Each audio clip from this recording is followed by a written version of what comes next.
No garbage cans? Thank you, Rafael. Good evening, Paterson. Welcome to our regular meeting on July 16 at 7 p.m. We are located at 165 River Street at the Riverside Vet here in the great city of Paterson.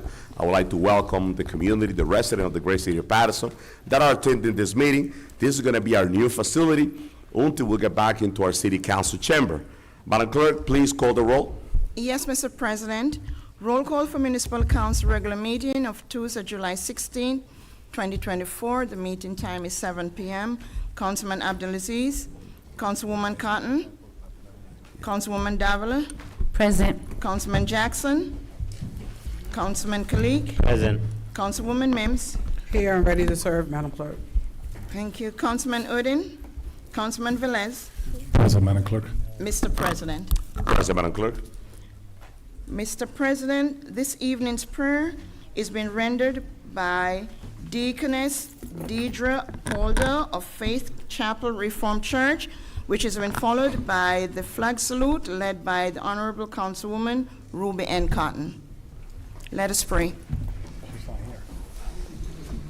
Someone else will do it. Heavenly Father, we come to you this night, thanking you for another opportunity to please you.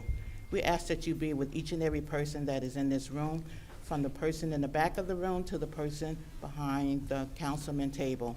We ask that you continue to watch over them. We ask that you give them wisdom, peace, and courage, dear Lord, as we move forward with this meeting, dear Lord.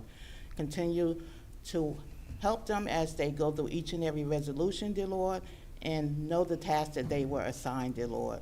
So we ask all these things in your name. Amen. Amen. Flag salute. Councilwoman Cotton is not available. Councilwoman Mims, can you do the flag salute on behalf of Councilwoman Ruby Cotton? To the flag of the United States of America and to the republic for which it stands, one nation, under God, indivisible, with liberty and justice for all. Please stay stand. Now we're going to do a moment of silence for those that lost a loved one in our community and for our troop in our country. Moment of silence, please.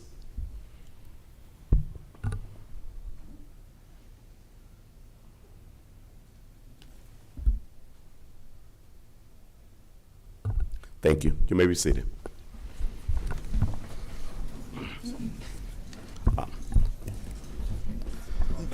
Madam Clerk, can you please read the statement of compliance?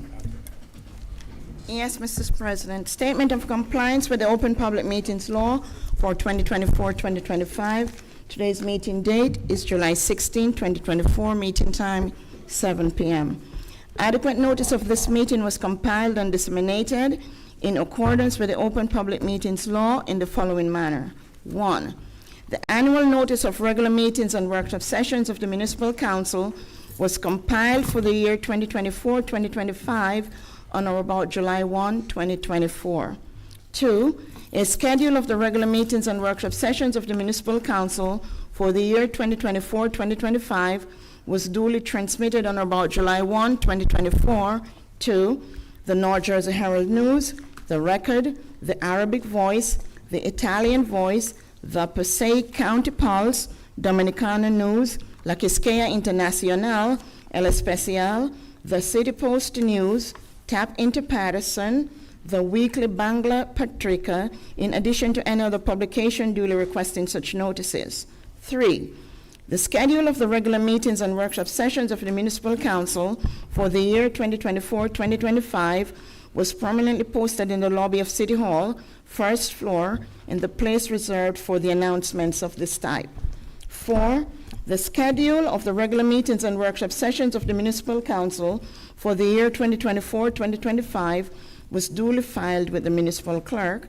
And 5, a copy of the schedule of regular meetings of the Municipal Council was mailed to any person who requested and paid the fee authorized by the Open Public Records Act. Mr. President. Thank you, Madam Clerk. Members of the community, if you wish to speak on the public portion list, there's a list in the front. You could add your name on the list. During the public portion, you will have 3 minutes to speak and express your concern or make a comment in about our community and the city in front of this governing body. Before we do payment of bill, there was a coin-operated amusement device that was removed from Councilman Velez, and he have a meeting with the business owner. Everything's in order. I would like to ask my council colleague to vote this item on the agenda. It's item number 41, Madam Clerk. What is the item, Council President? The item is a resolution addressing a new coin-operated amusement device license for Santiago Miguel Inc., one pool table, 50 Ciancia Street. That's now the 5th ward. Councilman Velez met with the owner. I have her read it into record. Okay. Madam Clerk, item 41, This is to add it to the agenda. to add into the agenda. Item number 41, the following resolution is also scheduled for your consideration at the regular meeting of the Municipal Council to be held on Tuesday, July 16th, 2024, 7 p.m. in the Riverside Vets Recreation Community Center.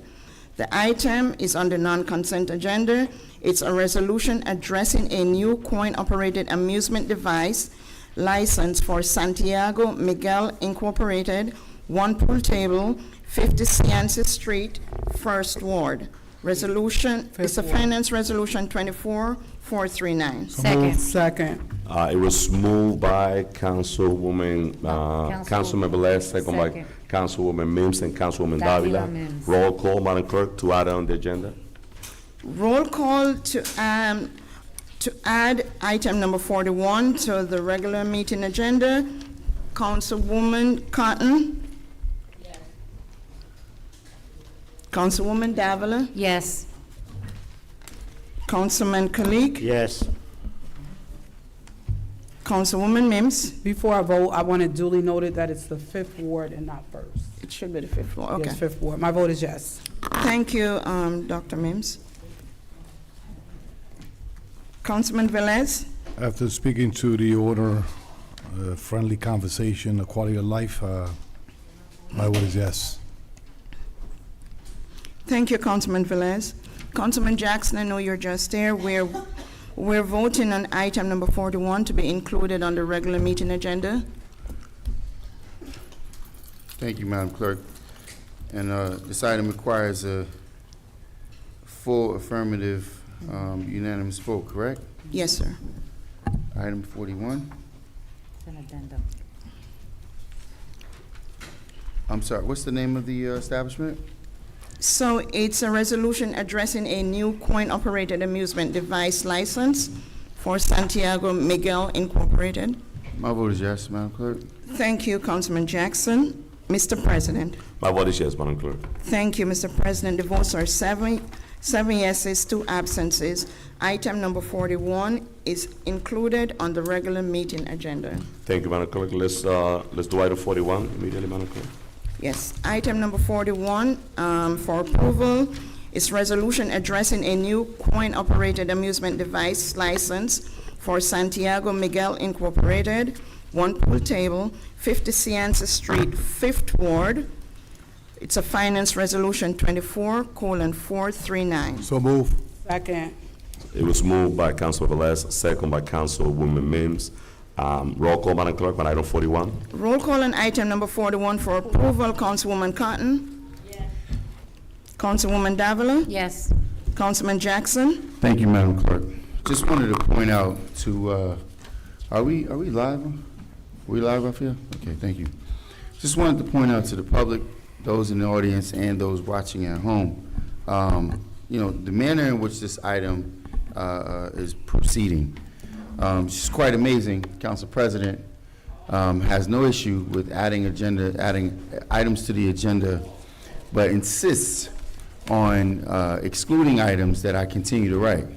Just want the public to keep a note of that. These items that I continue to add on the agenda, or attempt to add to the agenda on behalf of the community, the Council President illegally uses his unendowed authority to exclude these matters. The failures that we are witnessing citywide, it's an example of why the community is in the position it's in. I mean, even the fact that we had to come to this facility tonight, the air conditioning system that we are utilizing has been improperly installed over the last 6 years. And you would have thought that somebody would have taken into account that there's a necessity to properly install, as you can see through the doorway there. It's just, the level of incompetency that we have, but it's business as usual. So I just wanted to make those points and go on the record in saying that while certain portions of the public's concerns are being excluded, we shuffle items to the agenda and then move them right forward for a vote. But I won't utilize this platform to punish the business owner, Madam Clerk. I'm just pointing out the failure and incompetency of our current council president and various council members that are supporting this activity. Madam Clerk, my vote is yes. Thank you, Councilman Jackson. Councilman Kalik? My vote is yes to the resolution Approve it. approving a pool table for 50 CNC Street. My Thank vote you. is yes. Thank you, Councilman Kalik. Councilwoman Mims? My vote is yes. Thank you, Dr. Mims. Councilman Udine? My vote is yes, Madam Clerk. Thank you. Councilman Velez? So even if it sounds like a simple thing in our city, a pool table could attract other things to the neighborhood. So I took initiative to remove it from the item, from the agenda, to have a healthy conversation with the owner of the establishment, because he's a new owner and it's in downtown, and we don't want drinking in public, we don't want people blocking the sidewalks, we want good neighbors, good business to run in the Fifth Ward. So that healthy conversation was transparent, the individual was clear with me, and I think even a simple pool table could attract other things. So we want to make sure that they know the ordinance about public nuisance and all that stuff. So saying that, I'm satisfied with the conversation, my vote is yes. Thank you, Councilman Velez. Councilman Abdulaziz, we're voting to approve item number 41, which is a resolution addressing a new coin-operated amusement device license for Santiago Miguel Incorporated. Yes. Thank you. Mr. President. Thank you, Madam Clerk. This is the best way of supporting local business. I gave every council member the discretion and the authority to remove any item to make sure that that business owner will do the right thing, and that's what we did, and this is what we're doing, adding the item into the agenda, is supporting that local business. I will never move any legislation that is not backed and signed by Corporation Council. I'm not doing anything legal in this chamber. I take my job very seriously as council president, and all my colleagues know that the door is open for them to introduce any legislation. But that legislation have to go through the process, before we get that legislation on the floor and be approved. So with that being said, Madam Clerk, my vote is yes. Thank you, Mr. President. The votes are 9 in the affirmative. Item number 41 is hereby adopted. Thank you, Madam Clerk. Payment of bill, Councilwoman Davila. Thank you very much, Council President, to my colleagues. Good evening to everyone. Good evening, Paterson. The summary of disbursements. The amount is $7,281,254.87. Let the record reflect that out of the $7,281,254.87, $4.5 million is for health insurance. There are two sewer items, okay, one of $407,000 for the natural, the water main, correct? And the other was an emergency sewer repair for $1.1 million. In addition, there are some DPW, public safety items that are in smaller amounts, making that a total of $7,281,254.87. My motion is for payment of bills. Second. It was moved by Councilwoman Davila, second by Councilwoman Mims. Roll call, Madam Clerk. On payment of bill. Discussion. Discussion, Councilman Jackson. Thank you. Madam Chair. Madam Chair, can you help me please recall, were you the chairwoman last year as well? That is correct. When did we, or when was it going to be brought to the council's attention, the payment for consulting services for under the purview of the CFO? Councilman Jackson, you're asking me a question about the CFOs? Correct. The administration has acquired the former CFO, Ms. Fabiana, as a consultant. And I don't recall us having a discussion of whether or not that department was, were we voting on a Okay. bills list for So- a consultant? So we are in the middle of voting, but I'm going to. We're not in the middle of Council President? voting, we're in discussion. Okay, so Council President? Councilwoman Davila, we are in discussion. Okay, no, that's right, Council President. So, Yes. Madam BA, and also through legal, we have finance meetings, all right? There are items that do not come for a discussion within workshop because of the amount. So I'm going to refer to the BA to answer your question. With all due respect, and I appreciate and welcome the BA's feedback, but as the chair of finance, when there's a position that's being opened and we're offsetting that and as, by way of hiring an outside consultant, just as we went through and you just outlined, certain things by trash. Sewer repairs? Mhm. Exactly. That's not an item that you think is relevant enough So that. Councilman, that is a personnel matter, and. It's not a we do personnel matter. no, It's no, a no, finance no, no, matter. no. Council If members. they're We're hired- talking about on the bills list. I'm not We talking do about their not, failure. Councilman, I mean, you're I'm not trying, talking I about mean, their you failure. come in. I'm you- talking you about on come- the bills list. So, not every item, okay, is discussed in terms of personnel or in terms of the legal department. We don't discuss every item or every hire So, in finance. We okay. do not, or in personnel, for that matter. Council President? Thank you, Councilwoman Davila. If there's no more question, we're ready to. No, Council President, I'd Council, like for just the a BA minute. to address, so the community out here can understand, because I don't know what you're trying to do, Councilman Jackson, but it's not gonna work. It's not gonna work today. Thank you, council members. Councilman Kalik now have the floor right after. No, Council President, if I may, I Madam ask BA, for the BA to Go ahead, Madam BA. answer. Go ahead, Madam BA. Thank you, Council President and Finance Chair. Yes, so related to items of consultants, not all of those items come before council. Those are items that if they exceed the QPA threshold of 44,000, that is something that then you go out to bid. If not, it is something that is paid with the general order of business, goes to the requisition process through the purchasing department. So that would be something that's what the utilization of some outside support for the finance team has been. Thank you, Councilman Kalik. Well, Madam B, I was going to say the same thing what Madam B has said. As a council, as a whole body, we approved it and we gave the authority to the administration to go out the threshold of, I believe, 40 or 44,000. They don't need to come in the council for approval. They could send out they could pick on their own. We gave them the list. They gave us the list of the vendors as well. So I don't know who Fabiana is or whoever. We gave them the authority to go out and gave them the contract. That's all I wanted to clarify. Thank you, Madam Mayor. Thank you. Roll call, Madam Clerk, on payment of bill. Yes, Mr. President, roll call and payment of bills in the amount of $7,281,254.87. Councilman Abdelaziz? Yes.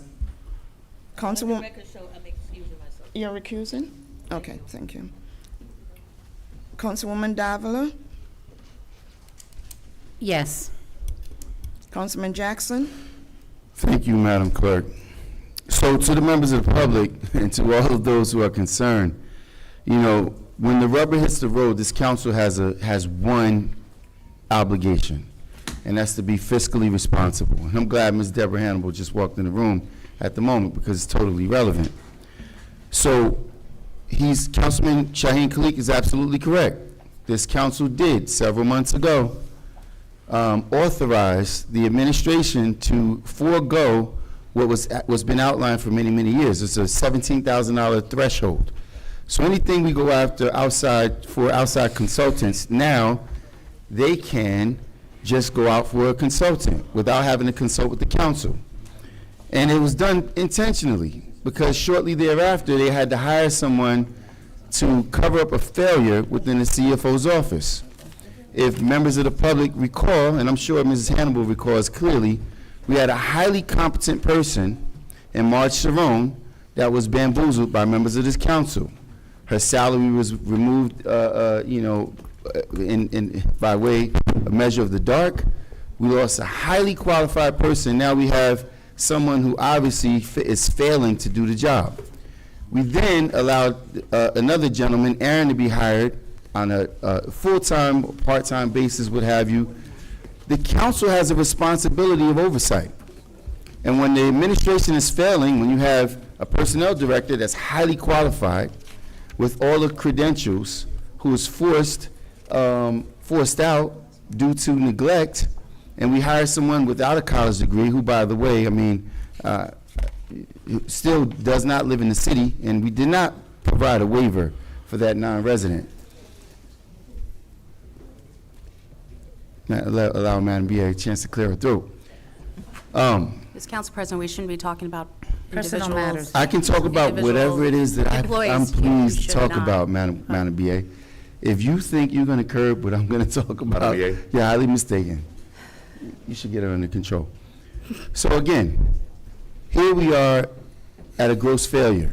Yet, I made an attempt, and I'm waiting for the report. Madam Clerk, if you may, please be so kind. I need a report on all of the council aides that were hired. Okay. I want to know their submission dates by their prospective council persons and the time frame in which it took them to be placed. Okay. It just so happens that an aide that I've been trying to hire for the last 5 months made a submission in March, and he is yet to be confirmed, while we're hiring and paying full salaries for a consultant, and we're not even consulting with the council about it. We are tasked to be fiscally responsible. That's our job, to be fiscally responsible. And all you got to do is look outside and look at the gross failures. Look at the gross failures, the things we're paying for. I'm hearing now that there's $167,000 expenditure for the air conditioner. I just sent out today for quotes for a 15-ton unit, which 2 of them is adequate to do a room of this size, let alone the building that we don't own. The Paterson, the PRC owns that building, by the way, which we've overpaid millions of dollars for. Now we're going to go out and fix and repair the air conditioning for $160,000+. We're going to repair a ceiling in City Hall for $250,000. And we're talking about the failures of this council, or where we're failing, and you don't see as relevant of why we allow them to hire a part-time consultant who comes in at night because the current CFO can't do his job, a consultant who's working a full-time job someplace else, but being paid a full salary here, and we're not even going to have a discussion about this person on a bills list and for council. So I don't understand what you're saying, what I'm trying to do and how it's not going to work today. I'm just trying to be responsible to the public who elected me to do exactly that, to be fiscally responsible. And this is why, for members of the public who wonder why I continue to vote no on things that we're failing on, this is why. Madam Clerk, my vote is no. Oh, thank you, Councilman Jackson. Councilman Kalik. Yes, Madam Clerk. Councilwoman Mims. So Councilwoman Dalla has already stated it, but for a minute, I almost got confused as to what item we were voting on. That's right. Let me reiterate to the public. We are voting on the payment of bills. That's right. Yeah. Before us, it is approximately $7.3 million. It is $4.5 million to pay for the health insurance for the employees, and there were emergency sewer repair and sewer cleaning bills that have to be paid for services that are rendered in our community at about $1.5 million. That's what makes up this bills list in front of us. We're not paying employees. This is not what this bills list that we're looking at on tonight. So I just wanted to read it back into the record, because I kind of got lost as to where we were, but we're on payment of bills. So I'm back on track. Payment of bills, services rendered need to be paid. Our employees deserve to have insurance, medical, health insurance, and whatever they need. That's what this is about, and that's what this is for. Madam Clerk, got to go with the community and our employees. My vote is yes. Thank you, Dr. Mims. Councilman Udine. My vote is yes, Madam Clerk. Thank you, Councilman Udine. Councilman Velez. Madam EA, when you get a chance, I just need clarification of why we purchased school uniform in page 1 out of 2. And a clarification also why we're reimbursing the trash collection for 19-29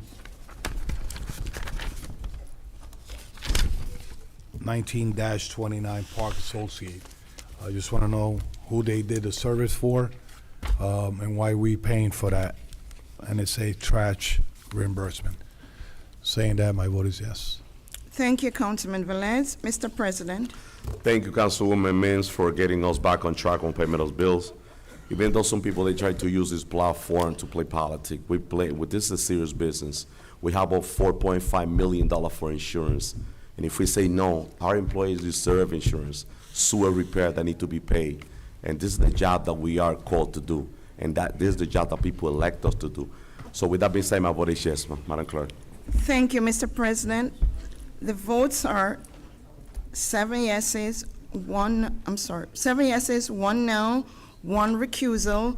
Payment of bills in the amount of $7,281,254.87 is hereby adopted. Thank you, Madam Council Clerk. President, just very briefly, Councilman and Abdelaziz. to Madam, this is no discussion. I ask, we have many people from the public here.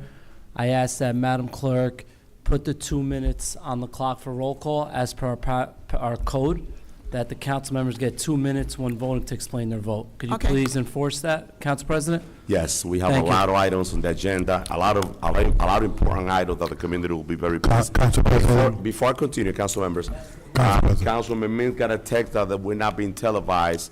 Rafael, can we double check that we're being televised? I know we got all the equipment, everything is in place. Members of the community, if any person need water, there's water on the table there. You could feel free to get a water if you need water. So, Councilman Velez? Yes, Council President, knowing that all requests from the council members are valid, why we don't take the public portion first, that is more a matter of interest, because I could sit here and not talk even 30 seconds. So let's listen to the public first, if we're going to follow rules and protocols, right?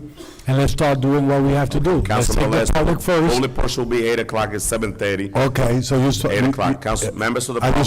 just want to make clear, because you're going to put rules on one side, Thank not put on the other side, so. No. Council Cali, 8 o'clock will be public portion. Let's give all the residents some time to come in to see if they want to add their name on the list. And always being at 8 o'clock public portion. Okay. So let's do the consent agenda, Madam Clerk, please. Yes, Mr. President. Where is it? Where is the consent agenda? I hate this.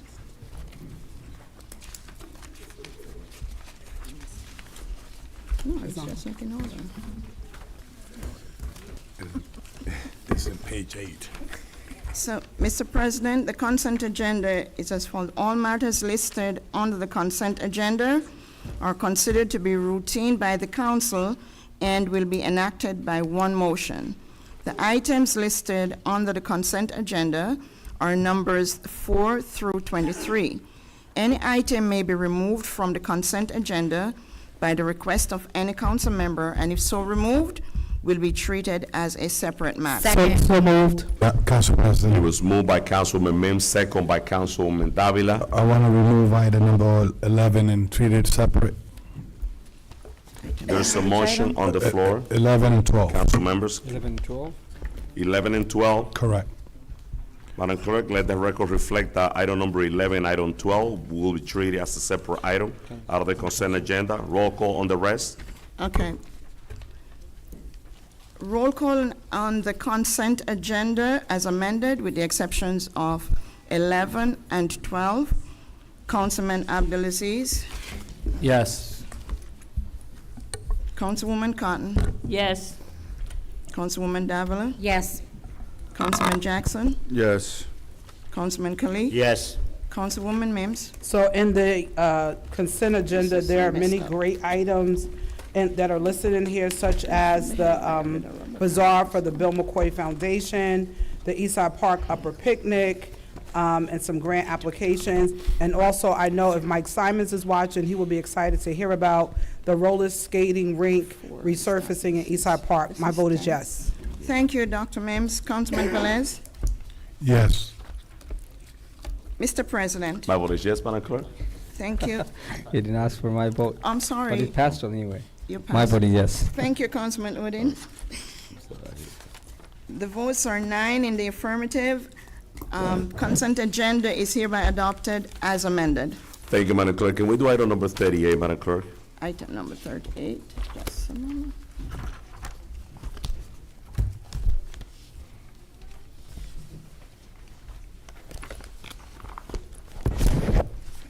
Item number 38 is a resolution authorizing the award of contract to Your Way Construction, Inc. for the River Street Reconstruction Project, rebid number 24.07 for the Engineering Division of the Department of Public Works. It's a Public Works Resolution 24:434. Second. Discussion? It was moved by Council President Mendes, Councilwoman Davila, second by Councilwoman Mims. Discussion, Councilwoman Cotton. Thank you, Council President. I just want to ask a question. We had to go back out to rebid because the court threw the other bids out. My question now is, this bid that we have in now, is that also, is Director Rodriguez, So you jumped the 14 to 15. is this bid including the sewer system along with the paving? Is it going all the way from Fifth Avenue all the way down to Arch Street Bridge? Yeah, they're good. I don't remember what the original list was. Same agenda. I believe it goes from Second Ave, from. Oh, Second Ave? Yeah, from Second Ave down to, Arch Street. Because Second Ave, I mean, there's, River Street on Second and Third Ave, those parts of the River Street do not need to be paved. Or are you just replacing the sewer line? Because those streets from Second Ave, say Third Ave, Fourth Ave, Oh, they may that's- be starting at Fifth Ave. Yes, they do. The whole area needs Right. sewer work. Right, but I'm saying that they came back in lower than the original bid in the beginning. It's a good thing. You're saying, I want to have it on record, that this $8 million and so is replacing the sewer system from Second Avenue all the way down to Arch Street Bridge, and also paving Second Avenue all the way down to Arch Street Bridge. No, this has nothing to do with Second Avenue. No, you said Right. starting at Second Avenue. Starting at Second Avenue, not Second Avenue itself. Okay. Starting where? At River I and know, Second River Ave. Street and Yeah, Second but you Avenue. just said paving Second Avenue. No, it's not paving Oh, Second no, Avenue. not Second Avenue, Yeah. it's starting at Second Avenue. Yeah. Right, it's gonna start, that's what I'm saying, it's Yeah, start it's the on same, it's the Second same Avenue. spec as the last bid. The what? It's the same spec as the last bid. The same spec? Yes. I don't think that this $8 million can fix that construction. I don't think it can fix that sewer system. And then they got to pave all the way from Second Avenue all the way down to Arch Street Bridge. Okay. You're saying, council members, you can see change order When did coming this back in. license expire? Any other questions? I just don't see it. Thank you, thank you. Thank you, Councilwoman Thank you, Cotton. Director. Councilwoman Mims. I know we So- can get it done though, but. To the public and director, I have a question. So River Street encompasses 3 wards. First Ward, Third Ward, and the Fourth. So I'm really excited that we're moving forward, but I just have a question. I know that there were different phases for this project. Is this bid tonight, the vote is for Phase 1? No, this is for construction phase. This is for the construction yeah. phase, and what are the other phases that will happen after this? Construction is, this is it. So just, I want to put on the record to our director and to Madam BA, we should ensure that there is a project manager on this project, solely River Street. When it comes to the construction and work that's being done in the city, they come to us after for change orders and the amounts that are very high. And so I would like to have project manager, especially somebody, 1 or 2, assigned specifically to River Street, so that before it gets to a place where we're out of scope of the project, that we're familiar, that they don't come before this council for $3 more million or $5 more million. So I'm asking, and that could possibly, if we don't have one done, that's something, Council President, that we need to make sure is on the agenda or the workshop, on the item to vote for. But if Madam BA could speak to that, I just want to make sure, and I know we have a lot of projects, but River Street is a huge project. And we need to have somebody specifically assigned to River Street. Yes, and actually, I'm sure Billy was just about to say this, but the next council meeting, what will be coming before you is awarding a contract for the construction management of this entire project, because it is, just like you said, it's so specialized, it's so large. It's one of the firms that worked on the design work for it, and then will continue supporting the project. So that will be, you know, an entire focus, and then they will work alongside our engineering department for that monitoring. So in those specs, I want to clearly outline that there is a project manager that is PCP certified on this job. I mean, I get it that we're going to have, you know, but specs have to be clear. In the specs, because it's going to come before us for vote, it needs to make sure we have a project manager that is PCP certified. So we know that that person is clearly knowledgeable in the area of making sure these projects stay within the scope, or they do not go out too far. Because I don't think $8 million is enough, but this is what you have before us. But that's why I'm asking to make sure a project manager is assigned, because we don't want them coming back here for $5 more million and then $3 more million after that. So in those specs, we need to make sure that's there. Thank you, Council President. Thank you, Councilwoman Mills. Before Councilman Abdelaziz, Director, one of my concerns is we got to make sure that PNC&G and Passaic Valley Water Commission don't have any project to replacing pipe on River Street, because after we're done, I don't want to see Passaic Valley Water Commission or PNC&G opening River Street to repair or make some changes. So we have to work in collaboration with those two entities. That's extremely, extremely important. And number two, the community have to be well involved on this project. River Street is one of the biggest projects. We're waiting forever to fix River Street. Finally, it's gonna be done, but we have to work, we have to inform the public. We have a lot of business owner, a lot of residents of our community that live on River Street. There's gonna be a lot of detours, so on the next meeting, once we get ready to start, before that, we have to inform the public, because all this section, Riverside section, is gonna be affected by the reconstruction of River Street. Okay? Council President, we had our first meeting today with PSC&G about River Street. Moving forward, we'll probably meet weekly on this. We also will be meeting as soon as this is approved. If it's approved, we'll be having a pre-con meeting with everybody that's affected, fire department, police department, community, just making sure that they know the new routes that are going to be once the streets are closed. Thank you. I just want to make sure, I want to reiterate that, because when we fix our road, a month later, you see Passaic Valley Water Commission, you see PSC&G going back and opening our road. That's my biggest concern, and I just want to make sure that we're working in collaboration with those two entities. Councilman Abdelaziz? Thank you, Council President. So this is more towards a question to the BA. So one of my colleagues from another town, they're using similar funding, ARP money for these big projects, and Councilwoman Mims stated perfectly, and I think the director, with all these projects that are going on at the same time and the deadlines. So one of my colleagues, and I know the person, in their town, they're building a brand new, if I'm not mistaken, a firehouse, and they hired a construction official part-time, not a management company, not a third-party vendor. He works for the town, and his sole responsibility for this town is to watch the project, right? While DPW, the director, is making sure the fields are running, sewers are there, cleaning up the parks, you're dealing with employees. These people are not firms, they're employees of the city. They report to you and to Billy and to whatnot. And he said he's only there just for the construction time. He's not a full-time employee. He's not getting benefits. He's a retired construction official, and his job is say, hey, you're not using this material, you're not charging us this. He is showing up on site and running the project, and I think that's something we should look at with all, not just River Street, right? Of course, River Street with the $8 million in front of us, but every other project that we are known that's a little different, right? If we're building anything, we're putting in with all these projects. So I think we should look into that they work for the city. They're City of Paterson employees, and not even full-time, because we know once the project's done, we don't need them. We're not gonna have millions of dollars of projects anymore. Bring them in, as employees, and their sole purpose is, they don't care about anything else. They're not like, the director is worried about potholes and picking up this and recycling.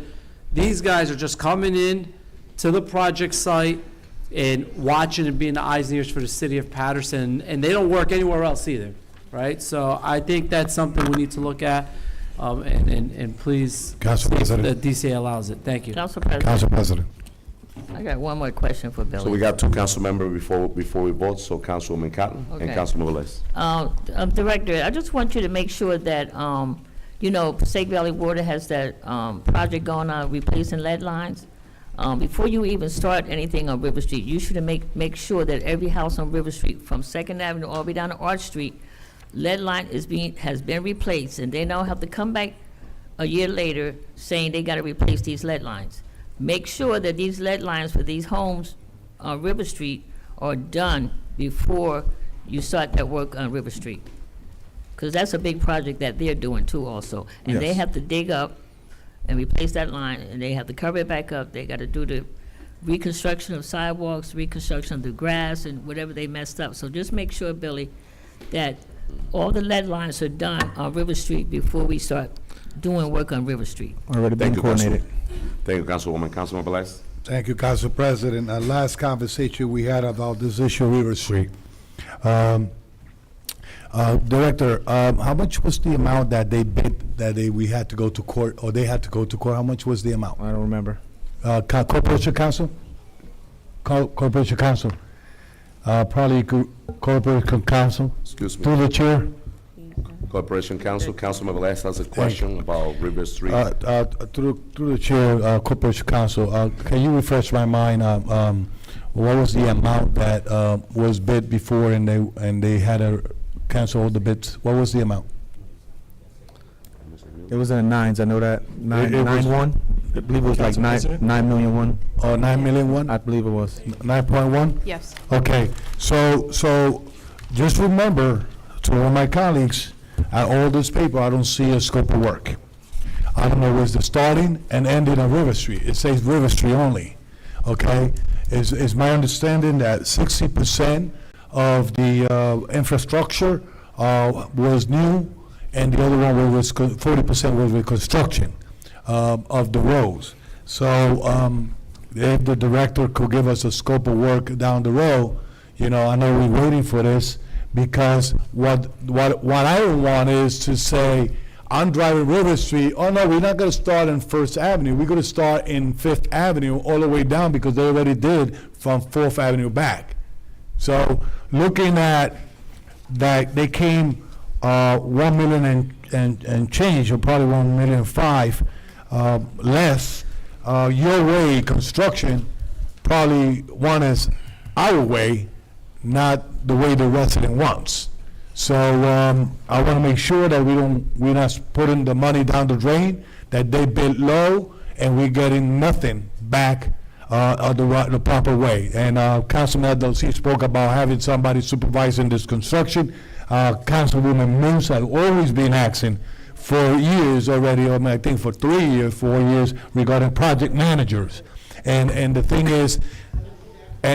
is also, Director, those residents in the area, especially business owners and church that are there, needs to get notice when they're gonna start one point, when they're gonna end that point, because it's gonna be a mess. Especially when you go under the train trestle, all the way out there, you don't have no way to go, only to Butler Street, Lion Street, going around or whatever, and it had to be planned the right way. I just want to have the scope of work of the entire project, where it started, where ending, and what we're getting for 8 million and change that we have here. So that's only my concern. Thank you, Councilman Velez. Roll call, Madam Clerk, on item number 38. Yes, Mr. President. Roll call on item number 38 for approval. Councilman Abdelaziz? Yes, the 2 minutes, Madam Clerk. Yes. Councilwoman Cotton? We have all these council presidents sitting up here. Anyhow, a whole bunch of them, ain't they? Let me just, all right, I just want to say that, we got to get this done with River Street, and I just want to say, I want to put it on record, and that I don't believe that it's enough. Maybe I need to keep a track of my agenda here, but I just don't see this being enough to construct River Street, but we got to get it started. So with that being said, it's on record. I know what was put aside, but we got to get it going. Madam Clerk, my vote is yes. Thank you, Councilwoman Cotton. Councilwoman Davila? After so many phone calls, text messages, I mean, even, a few pop tires and so forth, finally this is getting done. I mean, it's sad that we had approved it and that it had to go back, but we're here now. I'm in full support, and I am with Councilman Velez that, every constituent should know. I know that through the clerk's office, Jackie does a really good job in sending us, information concerning Route 20. And I think that, those emails that we receive with start and end dates are very important for the community in that area. So my vote is yes. Thank you, Councilwoman Davila. Councilman Jackson? Thank you, Madam Clerk. Some people are planning their exit, so they want to make sure things are shuffled along. And it's interesting because as Councilman Abdelaziz has alluded to, when he named another municipality, well, he didn't name it. I was hoping he would, because I'm sure behind that action you will see a successful municipality. You will see success. I mean, I have never been favorable to project managers when you have competent employees. And the fact of the matter is, this other municipality that he's talking about, I'm sure their building subcode department is highly functional. They don't have the building subcode official who has filed an $11 million lawsuit against the municipality for mismanaging the funds that's being collected by the subcode division. Also, they didn't have their BA force out a highly competent employee who rarely has all 5 of the licenses required in the building subcode, from building, fire, electrical, plumbing, and elevator. We had an employee who's been employed by the city for close to 15 years who had all these licenses, and we allowed him to be pushed out while the building department is not functioning properly. So yes, it would be a phenomenal idea to hire someone specifically to oversee these projects, but that's when you have a functioning building subcode department already. Lastly, relative to the River Street project, let me remind the public, we spent $7 million on that project across the street from Wendy's. $7 million. Now we're doing an entire stretch for 8.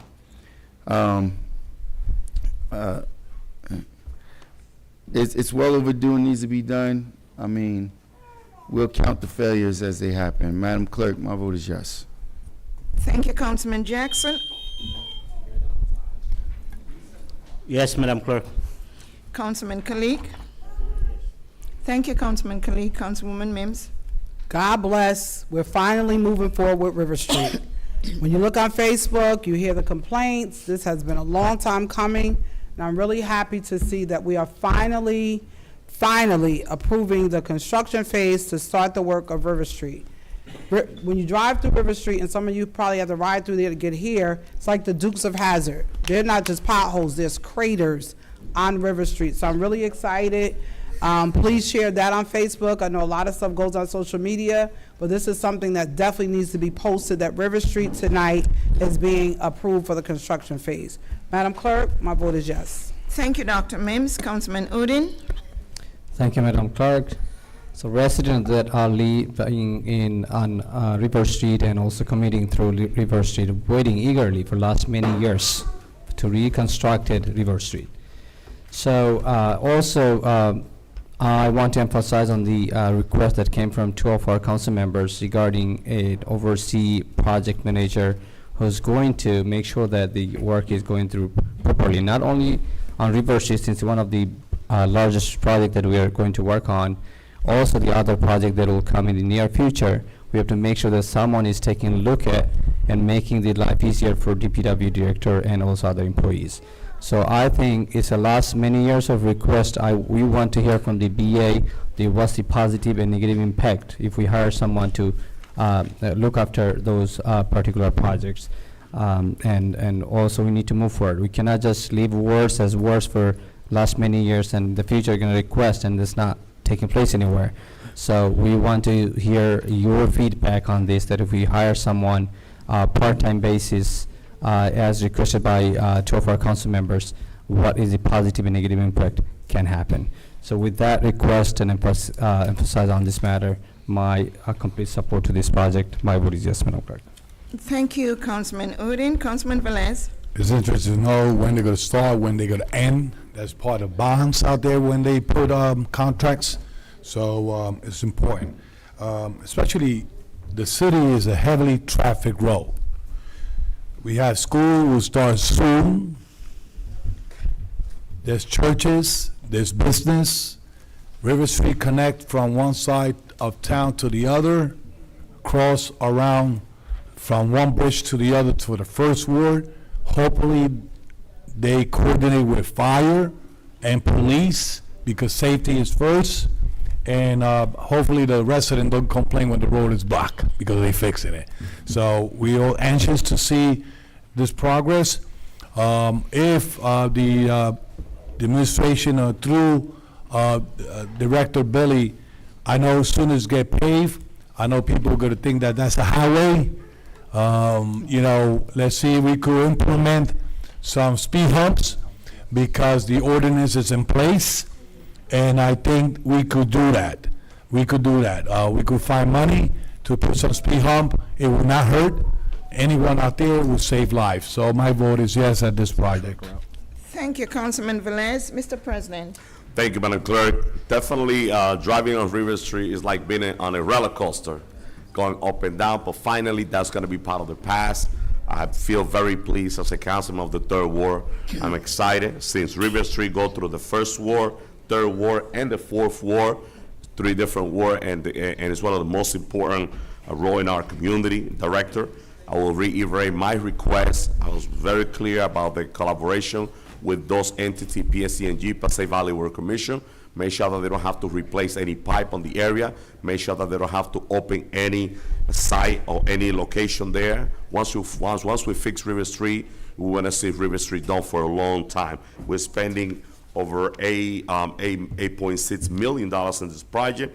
Also, as I mentioned on my comment in the beginning, the community have to be fully aware. Everybody that live on River Street, business, resident, they have to be informed about the process because I know there's gonna be multiple steps on this project. So, and it's going to affect different sections, section by section. So we gotta work with the community and all the entities to make sure that we do the right thing by our residents, by our business, churches, and people that live on River Street. With that being said, my vote is yes, Madam Clerk. Thank you, Mr. President. The votes are 9 affirmative ones. Item number 38 is hereby adopted. Thank you, council members. Madam Clerk, let's do item 25. And before item 25. Council President, Let me take just a minute. I want to thank my council colleague for being within the 2 minutes. You see, we could definitely be effective. Council Really- President, just quickly, the director did express to me that he is traveling, and if it's possible, if we can do all of his items. No, we have, public portion is gonna be 8 o'clock. I see a lot of senior, a lot of members of the community here. I want to make sure that 8 o'clock we open public portion. That way they can go back home and the timer. So let's do item Public's 25. important, I can wait. Council President, Council President, before you go, item number 11 and 12 is going to be tabled for further discussion with the owner. I got 58 calls of service. Okay, table 11, 12 table. Item 25, Madam Clerk, please. Item number 25 is resolution honoring the extraordinary Did you work. skip 24? Yes, he did. 25. For now. That's all, he skipped it. Go ahead, Council Item number President. 25 is resolution number 24:423. It's a resolution honoring the extraordinary work of Paterson's young achiever, Jace Waller. It's sponsored by Councilwoman Dr. Lilisa Mims. It's a City Council Resolution 24:423. Second. Second. It was moved by Councilwoman Mims, second by Councilwoman Davila, and Councilwoman Ruby Cotton. Yep. Roll call, Madam Clerk, on item number 25. Roll call on item 25 for approval. Councilman Abdelaziz? Yes. Councilwoman Cotton? Thank you, Madam Clerk. I want to say congratulations to Josh. You know, he's at public school number 10. Public school number 10 is the longest-serving school giving honor to our children. 26 years of the National Junior Honor Society, 26 years. And I want to say Josh is one of the students, Jay's, he's one of the students there, and this is his second term. I see him going way above, and I just want to say congratulations to the principal that's there now, Loretta Vaughn. She's there for those that been doing it for so many years. And so I just want to say to this young man, who's the grandson to Councilwoman Vera Ames, we are so, so, so very proud of him. I am absolutely, absolutely wonderful. Congratulations. Stand up, little man. Stand up. Thank you, Madam Clerk. It's an honor for me to say yes, and I'm going to see him for the next 2 more years. 2 more years. He's going to the 7th grade.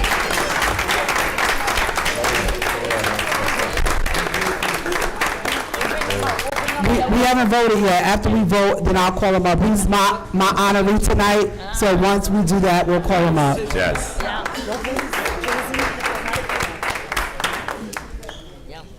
Go ahead, Madam. I'm sorry, Madam Clerk. My vote is yes. Thank you, Councilwoman Cotton. Councilwoman Davila?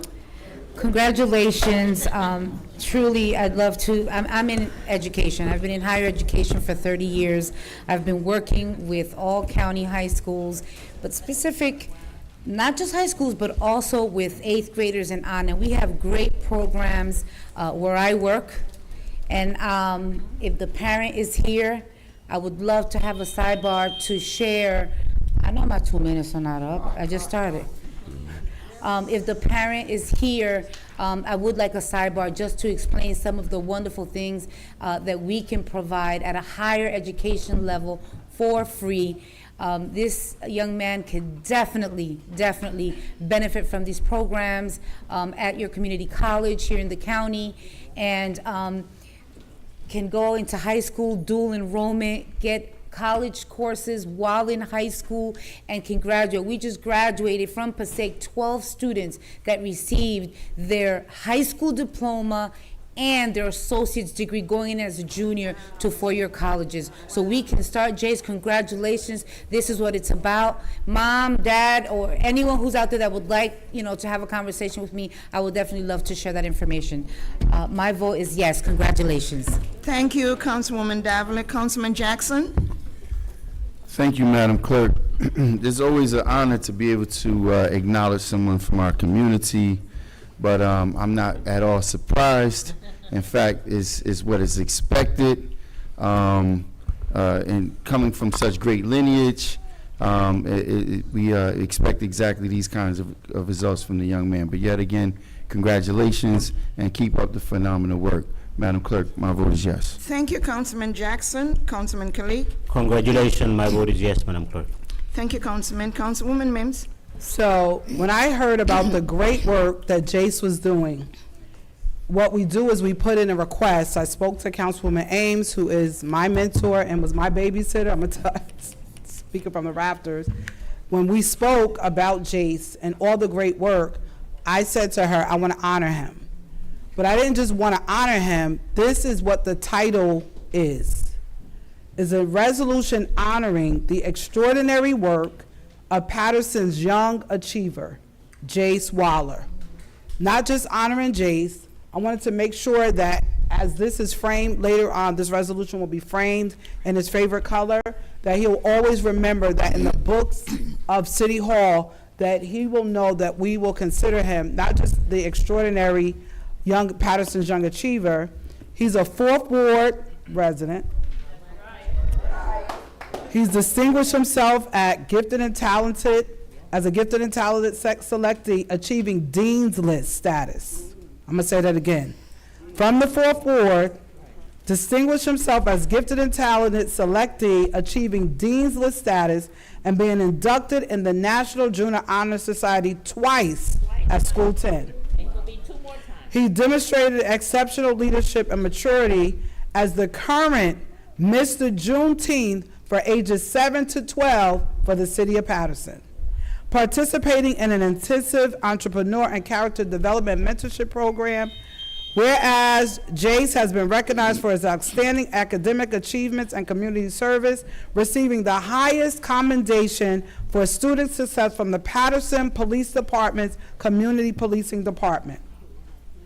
And whereas Jace Waller's accomplishment and character at such a young age signify a promising future for the city of Paterson, embodying quality of leadership, dedication, and service, Jace Waller's exemplary conduct and leadership serve as an inspiration not just to the people in this room, but to his peers, adults, and the city alike, showcasing his potential as a future leader in the great city of Paterson.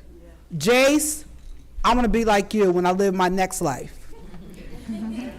I think you're awesome. It is an honor to sponsor this resolution on tonight because I already know greatness resides in the city of Paterson, and greatness definitely comes out of the 4th Ward. For Jace Waller, my vote is absolutely yes. Thank you, Dr. Mims. Councilman Udine.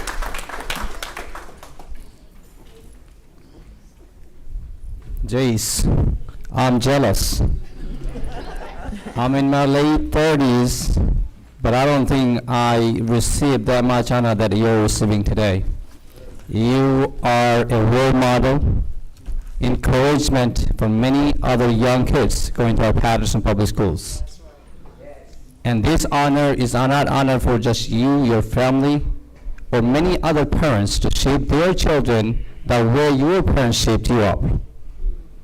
And I thank our councilwoman to bring a young person like you here and showing that Paterson gave birth young, bright children like you.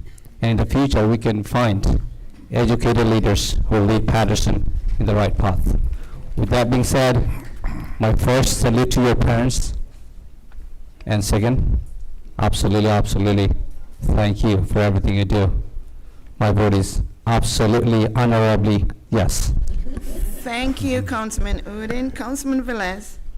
Jace Waller, are you back there? You know, everybody said something good. She read all the resolution. Yes. I'm gonna say only only thing. Prosper in everything like your heart prospered. Let's pray for our youth. Let's pray for them. Yes. The same way we lifting them, Yes. there's evil out there. Yes. They want to put them down. Yes. There's evil out there that want to put them down. Yes. Don't lose your courage. Don't lose your faith in Paterson. And tomorrow, probably you'll be sitting on this side. Yes. Tomorrow, you'll be sitting on this side. I see. Probably you do a better decision than us. And come out early from meetings. Yes. Amen. And that time is going to be virtual. That's Amen. it. God bless you. Let's give a round of applause to that young person. So you know my vote is yes. Thank you, Councilman Velez. Mr. President. Thank you, Madam Clerk. Jace, you are the future. That's right. You are the future. You could be anything you want in life. Dream and dream big. I see in you the future, not only councilman, the future mayor, the future congressman, the future U.S. Senator, why not the future president of the United States? If Barack Obama was the president, why you cannot be? You could be a president, you could be anything you want in life. We're here to support you, and we are the leader. We're supposed to be the role model in our community, and kids like you are the one that keep us pushing and making sure that we do our best for our community. Congratulations, and keep up the great work. With that being said, my vote is yes. Congratulations. Thank you, Mr. President. The votes are 9 in the affirmative. Item number 25. Council President, at this time, I'd like to have Jace come forward so everyone can see him. Yes. If he will come up, and the family, if you could come stand Yes. with him. Jace. So, Yeah, he's at the council mic. members, He's gonna speak. let's go in the front and let's take a picture with Jace in the middle. Well, let him, you don't want him to speak first? Yeah, let him speak. Okay. Thank you. Yeah, we should have let him speak. Awesome. Yes. No, you He looks sharp. Let's stand with Nana. Let's stand with Nana, okay? Great job, great job. We'll take a picture with him. Yes. I'm so We'll proud take of a him. picture with him. Let's take a picture and then we can come back. And we open the public portion.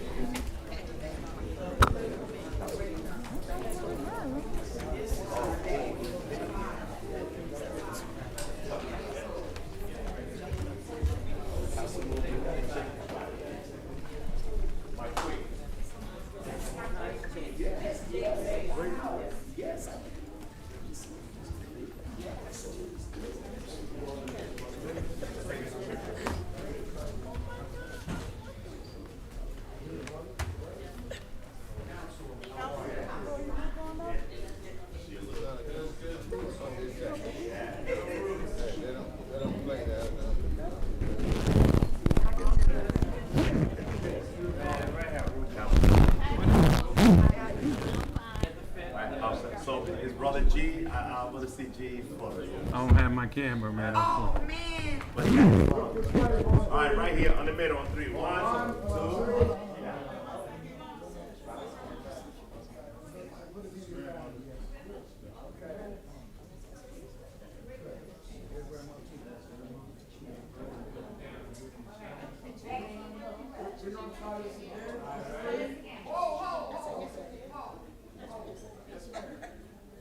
Every home there's a foundation, and their foundation comes out of Gilmore Tabernacle. Their pastor is here, he needs to be in this picture.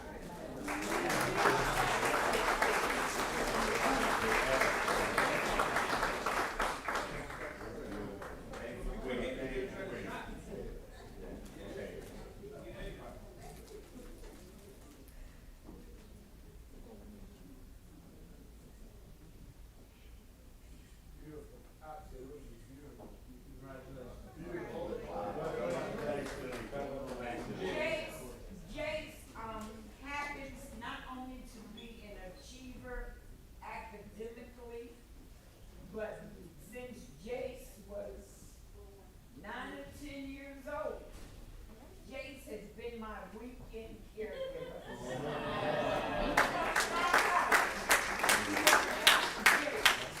You don't go to camp, you don't go swimming, he's there for his nana. And I am his great grandmother. Not his grandmother. More than a resolution, Jay, stop for that one. Okay, keep to the city, yeah. Raise our children for every monumental thing that they do. And I appreciate Councilman Mims for considering him, because G, you know, you done seen him in action. You've been there, and all, several council people have been to my house and seen Jace there. Teach them while they're young. Yes. And they will not go astray. We have forgotten what we need to do for our young kids, for them to have character and integrity, and know what it is to be somebody. I might not live to see him get there, but all of you will be able to say, I remember when. And I thank you, and God bless all of you.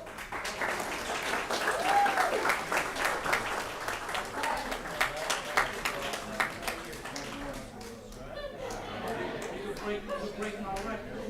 I'm the youngest, you the kid, you gonna beat my record, right?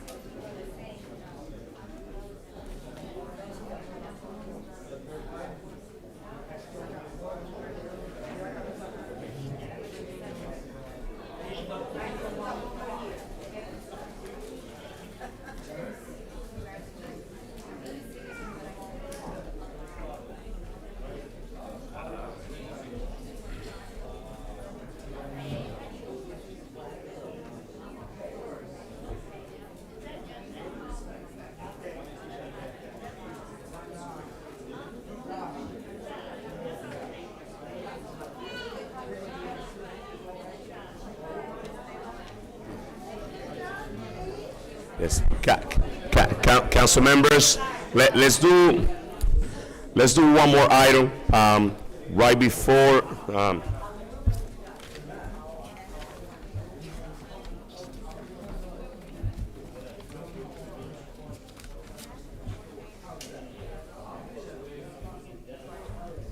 Council.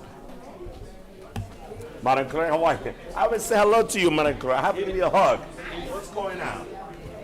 I have to give you a hug. You just came right in. How are you? Let's see if we can leave early today. Let's see. But at least the one is much better. That's a big hug, yeah. Yes. Yes, Council Member, Madam Clerk, let's do item 24 before we get into public portion. So let's do item 24. Yes, Mr. President. Item 24 is a resolution amending Resolution 20:346 to give Housing Authority Commissioner Paula Alford her full term of 5 years. It's sponsored by Councilwoman Dr. Lilisa Mims.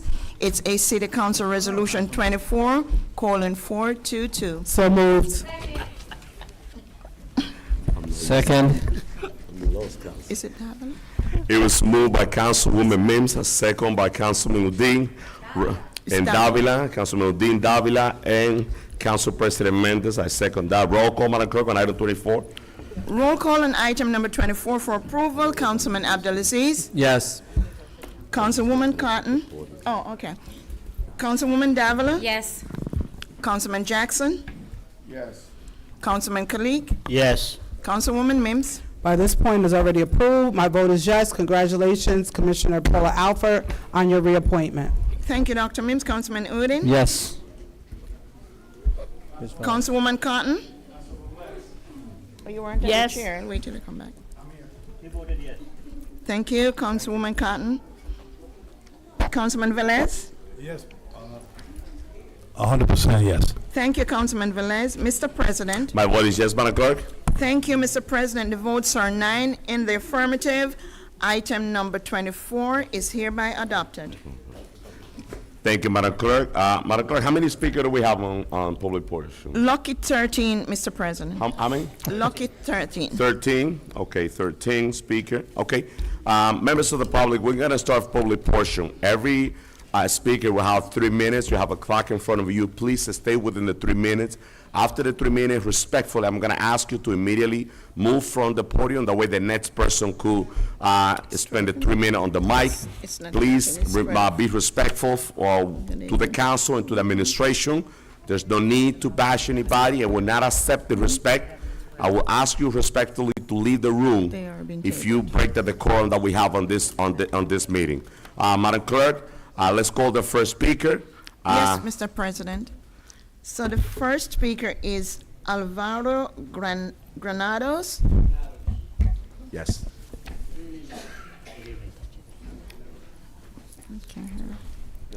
Yeah, Alvaro Granados. First of all, he's not here. I was gonna commend that young man, me being in the military. Who's that? Yes. Young man, as a military, me being in the military, retired military, you sound like you were getting an Army Commendation Medal, the way they were reading over it. An Army Commendation Medal, it means a lot to us. And for that reason, young man, I salute you. Military salute, a real soldier.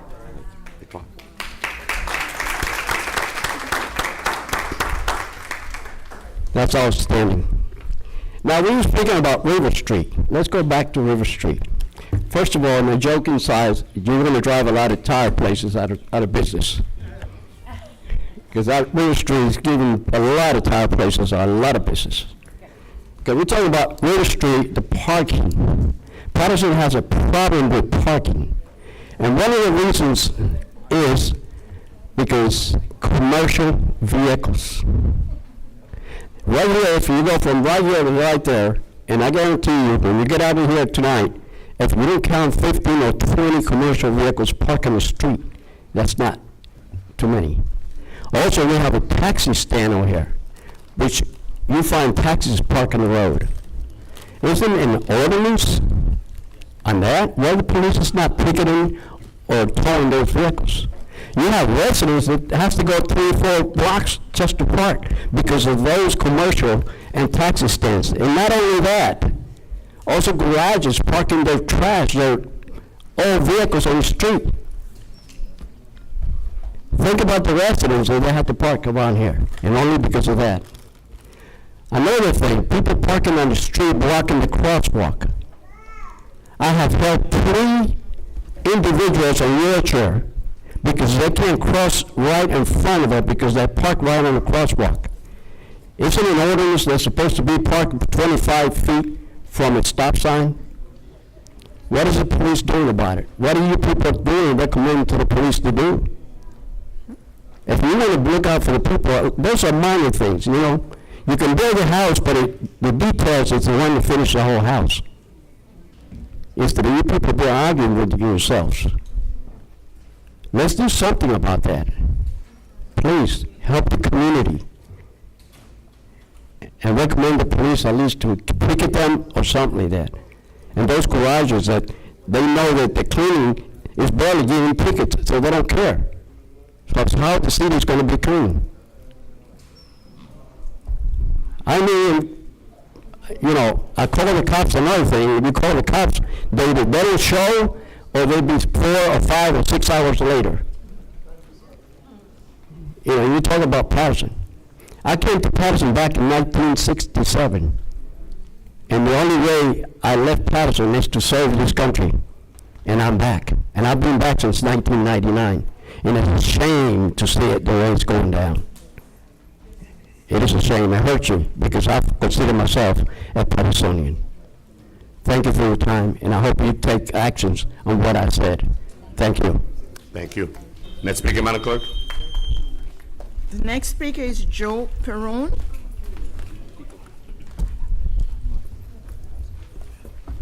Good evening, Council. Thank you for the opportunity to speak. My name is Joe Perron. I'm president of National Water Main Cleaning Company, and we have a contract with the city of Paterson for. How do you Speak turn? into the microphone. Okay. We have a contract with the city of Paterson to do maintenance, cleaning, TV of the sewer lines, storm and sanitary, and we respond every time we get the call to come out and take care of the backup, floods, the netting facilities on the Passaic River, but we haven't been paid since November of '23. It's over $800,000. We've been trying to, get paid through the finance department. I threatened to stop working for the city of Paterson, but, 2 wrongs don't make it right. You have backups in sewers, overflows, things going out to the river, you gotta respond. So, I'd like to ask that we get paid for our work. Council President, we don't normally do this. I know we don't speak, but Thank you. Just a minute, Councilwoman. Mr. Joe, we do payment of bills every single week, and I know that we answer to the resident right after public portion, right after we finish. We got the VA over here. I know that we will get an answer from the VA. I don't know what is the situation, but that shouldn't be happening. Yeah. Council President, I'm asking Councilwoman respectfully, Davila. Council President, I'm asking respectfully, he doesn't have to sit here the whole night. We just discussed this in finance. We just passed the payment of bills where he is going to be getting that $407,000 is for his Council payment. President, Councilman. Council President, I recommend we continue with public portion. We don't rebuttal to the residents, and I don't think we should rebuttal to a vendor if we don't do it for the residents. So that's not Thank you right. to both council member, and, if you want to have a sidebar conversation later on with the VA, she's here present. I just want to make sure you get your answer. Okay. So, let's go to the next speaker, Madam Clerk. Thank you. The next speaker is Ms. Camille Black. I can't do it. I can't.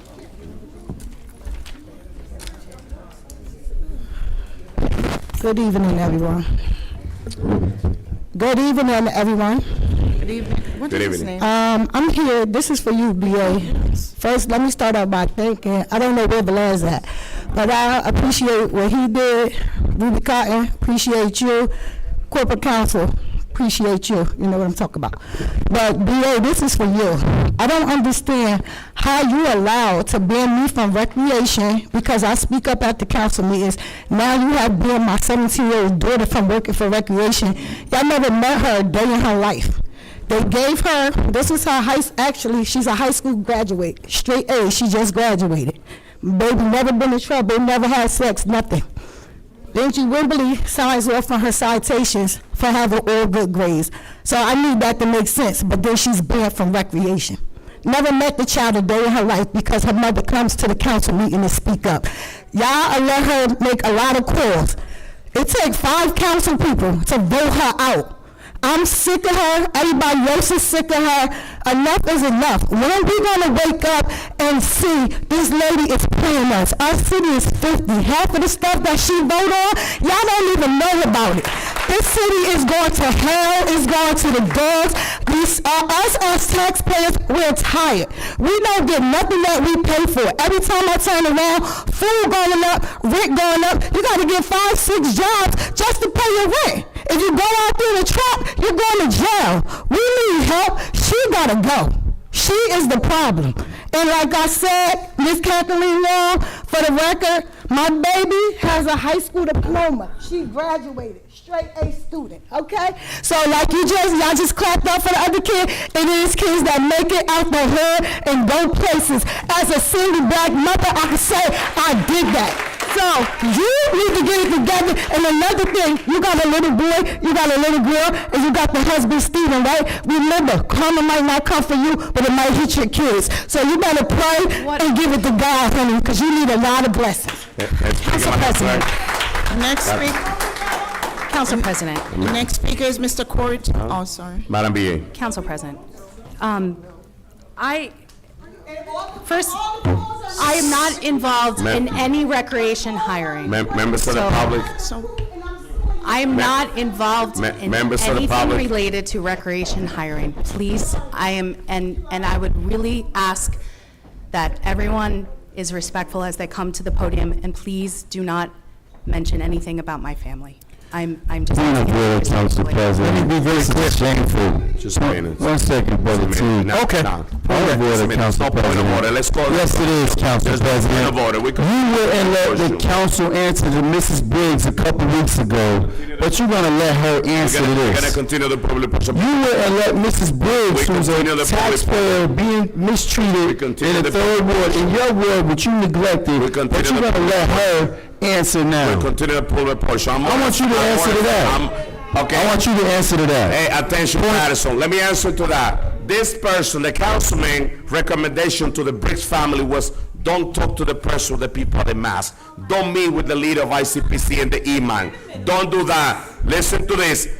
This past weekend, on Friday, I have a successful meeting with the Briggs family and the ICPC, Mr. Hebrahim, and the Iman Katanani was there. Iman Katanani live on the wrong avenue. They all live in this community. What you try to do is you try to divide this community to try to get what you want. I'm not that person. I bring people together, and you knowing that you have so many problems in the 1st ward, that you're supposed to be taking care of the 1st ward. You went to the 3rd ward to my meeting to try to disrupt the meeting. Now, the meeting was successful. The Briggs family met with the E-Man. Now that they have a very effective communication, and that's the reason why we have to bring people together. If there is a problem, we have to sit on the table and fix the problem. We're not gonna get nothing done by dividing this community. We're not gonna get nothing done by putting people against each other. That's not why I'm here, and I'm not gonna allow you or anybody. If any person has a problem, and Camille, if that's the case, I'll meeting with the director of recreation and with anybody to follow up on what happened with your daughter. With that being said, tomorrow morning I'll be doing that. First That's of all, where we you're are showing your level now. of incompetence. Members of the public, You're showing your level of incompetence. Ms. Black has a recording of someone telling her that she's being denied employment. Commissioner T. No, you're not gonna just speak and make an accusation about me and not allow me to have the floor to speak as well. I never told, one second, Brother Teague. I never told any member of the Briggs family not to meet with anyone. Let's That's a check the total video. lie. Members of the public, check the That's a video. total lie. It's on TV. Once Let's again- continue the public Once portion. again, you're gonna continue to talk Members of over the me. public, You have members of the public here I'm allowed to today, see you here. and you called the meeting at 4 o'clock with the entire community couldn't attend. It was a full house. What are you talking It about? wasn't a full house. You had 3 residents I got there. a picture with have Ryan permission, I'll show you the picture, you know that. Next speaker, Madam Clerk. Let's go to the next speaker. Commissioner T. welcome. Yes, welcome. Let me say this real quickly. Everywhere else in America, when it comes to municipal councils and government, points of order must be entertained. So Councilman Jackson made a point of order. Remember, I served on the school board for 6 years. Whenever somebody makes a point of order, it must be entertained. That's the law. His failure even further. That's the law.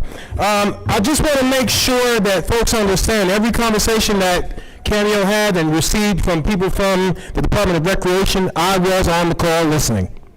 And it was recorded. And I have millions of followers, and all I got to do is push a button and everybody will hear those calls. So we can do this one of 2 ways. Either you all can stop attacking Sue Niger, or the public is going to hear the whole conversation and everybody that was involved. And when you guys find out who was involved in making sure that 17-year-old didn't get her job, it will blow your mind. Because a lot of y'all have their signs on your lawn every time there's an election cycle. Now, I'm not just talking about local, I'm talking about county, I'm talking about state, I'm talking about federal. Bob Menendez should be a warning sign to everybody in office. And I strongly suggest that your books are in order. Because if you think for 1 minute that the federal government and the state attorney's office just went after him and not everybody else, and you're going to think Bob Menendez is going to sing like the Temptations, you are out of your mind. So if you made deals with him and you were in pictures with him and you declared your allegiance to him, you obviously made some backdoor deals with him. It's getting ready to hit the fan. I told y'all I was going to get the last laugh. I told you one day this machine was going to come to the ground. The Bible says, except the Lord build the house, the builders that build it are building it in vain. Paraphrasing. This machine is not going to last. Empires rise and empires fall. And we're about to see the fall of another empire. I'm telling y'all, we're about to see the fall of another empire. Sue Niger has nothing to do with Miss Black coming to these meetings. She's a straight-A student. She works hard in her classroom. And let me say this. You can do all you want to us, but when you come to our children, all the rules go out the window. That's it. Once you come for our kids, it's over. So again, I'm taking my seat, but just understand all the calls and conversations, I have the recordings. Next speaker, Madam Clerk. Next speaker is James Bryant.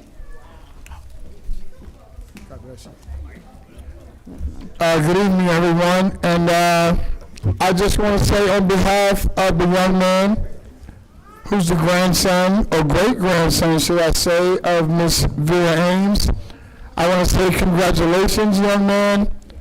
I want to say keep going. I'm proud to have been here to see this honor.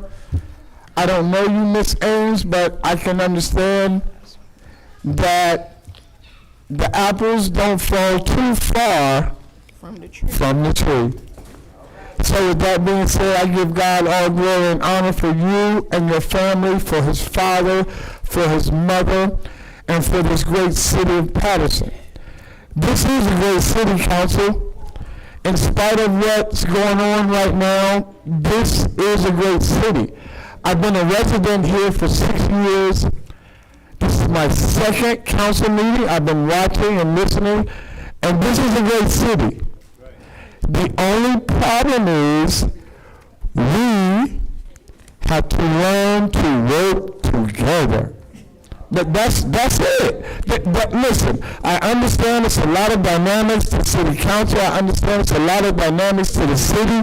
But at the end of the day, we as people, as council people, as neighbors, as students, we have to learn to work together. It is the only way it's going to work.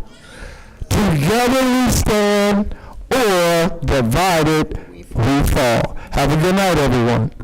Thank you. Next speaker, Madam Clerk. Next speaker is The next speaker is Eddie Oliveras. Yes, good evening all. You know, I too want to mention Menendez. On TV they were saying that this is a sad day in America. I say this is a good day in America when a corrupt crook is found guilty of 16 counts. It's a good day in America. But anyway, I want to talk about why we're here in this office with air conditioning. The part of the ceiling in the chambers where we hold the regular meetings fell down. This was months ago, and we don't have money to fix it. And so the public health offices are closed because it's hot. And the air conditioning system is not working in those offices, and so they closed down. And so we don't have any money to fix the air conditioner either. But let me tell you what we do have money for. We gave the BA a $50,000 raise. A raise for $50,000, not salary. We gave the city attorney a $50,000 raise.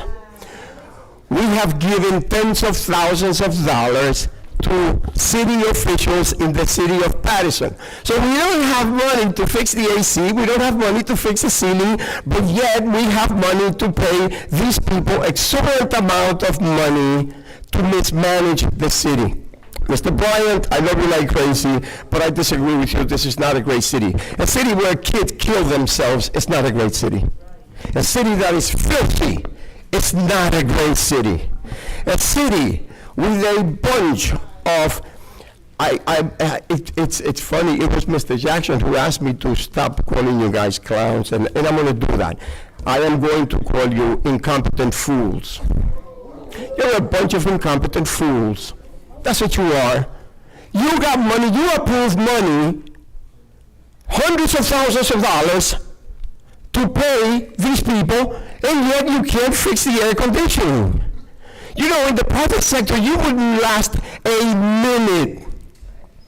Not 1 minute. And Mr. President, you know, you keep on asking us to respect you, but you have no respect for us, pretending that you're writing something important. And this is for you. If you were competent, you would fire the BA. And yet, you're complaining all the time, oh, the quorum. You have no clue what the quorum is. You have no clue. And I'm going to close with this. Dr. Mims, you know, the other day you said that you should be treated as kings and queens. You have a PhD, but I guess it's not in history. Because if you did have it in history, you would know that back in the 1700s, we fought to kick the king's ass out of this country. We want nothing to do with kings and queens. Your time is over. And as I mentioned in the beginning of the meeting, I mentioned that this is not the place for you to attack council member at the personal level about the qualification. Whether Dr. Min's PhD is on one thing or another, it has nothing to do with the city. And except that the three people, the mic, the podium is closed for this gentleman. Yes. Let's go to the next speaker. All I'm going to ask. Okay, but there's no answer. Don't expect me to sit down if you're going to answer me. If you're going to address me, then I will answer. Ask the rest of the speaker is to please respect the council member. My 3 minutes, listen. Came to address the problem. Let's go to the next Just in case you don't know, it seems as if you don't know, the power doesn't reside with you, it resides with us. You work for us, not the other way around. The next speaker, Madam Clerk. G. Greer.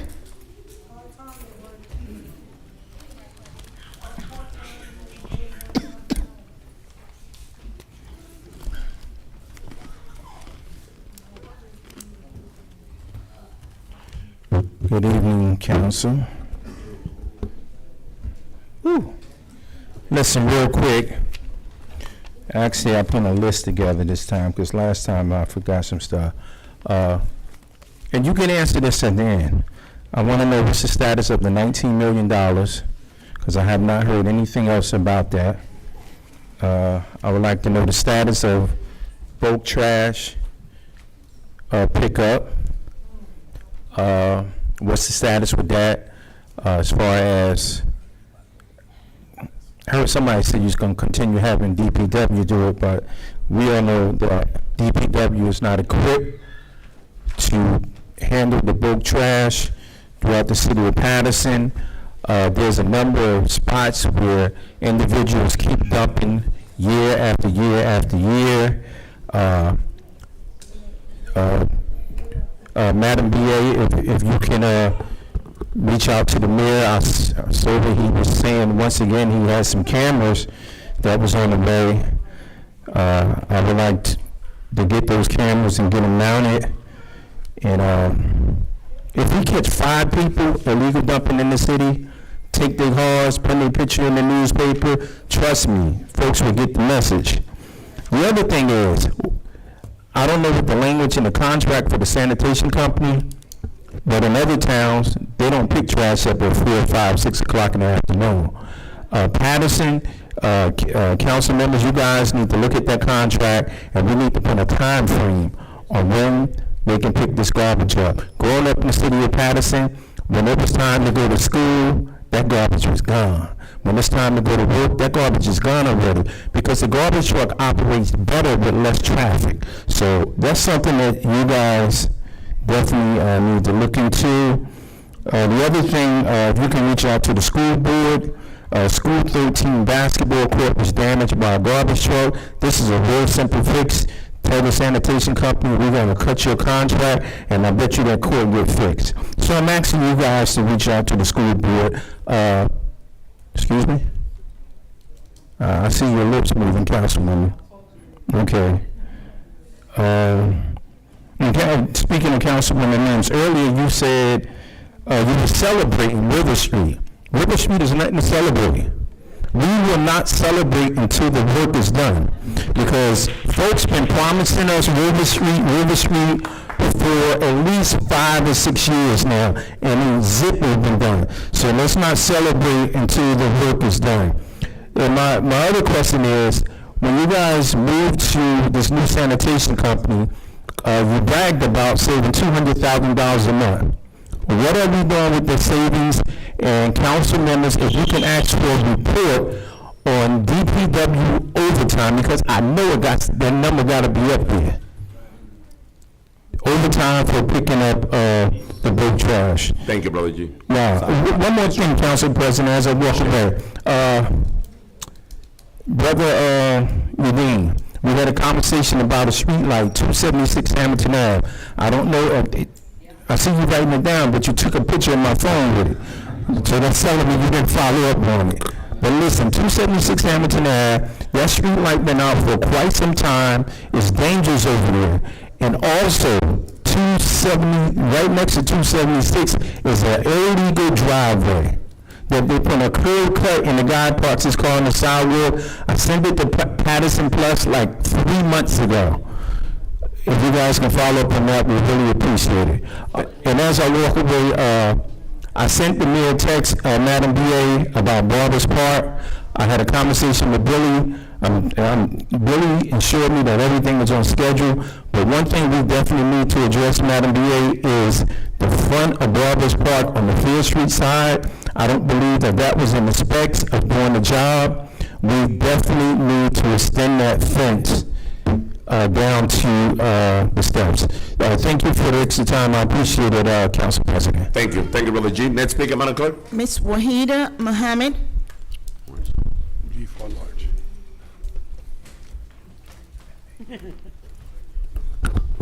This guy's name, good evening. Good evening. First of all, let me just say this. We can all work together, but we need to start with the truth. The other thing is, I want to know, and I know you're not going to answer until later, but the issues with the whole situation with the bricks. I was told that was settled, that it was a resolution made, and whatever was supposed to happen is now going to happen. So I want to know what that is. The other thing is, I want to say, I heard on the way in, Council President, that this is going to be your location until the chamber is fixed. I want to know if that's the truth or if that's just something I heard, I thought I heard, or whatever.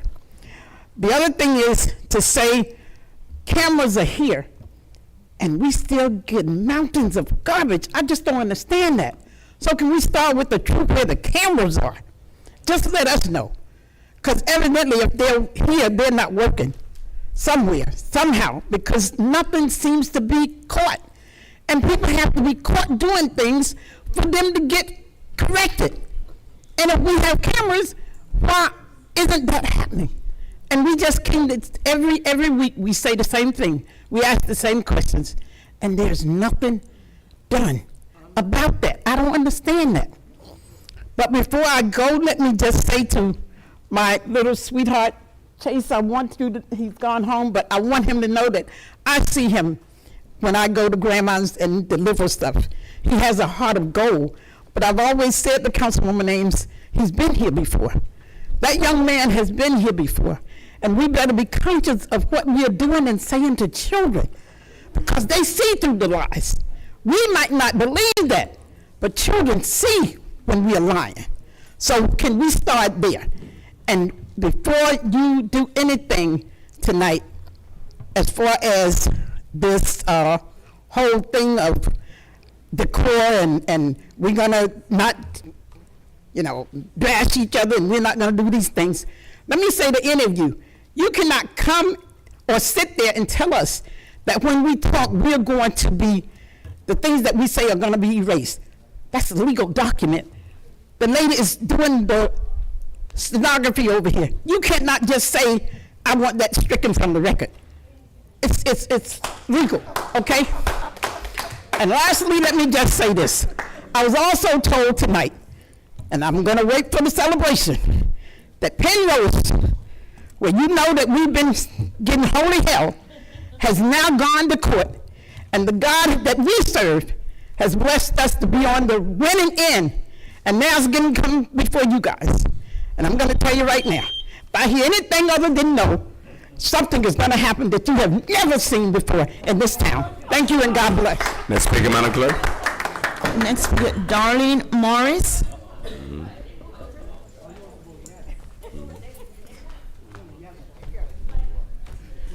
Good evening, everyone. Yeah. I just want to start by saying that this is a hostile environment. When I think about it, City Hall is falling apart. The health department has no air. The schools have no air. There's no parking. This crime is high. Garbage is all over the place. The heat is making it worse.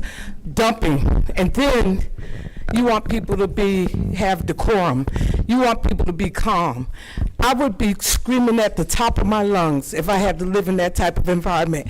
Everybody puts stuff on the record, but we don't get any responses from what you found on the record. You put stuff on the record, but you don't get any response. You don't know what the result is. So it going on the record doesn't help anyone. I think it's reprehensible for you to sit there and know that people are so miserable. Rent is over $2,000 a month. To live in an environment where I rode down the street, cars were parked all the way to the corner. Then you tow their cars, but you make it so they have nowhere to park. Someone came to my house this week, told me they had to park at their brother's house and take an Uber home. How can you sit there and allow this to happen to the people of Paterson? I don't understand it. And everybody sit there with a straight face and get mad at Mike because he's telling us what's going on. You want to refute what he says, but you don't bring the facts if it were different. Bring the facts, let people know what's going on, let them know what's being fixed, and whatever. But the one thing I want to make clear, particularly for black people, you better come together. You better come together because this council means you no good. How can you see the fourth ward and the first ward not getting what they're getting cars towed more than anybody else? And I rode down Marion Street the other day, and there was a car parked literally on the corner. I didn't see that being towed. I think it's just reprehensible the way people are being treated. I think that you should be ashamed of yourselves. I think that people need answers. We need to know what's being done, when it's being done, and if somebody could get a $50,000 raise, they certainly should be able to answer the questions tonight. And people shouldn't have to wait. I hope that you guys really dig in your heels and make things happen for this constituency of Paterson, because it's a sad day in Paterson today. Good night. Next speaker, Madam Clerk. Deborah Hannibal.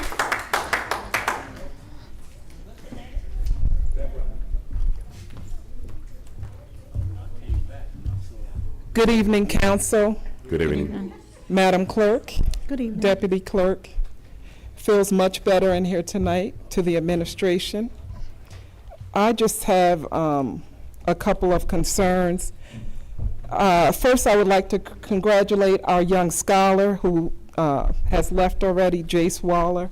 What a great achievement. And I'm so proud of him. I'm a School 10 alum. And what I've heard about School 10 and the other schools in the city is very disturbing. That 90% of our children are not on grade level for reading or math. That's disturbing. And if people want us to come here and be nice when that is going on, we should be outraged. That should cause outrage. What we're doing to our children here in this community is criminal. We don't have adequate recreation for them. Speaking of that, I would like to know what happened with the COVID relief funds. We were supposed to have the community centers built for them. There was forums and all of this discussion. So to me, that's style over substance. Don't talk about it, be about it. People come here and they talk a good game, but we don't see any action. So we want to see some things in our community, and we have a right to be upset. We have a right to be upset. When you're saying you're saving money on the trash, and we see trash everywhere, so some of that savings could have been used to purchase trash cans, so it wouldn't be littered all over the street. You have recycling bins. Some people don't have any disposable income in this city because they're being, I can't even think of a nice term for how high the rents are. I didn't want to say it, but that's what it is. And then we talk about parking. For this evening, there are almost 100 applications for handicap parking because there's no parking. We're building all these buildings, no schools. Education is not paramount here. And you're telling us that when you don't have any kind of contingency plan, when you're doing all this development and you're not thinking about our children, you don't have schools for them, you don't have recreation, you don't care about us.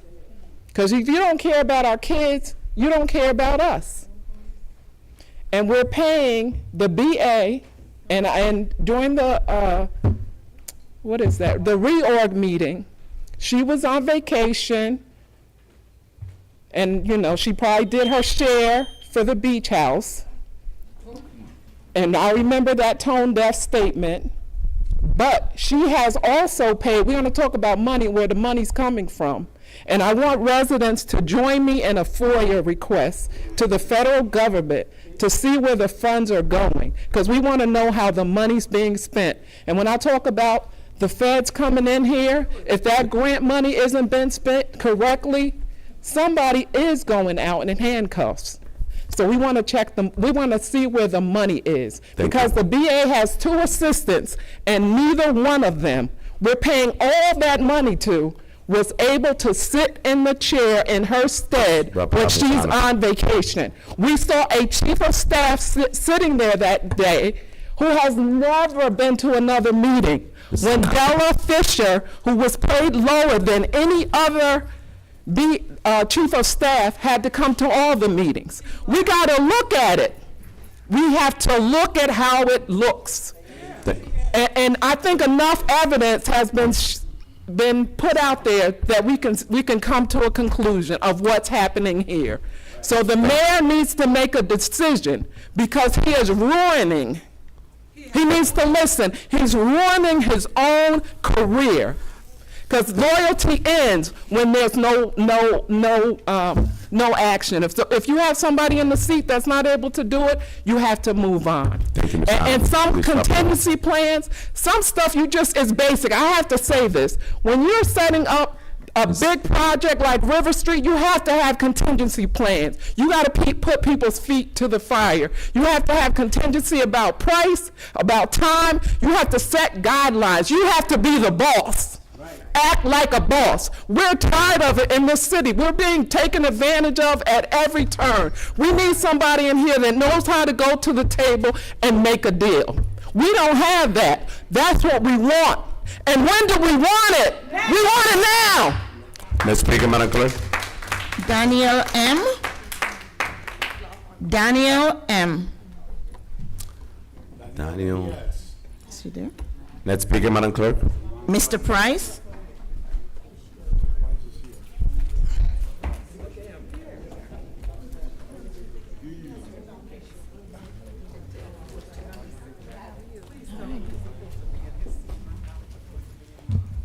Good afternoon. Good evening.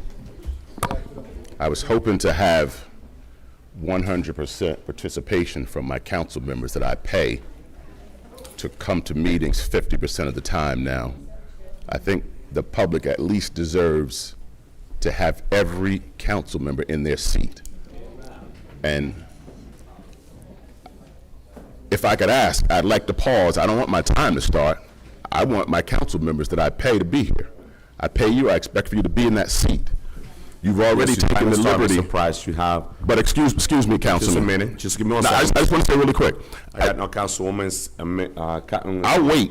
I don't mind waiting. The only thing is, you guys took the liberty to make a decision like this, but that's not democracy. The people control what goes on when it's a democracy. So I don't want to speak to half of my council members. I want to speak to all of them, the same ones that I write all the time and most of you don't respond.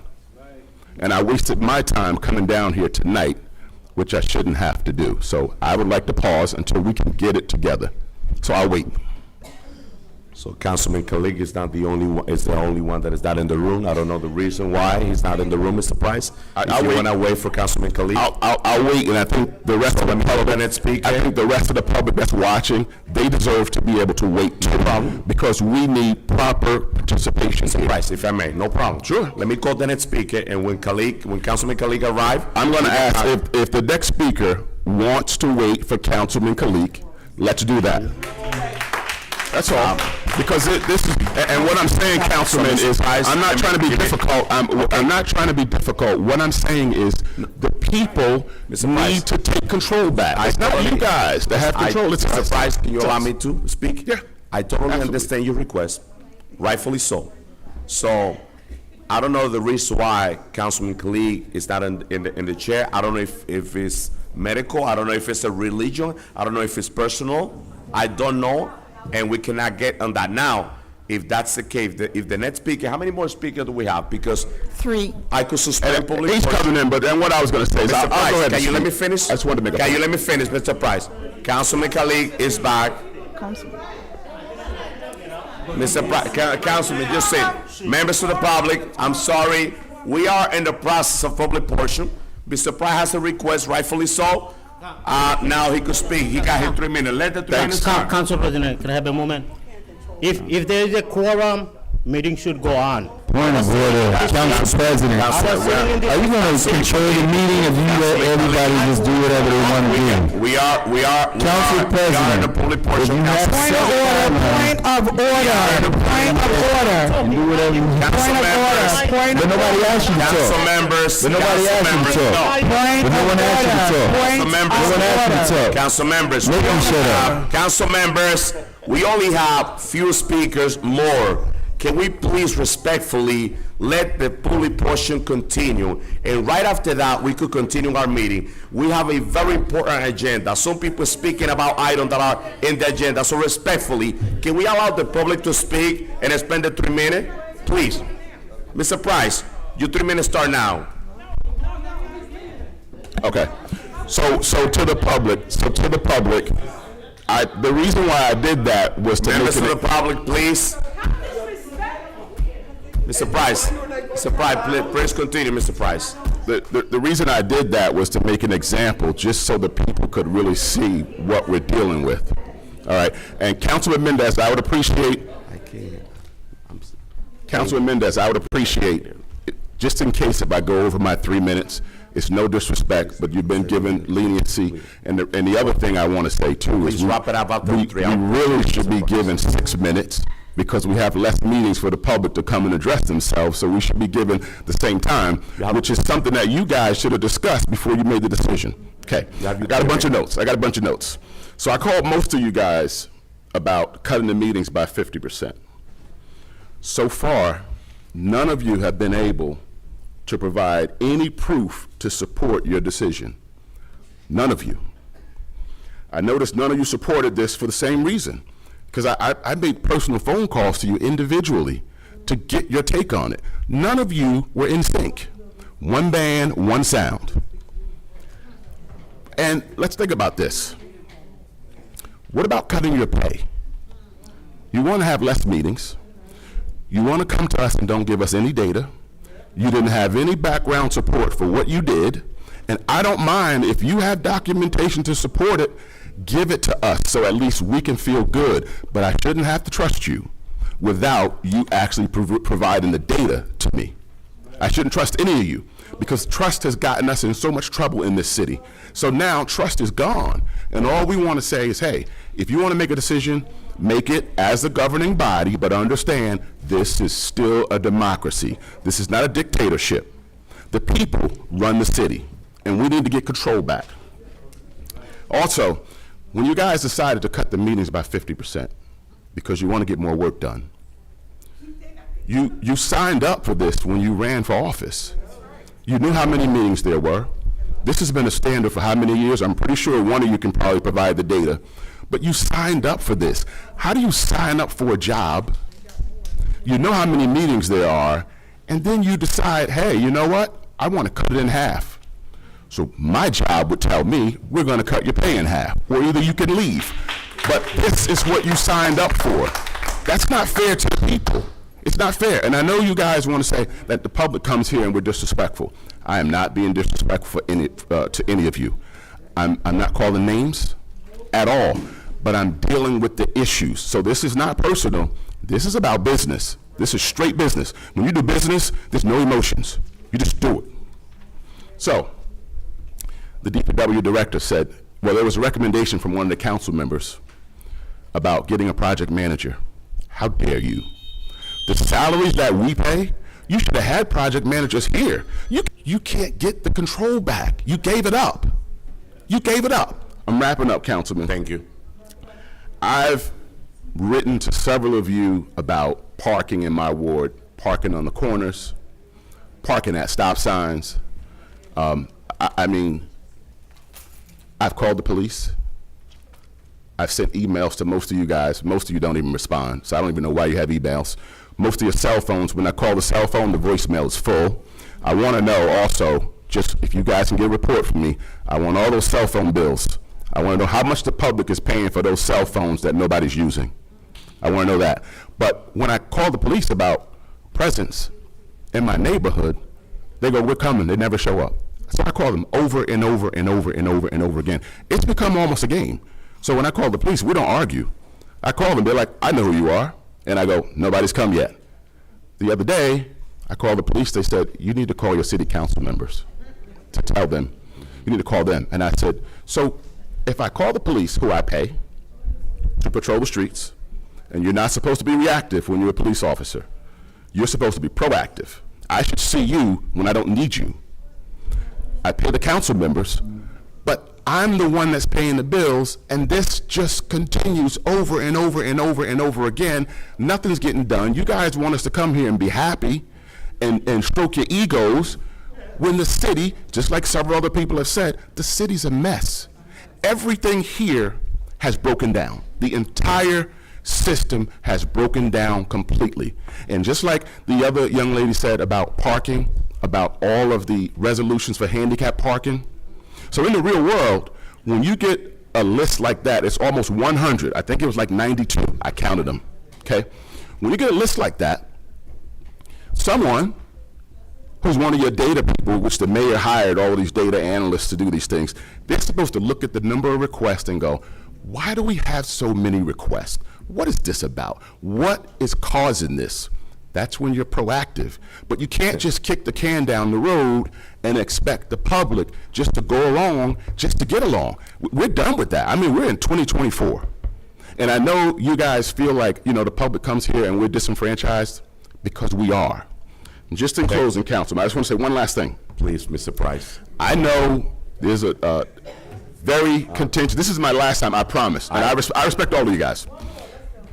I know that the relationship between you and Councilman Jackson isn't the best. I think it's good, because in a democracy, you're not supposed to agree on everything. You're not supposed to. It's okay. It's fine. It's fine. You guys are sitting there now. You're not throwing blows at each other. But one thing I will say about the meeting last Friday that happened, that was regarding the street, I call it the street takeaway. I know you wasn't. We had discussions, and most of those discussions, thank you, and most of those discussions were that the meeting should have happened before you guys ran rogue and did what you did. We got along just fine talking to all the members of the mosque, because you guys took this thing and made it seem as though this is going to create a division in the community. This has nothing to do with the community, division, religion. It had nothing to do with that. This all has to do with the governing body made a mistake. I do a sidebar conversation with Governing you. body made a mistake, and you guys need to come back and fix it and be accountable. Thank you. Let's speak about it. Councilman William Bill McCoy? Councilman William Bill McCoy? The 3-minute clock, Thank- clock. I guess I'm the only person that is held to the 3 minutes, but I'll take it. Good evening, council members and the public. I wanted to talk a little bit about the Jamaica Day Festival this August 3rd and 4th in the park, and make sure you're aware that it's actually 2 days. Great event, fantastic program, and we look forward to that. But as a 20-year council person, I felt tonight it would be good for me to give a little bit of advice. It's important to recognize that the public has a right to speak. We should never try to muzzle or curtail the public's expression, and as long as they're not being disruptive of the meeting, they should be able to say whatever they want to say that's on their mind.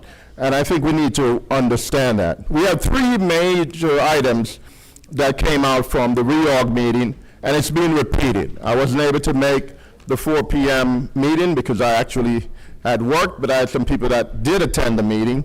And there is a concern with the way the street was vacated and whether or not the public was duly informed, and whether or not we had the right as a municipal council to do that.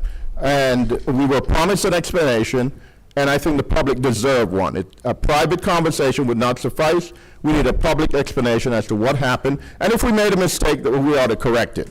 And I think you've heard from the public today. The second that came out of that was the Grace Chapel parking lot. Councilwoman Mims and others said that we were in fact going to get the details, the receipts, the documentation, so that we have full justification. As I said back then, I've worshiped across the street from Grace Chapel.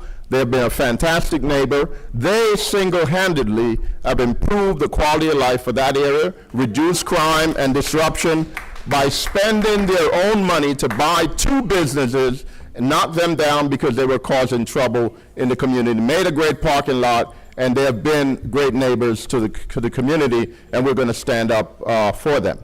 The other issue is, when I served on the council, we had 4 meetings. And I find it difficult for us to even get through those 4 meetings and not have anything slip. Last meeting, we had the discussion of the settlement of the tax appeal with that property. Other than that discussion, if we had not had it, we would have had a travesty in terms of the valuation not being fair and representative of what the market represents. And that would have been passed on a consent agenda, and nobody would have seen it. So we need to pay attention. The public has a right. They have a concern. and they should be respected. The notion that if someone disagrees with you or chastise you, that they're being disrespectful is not true.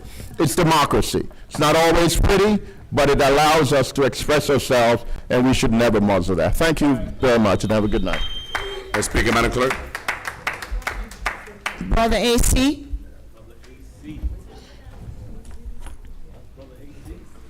Brother AC. Good evening to all. Good evening. The reason why I'm here is because I'd like to ask to you guys for approval of my entertainment licenses for a business located in 343 21st Avenue in Paterson. I did apply over 2 months ago. The student had no answer. I would like to know why. That was approved. No, he pulled it. Council members, Hold council it. member, one public portion. 6-1. Yeah.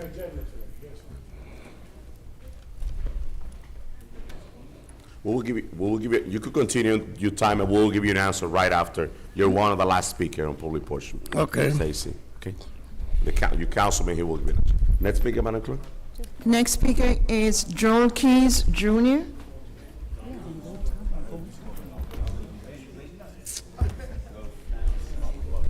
I talked about it last week, so now this is my rebuttal. Joe Keys, Paterson. Robin DiAngelo, author of White Fragility, Why It's So Hard for White People to Talk About Racism, asserts, quote, racism is the status quo of society. It is the status quo of your society, of my society, of all Western cultures.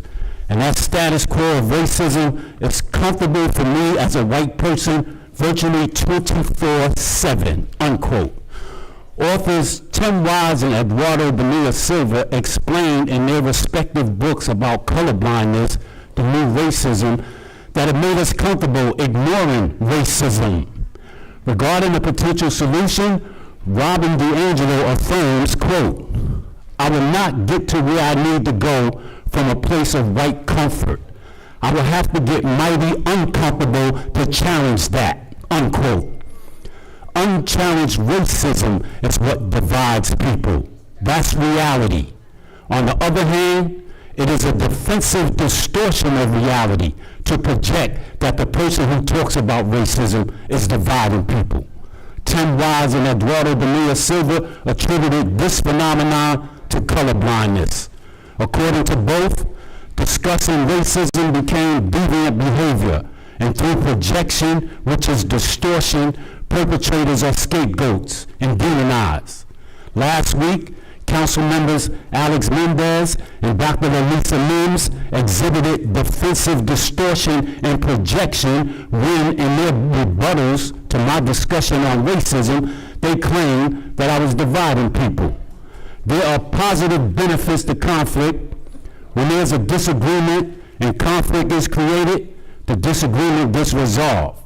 I will read the quotes from Dr. Mims and Councilman Mendez, and while you observe the defensive distortion and projection, also appreciate the potential positive benefits of conflict.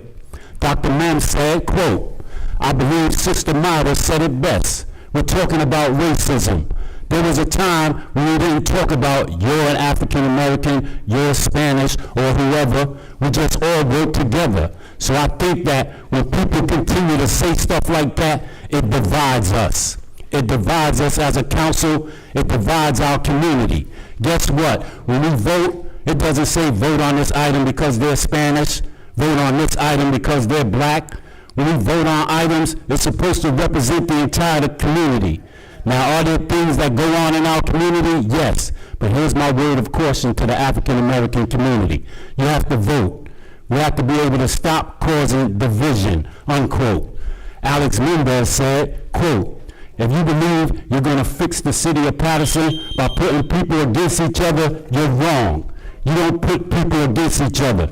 You don't bring even color into this conversation. Religion, races, because what we're doing, we're dividing a community. We're dividing the city of Paterson.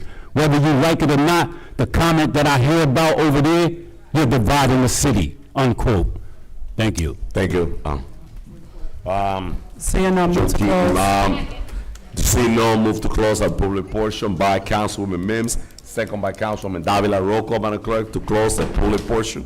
Yes, Mr. President, roll call to close the public portion of the Municipal Council meeting of July 16th, 2024. Councilman Abdelaziz. Thank you, Madam Clerk, and we're going to put the 2 minutes on, so you can hold me accountable.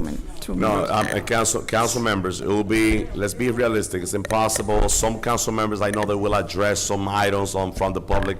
I will give 5 minutes to each council members, 5 minutes. They will have more than enough time to address the public. 5 minutes. If every council member speak for 5 minutes, we're gonna spend 45 minutes on the public portion, on the closing of the portion. I'll do 5 minutes. Some council member will do less.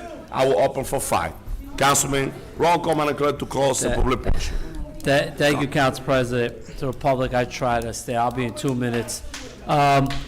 So I heard some of the concerns regarding the meetings and how before we signed up, and I heard the word democracy a lot. And that's what's best about this country that we live in. In a democracy, we also have free and fair elections. And the voters have spoken and elected us to make decisions for the next 4 years. So that is what democracy is. You may not agree with us, but when you don't agree with us, you go to the ballot box, you can run for office, you can vote the way you want to vote, and the residents elect us. And the entire council, the 6 of us, were reelected. We were reelected to make decisions. And I look at it differently. You have 2 meetings a month. That means the administration needs to be held accountable to meet deadlines. Council members have to meet deadlines to make sure that their items make the agenda. That's going to fall on us now. For the public, you know, if you're a proactive elected official, the public, you can listen to them. I can speak in the 6th Ward. I have my monthly meetings every single month where my residents come in the 6th Ward and voice their concerns and their opinions and their issues. It doesn't necessarily have to be at a council meeting. So the key word is democracy. And on May 14th, there is no better way with a democracy in action with the elections. And that's what you have. In another 2 years from now, the residents of Paterson will have another opportunity to make their voices heard for people that are going to take action on what they want to see in the city. So, Madam Clerk, as I stated, it's 1 minute and 45 seconds. My vote is yes. Thank you, Councilman Abdelaziz. Councilwoman Cotton, is she there? No. Councilwoman Davila? Yes. Thank you, Councilwoman. Councilman Jackson? Thank you, Madam Clerk. If it's not evident that here is where the failure lies, then you're not understanding what you're looking at. And Ms. Muhammad, I'll begin by saying it seems as if the only time we get justice for our residents is by hiring an attorney and taking them to court. Those are the examples. It was in-house. Thank you, Corporation Counsel. I mean, I didn't say one word while they're heckling, talking nonsense. Is that the same attorney that created the situation with Director Gilmore that's now has us on the hook for this major lawsuit? Is that the same one you're referring to? The fact is, this council had an ability to move accordingly against these rogue landlords, as we failed to do, not just with Penrose, but with Royceman and all of the other infractions that these rogue landlords continue to make. So, I mean, regardless of what, we were forced to go to court when this could have been done administratively the same way we elected to move administratively to give tax reductions to these landowners. But people got to continue to heckle. And, you know, notice his lack of control. The only person he's interested in controlling is myself. He sat right there and allowed Councilman Kalik to come in here and be disrespectful to a person of the public, and then talked about how the meeting was a success. In his eye, this shows his lack of intellect in this area, his failure. his lack of competency, to say that the meeting was a success just because everything was pleasant. Nobody in the meeting agreed that, okay, they were happy with the decision that was made. Then a gentleman comes to the microphone and expresses that, and he wants to rush him off the microphone. Rush him off the microphone. But as you just about witnessed earlier, when a non-resident, a vendor came to the mic, people were willing to bend, but they knew I was going to call that out. They refused to allow Mrs. Briggs to be answered to that day. I put in a request, speak to him. No, cut me off. But then you're going to entertain the possibility of allowing a vendor to be answered to. It's a disparity in treatment, you know. And Mr. Price is absolutely correct. In fact, all the speakers were correct. This is a gross failure that's taking place. And the failure falls on the shoulders of the council because, again, it only takes 5 votes. 5 votes and we can fire the people who are failing this community. But we sit here and we applaud these things that are happening. We celebrate the failures right in your face. Now, I wrote a piece of legislation. The Corporation Council, please, I would like to have your office review it so that this item can be included on the agenda. The legislation, the state statute says clearly, the council and/or they talk about the body within the county as well, because they talk about parks, they talk about roads, they talk about highways, byways. There's many different things they talk about. It expressly says the council does have the purview to render these parcels, but it also says for items that are not utilized by the public. So I would like to have the legislation reviewed. I'm not resting on that. To talk about the fact that I told the Briggs family, he's passing along third-party information. Why would I ever say that? In fact, they called me, and I attended the meeting that he tried to call on at 4 o'clock in the afternoon, and it wasn't a fully attended meeting.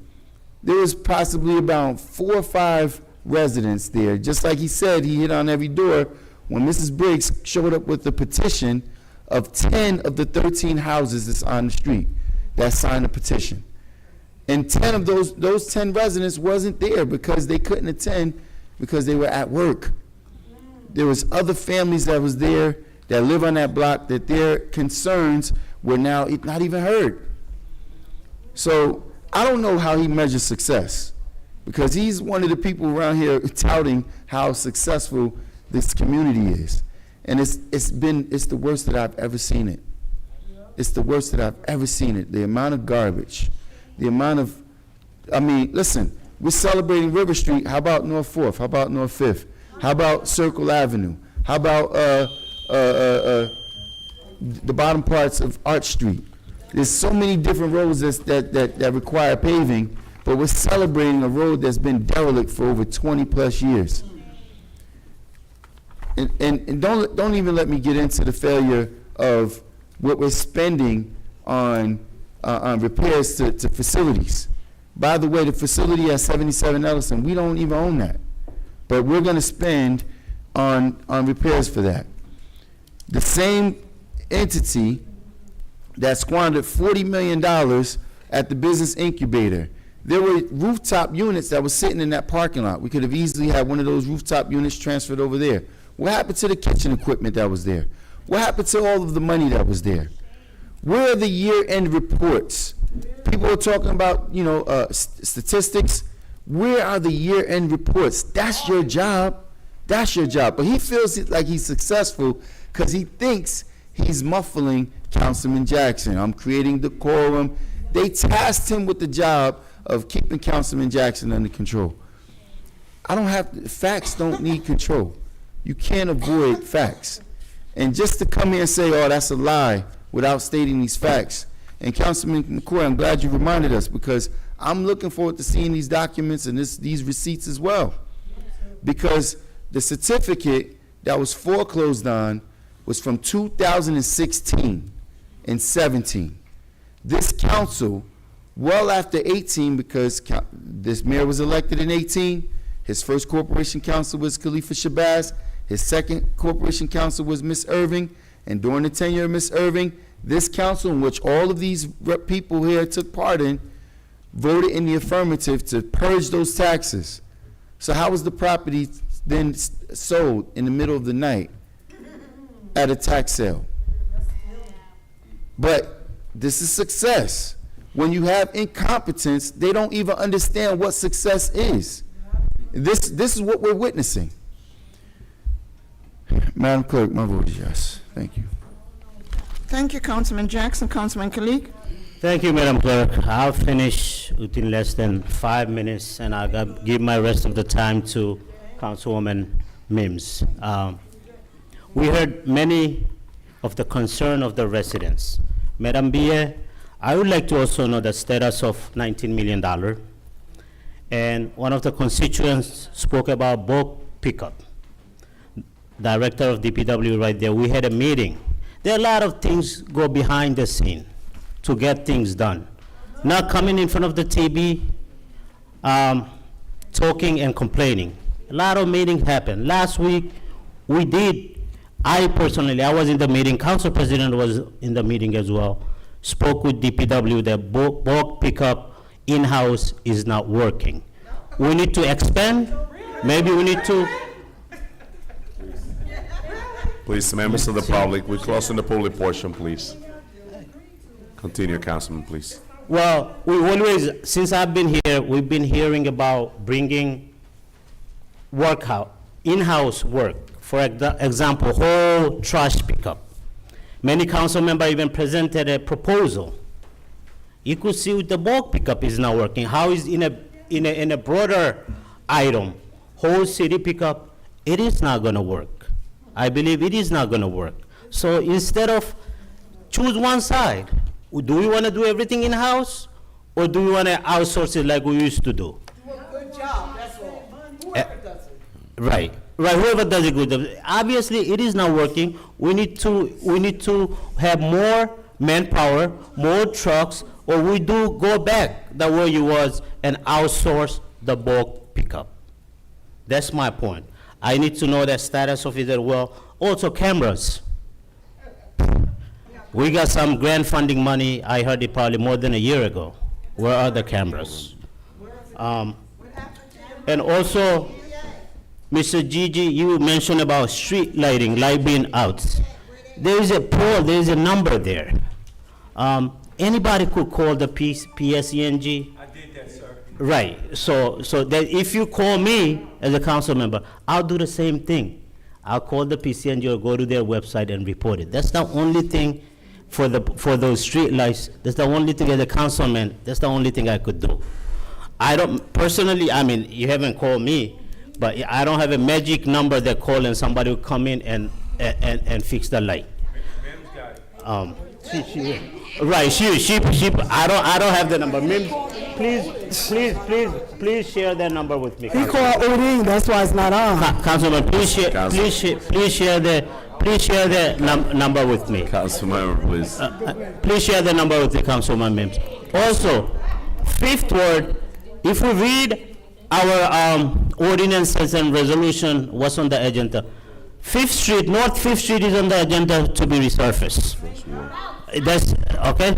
So I think all the council members, we need to read our agenda as well. Also, Carlisle Avenue, 37th Ave, I think is on the agenda as well. That's all, and my vote is yes to close the public portion, Madam Clerk. Thank you, Councilman Kalik. Councilwoman Mims. Thank you, Madam Clerk. So let me just, I'm glad you talked about 19 million. I would like to see that. I also would like a study done because it does not take 19 million to build a rec center. There are some other municipalities that did it for 4.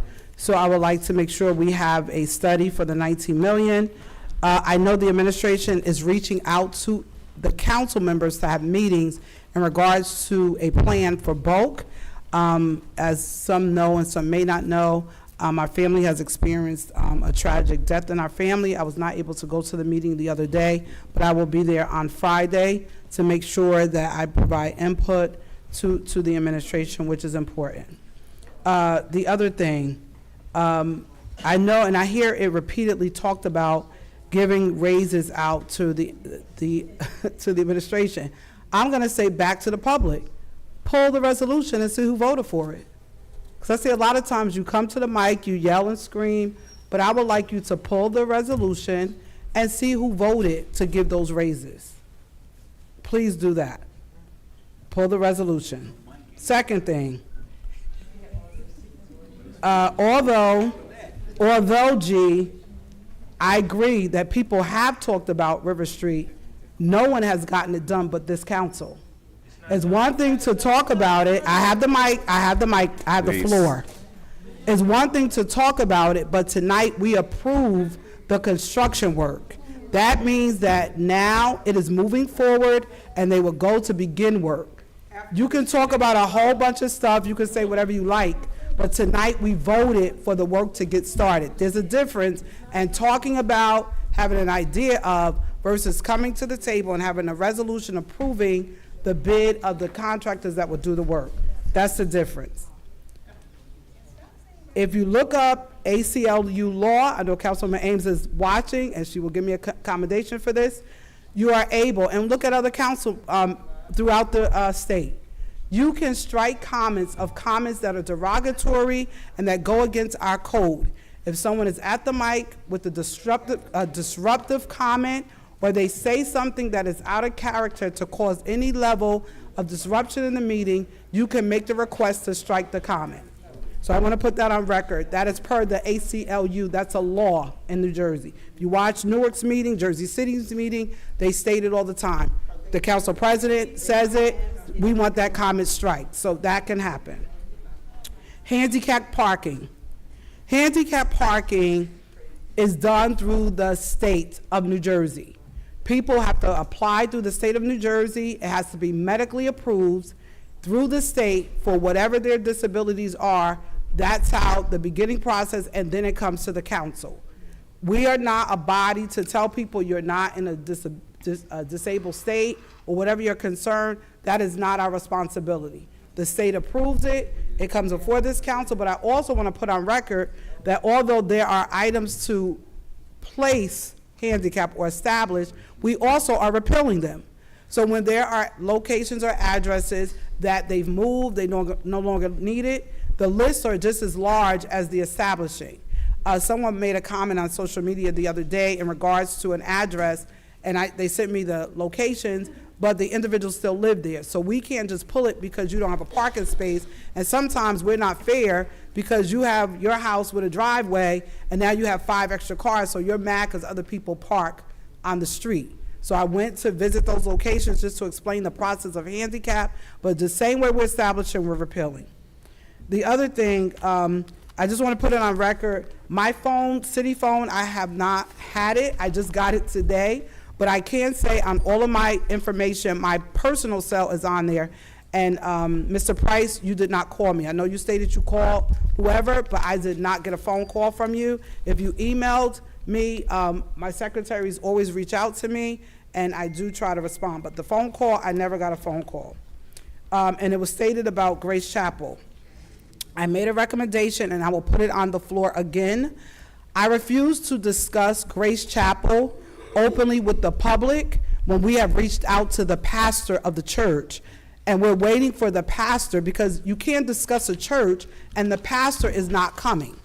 So we've reached out, and I'm putting it on the record that there is, I mentioned it last week, and I'm putting on the record again, that we sent a letter to the pastor of the church requesting an executive session to discuss what happened in Grace Chapel.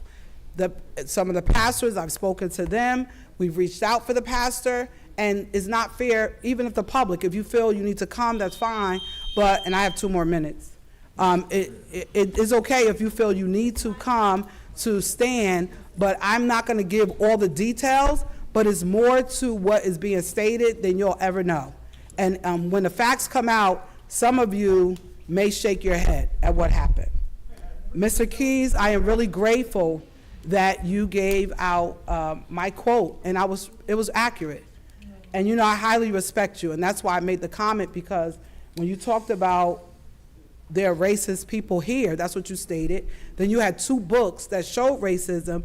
I had to address that because I can't speak for anyone, but I spoke for myself. When you state a comment that people are here are being racist, there is a need to respond or answer or defend what is being stated. I'm not sure where or why that comment came up or why it needs to be made, but it wasn't a general statement. You referred to us as the council as some of us being racist. That was your statement, and you know, so that's why I made the comment, just to state, you know, we have to work together. Whether you like people or not, you have the right to work with them or whatever, and there was a time, and there still is a time in some aspects where people do it for the people. They don't do it just for one, because when we're voting for items, it is for the people. And I also want to put it on the record, I sent an email out for North 4th. I got some residents that called, and I went there to put that on the list for repaving, but North 5th is approved. It's on the list. I posted it. It is on the list. We voted on it. We voted. We're voting on it tonight again for the second phase, the whole strip. It is on the agenda. So I like First Ward, right? And both I was the one that asked the administration, North 5th and North 4th. It is on, we're voting on one, and the other North 4th, I just made the request. So that's how you work to get some things done. There's a whole bunch of other streets. I will repost the streets again for the community members that need to see it. And I'll say this in closing. In order for there to be a level of decorum in the chambers, we have to begin to respect each other. One thing, and definitely tell the truth, because one, all the documents will speak for itself. Whether you want to believe the truth or not, that's another story. But you can Oprah it, absolutely. We're in the close of the public portion, please. I have the floor. After the pastor comes to have a private meeting, and after that point, whatever you need, you could just Oprah. And if you have not gotten it, then you let people know. If you make an Oprah request and you're not receiving the data from the clerk's office, that is when you can. Those are the things you need to come to the mic and say, on such and such date, because within 10 days, you should receive that data. And if they're not giving it to you, we need to know that. But if no one's reaching out to let us know, we don't know that you're not receiving Oprah requests. They have not, and they come to the mic, but they're not saying they're not receiving Oprah requests. They are not. Okay, Members so of the public, Darlene, you spoke already. Councilwoman Mims You has the spoke. floor, I have the please. floor. I'm talking to the residents. I'm talking to the residents. You don't live in Paterson. I'm talking to the residents. It doesn't matter. I'm speaking to the residents. Respectfully. I'm speaking to the residents of the city. I have the floor. I didn't tell you not to speak. I had the floor. You spoke and I was quiet. No, I'm telling the truth. If you follow the process, you would know the truth. To the public, once again, if you make an Oprah request to the city clerk's office and within 10 days you do not receive the data, please let us know and we will follow up. Yes, we do. Yes, we do. Yes, we do. So Paterson, as we continue to move forward, even tonight, we have a lot of stuff on the agenda. I am asking, as you come to the microphone, there's a lot of stuff that's going on. Reach out to us. Email us, text us, call us, whatever you like. Once again, congratulations to Jace. Thank you so much for coming out on tonight. Well-deserved. Council President, to close the public portion, my vote is yes. Thank you, Thank Councilwoman. you, Dr. Mims. Councilman Udine.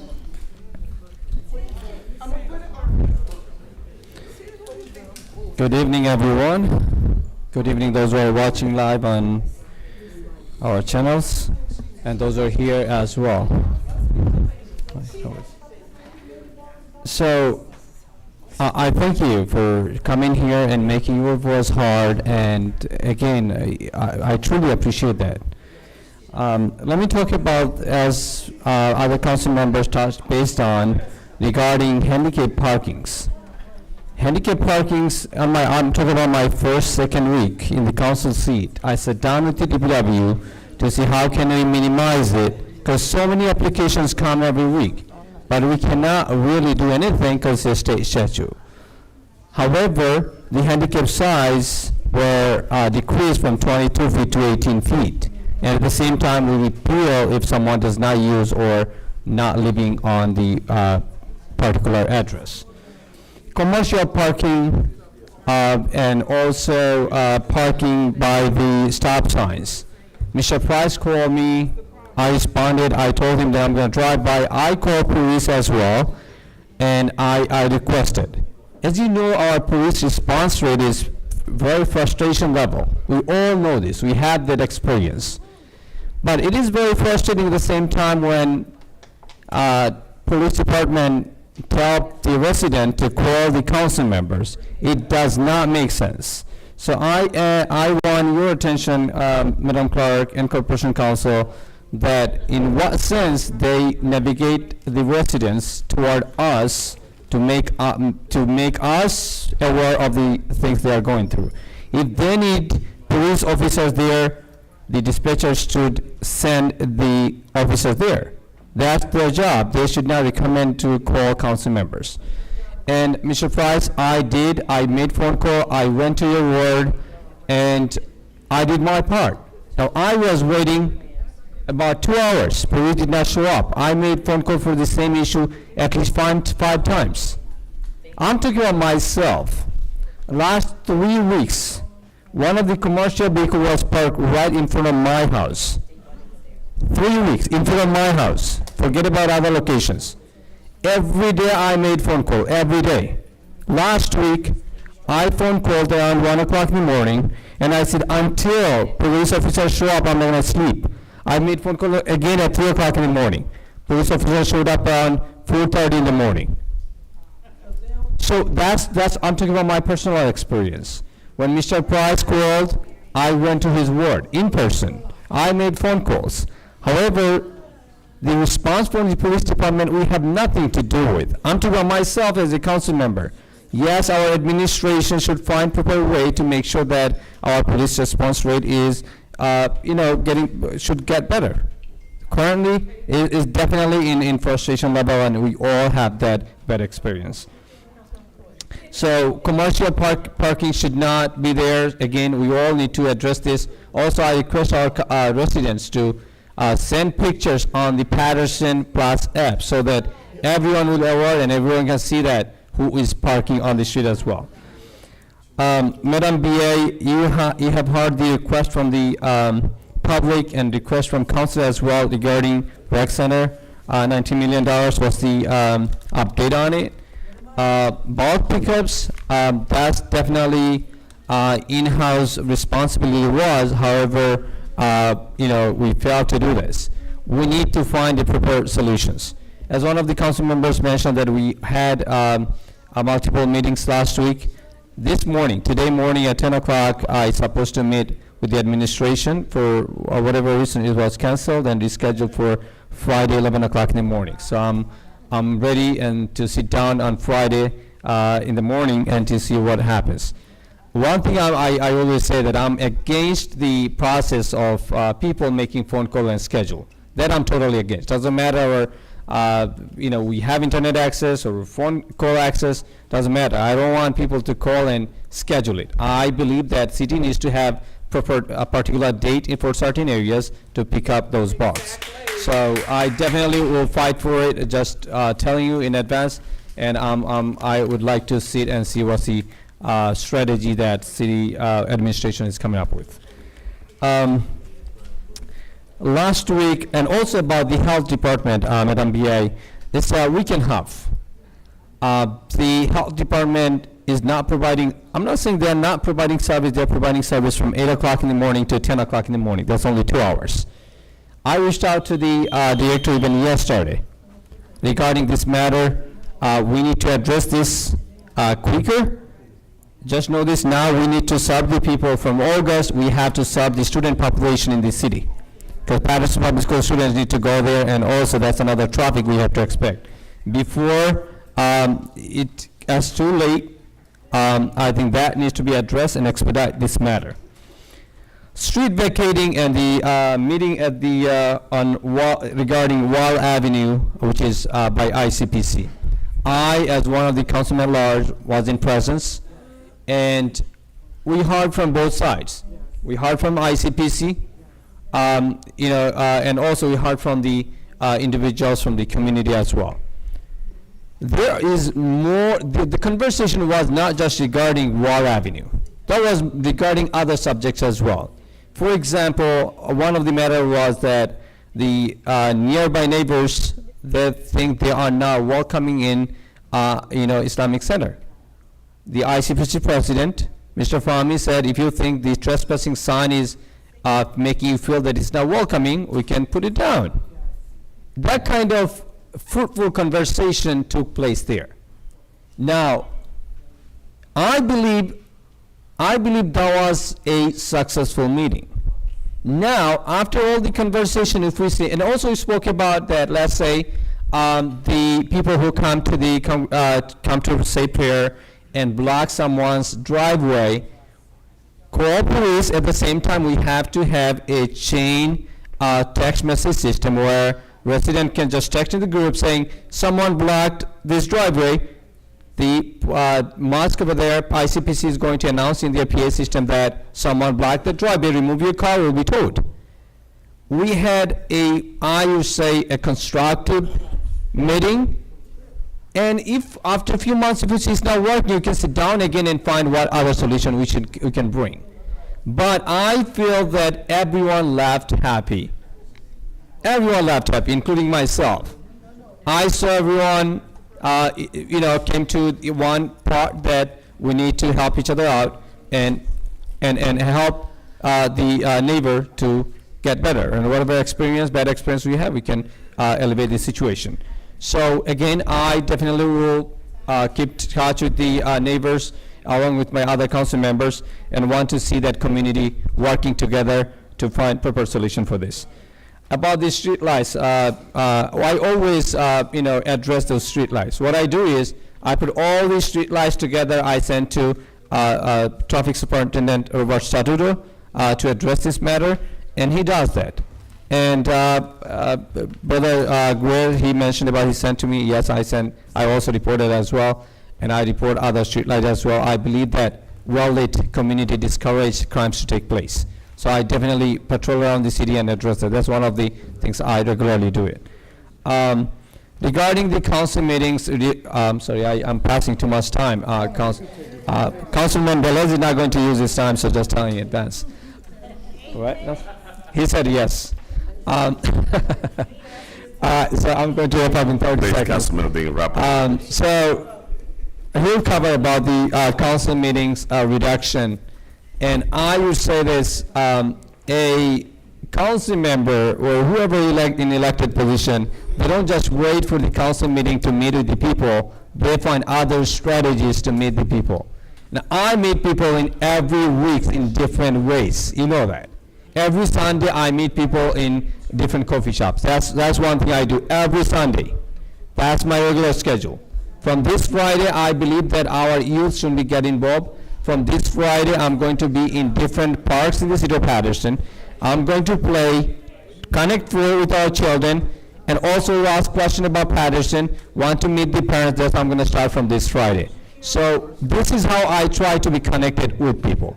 So if I see that a council member is going to just wait for Tuesday to come to meet the people, I think this is wrong. Our council members, and I believe I myself as a council member, should be visible in the community, should be connected with you, and should listen to you. And that's one of our jobs. So again, I thank you for being here. Thank you for making your voice heard, and also leading us in correct way and address the issues, the experience that you have.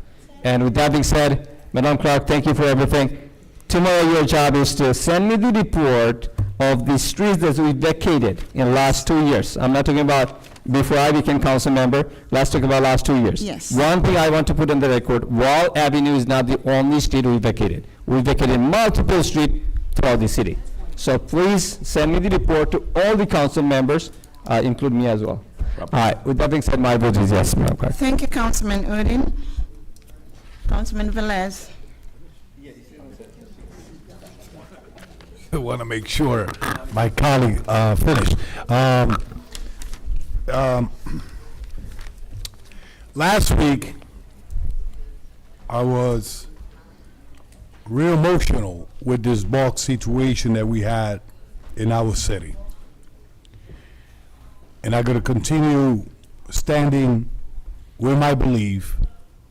Councilman Jackson could agree, Councilman Mendez, Councilman that I heard tonight, Councilman Kalik, Councilman Udin, and probably Councilman Ruby, and everybody here could agree. We are 9 members in this council, 9 members. And we talk along with us, what should work, not work, and we sit in committee, we talk about it, what is not working, what is not working, what is the idea, what is not the idea, what we could bring forward, what we cannot bring forward. It's the administration responsibility to make it work. We have a conversation with the mayor.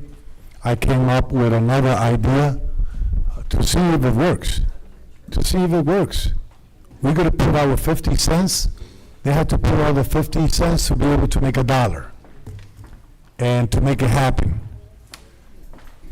DPW is overrun with this dumping that they do in every corner. If you notice when you're coming down River Street, I think it's Hamilton, under the train trestle, right? King Street, right? King. Yeah, both sides, almost a block full of dumping. DPW want to get to it, but there's a lot of dumping everywhere, every corner. And you know what it is? Today I pick up like 5, 6, 7 places in the 5th Ward that yesterday, Monday, was not there, but during the night, somebody dump it.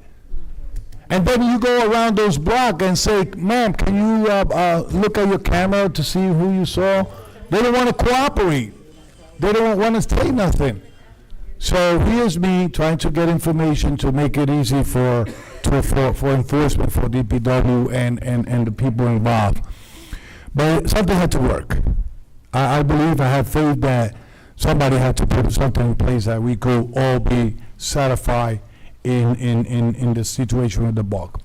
If not, I gotta say loud and clear, if the bulk situation is not resolved, there's something in jeopardy, and it's gonna be the garbage contract. If they don't include it in the garbage collection like it was before, something's gonna happen. So I'm talking on my behalf, right? I spoke about that last week, and I don't see not even a comment in this city council request regarding my concern regarding the ball pickup, but that's not your fault, right? That's not cool. Okay, so what is real disturbing tonight, Ms. Black, she's my neighbor.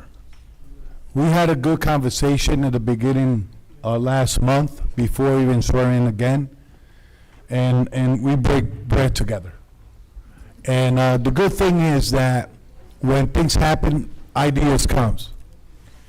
For me, a little bit discouraged, disappointed that her daughter put an application, 17 years old, to work for recreation on summertime.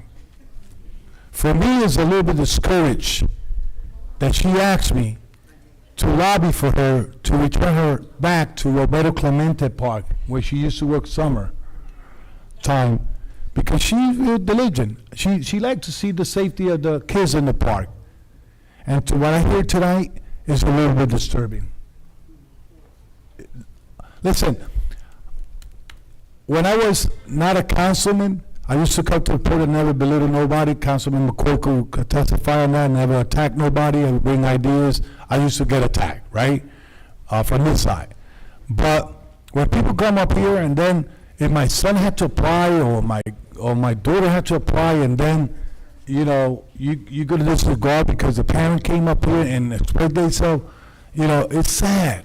It's sad. That young lady is a well-respected kid in the block. She's my neighbor. I know how hard she worked for keep her education for her kid, you know, and it's a little discouraged to hear what happened today. And I would like to see the application that she submitted. I would say that 3 minutes past, 5 minutes? No, impossible. But I'm gonna be short. But it's just a bit discouraged about that situation not getting hired for a kid for summertime. So that had to be investigated, or at least come with a written notice what happened there. You know, Mr. Olivares, I don't like to put, sometimes Mr. Olivares comes sometimes. This is a gentleman that want to be an aide of a councilman in the city of Paterson. I respect everybody aide. You never see my aide coming here to the city council chambers or our meetings attacking any council members. Not even Junior Fermin, not even Nairobi Vargas, because their work is out there, assisting me to make sure that my work as a councilman is performed the right way. But it's sad to hear this gentleman saying that this city is not a great city, that this city is not good, that this city is this, that city is that. So listen, I invite him to sell his house and move out of the city. Because if this city is not good for him, should not be good for nothing. Right? For us, it's not good for no one. No. Listen to me. You have to be in our shoes. You have to be, listen, I gotta say without remorse, this gentleman has problem with his own community. This gentleman attack us without no facts. And no, hold on. I'm saying his word is, this is not good. This city is a piece of whatever he says. Okay? Now, I'm going to take his word. I'm going to take his word. I'm going to take his word. If you don't like this city, what do? You move. You move. You move. Now, sir. Brother Joe. Sir. We close the public portion. This is the solution. Close the public portion. This is my comment, and this is the solution for him. If he wants to make our city great or good, let's work together. Everything that he comes here and talk is not factual. It's nothing factual at all. Now, he want to work with us, we could work with him. But this is a gentleman that's being injected to come and attack us without no reason. Without no reason. All right? And that slandering that he used and talking about titles and all that stuff, I stand in my ground. He's out of order. If people likes that, that's not the people that we want here to bring ideas. Bring ideas positive and we can move the city forward. Mr. Price, I know he probably gone, but he knows that I always answer his texts and situations that he comes to arise. Listen, the other day, Donald Trump was attacked. And you know what I did? I said, let's pray for him. Let's pray for him. Donald Trump got attacked. And I put a post and said, let's pray for him. What happened to Bob Melendez? Let's pray for him and his family. The justice did what they have to do. We only need to pray. If I took a picture with Bob Melendez, that don't mean nothing. Thank you. Okay? So, Councilman, I know the decorum had to be in both sides, but there's a corporation council. I talked to you, Council President, about it. Before any public portion starts, corporation council should read the statement of compliance for public portion. And that would be probably beneficial to everyone in the city of Paterson. So, saying that, Madam Clerk, Okay, yeah. my word is yes. Thank you, Councilman Velez. Councilwoman Cotton, we are closing the public portion. Oh, thank you, Madam Clerk. I had to You step didn't out vote for. this one? Why No, did she you- wasn't there. Why did you vote? I wasn't here. I had to step out for a minute. Yeah. Thank you, Madam Clerk. I just want to say to some of the comments that were made, I was really disturbed about that water main company, because I know I see them out there. I see them out there all the time working, that company. But I also want to find out, and I think they need to find out, if they have information, and they need to put it out there. If you got somebody on video and saying what they did to Ms. Cameo Black, they need to make sure they put it out there. Because I remember when she was working at Vera Ames Park, She did that for a few summers. She worked up there. I would stop over there sometimes and just bring snacks and water and stuff to the kids. But that need to actually, Madam BA, to be looked into it. Also, I just want to say too that I'm with the calls with the dump, and I made sure it's absolutely horrible. Warren Street looked like I don't know what. It looked like you know what it looks like. It is really sad. Is when you look at I get up every morning, I look at CNN, and when I see them other countries, how they bomb them, and that's what that looked like over there. Like somebody dropped a bomb or something, and stuff is like everywhere. DPW is scheduled to do that tomorrow to fix that. To clean up, but that's going to take about 4 or 5 trucks, big trucks, not no little trucks, to get that done. And so one of my constituents called, and we're going to put a request in too. I am going to put a request in. We got to start targeting certain areas. We got to make sure, we got to man them 24 hours. Now, I done got 3 pictures already where people done caught people dumping. So what I've done is, I told the guy, I'm willing to over there sit with you for 4 hours. I'll go sit over there, because I'm going to catch somebody. Because that's what he wants, that we need to, but Madam BA, we need to think about, if you just take one at a time, take King Street, take Warren Street, have that man 24 hours, because the cameras are not there. We seem like we can't get the cameras there. It's so dark, and forget it. You know what? We need to stop paying public service. I'm tired of paying public service. I got street lights that I have my aide. That's all she does is report street lights. That's all she does, and it's every day she got loads of street lights to be reported. And I say to people, just send us a poll number, the address where it's at. But there's polls. We have a liaison for the public service that's supposed to be with the city of Paterson. I can't think of his name. Paul Drake, that's his name. You call him, if you have an issue, you should be able to deal, he'll try to fix the issues that's there. It's not working. It's just not working. You shouldn't have a street light out. If it needs to be replaced, okay, replace the bulb, replace the light, replace what has to be replaced. Don't replace everything. But there's street lights that's been out since October, November, December. Here it is July. And you got some areas that's really, really dark that you need those street lights done. So we got to really, Madam B, look into, with our person that we're using, is Paul Drake. He's the liaison. I just want to say also, with, I think it was Deborah Hannibal talked about the recreation and stuff for kids. And, today I happened to go visit the summer school at where it used to be the Paterson Catholic. They got 3 programs in there. But that building is basically for children who are special needs kids. They could be autistic kids. They could be, they're like 15, 16. They have a school over there to help those kids, and they're there till like they're 21 years old.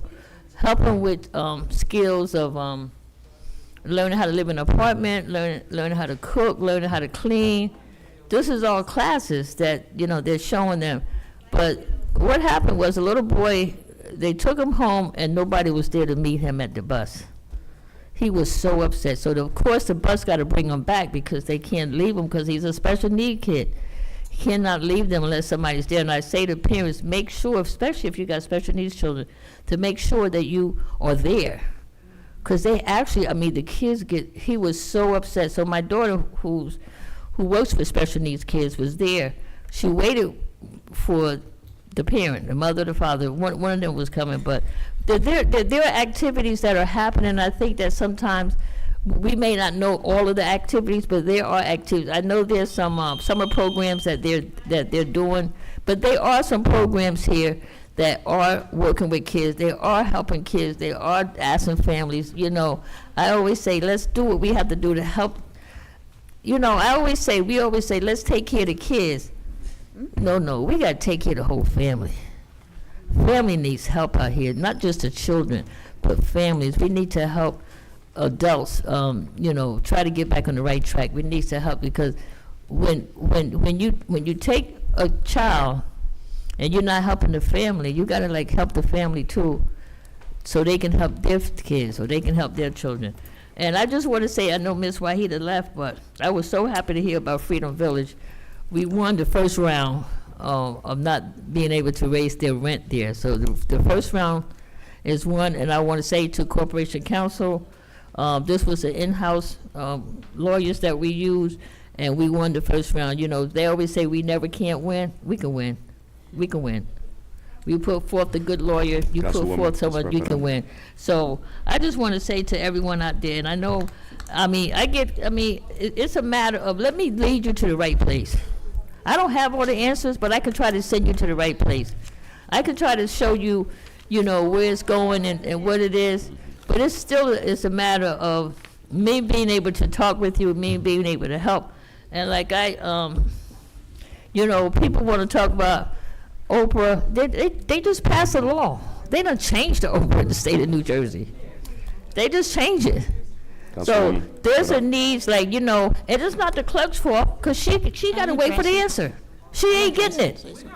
And no, I'm just saying, she's not getting it. Y'all need to look at those state elected officials. They're the ones, too, that has not helped with the Oprah. So let me just say, Right, no, it's for written. There's a lot of stuff out here. There's a lot of things, and I challenge anybody, pull voting records and see how some of this stuff was voted on. But I went past. Now, everybody else sitting up here went past. So with that being said, Madam Clerk, I was out there, I had a couple phone calls, I had a couple seniors call me, so that's where I was at. Thank you, Madam Clerk, and I'm dealing with seniors.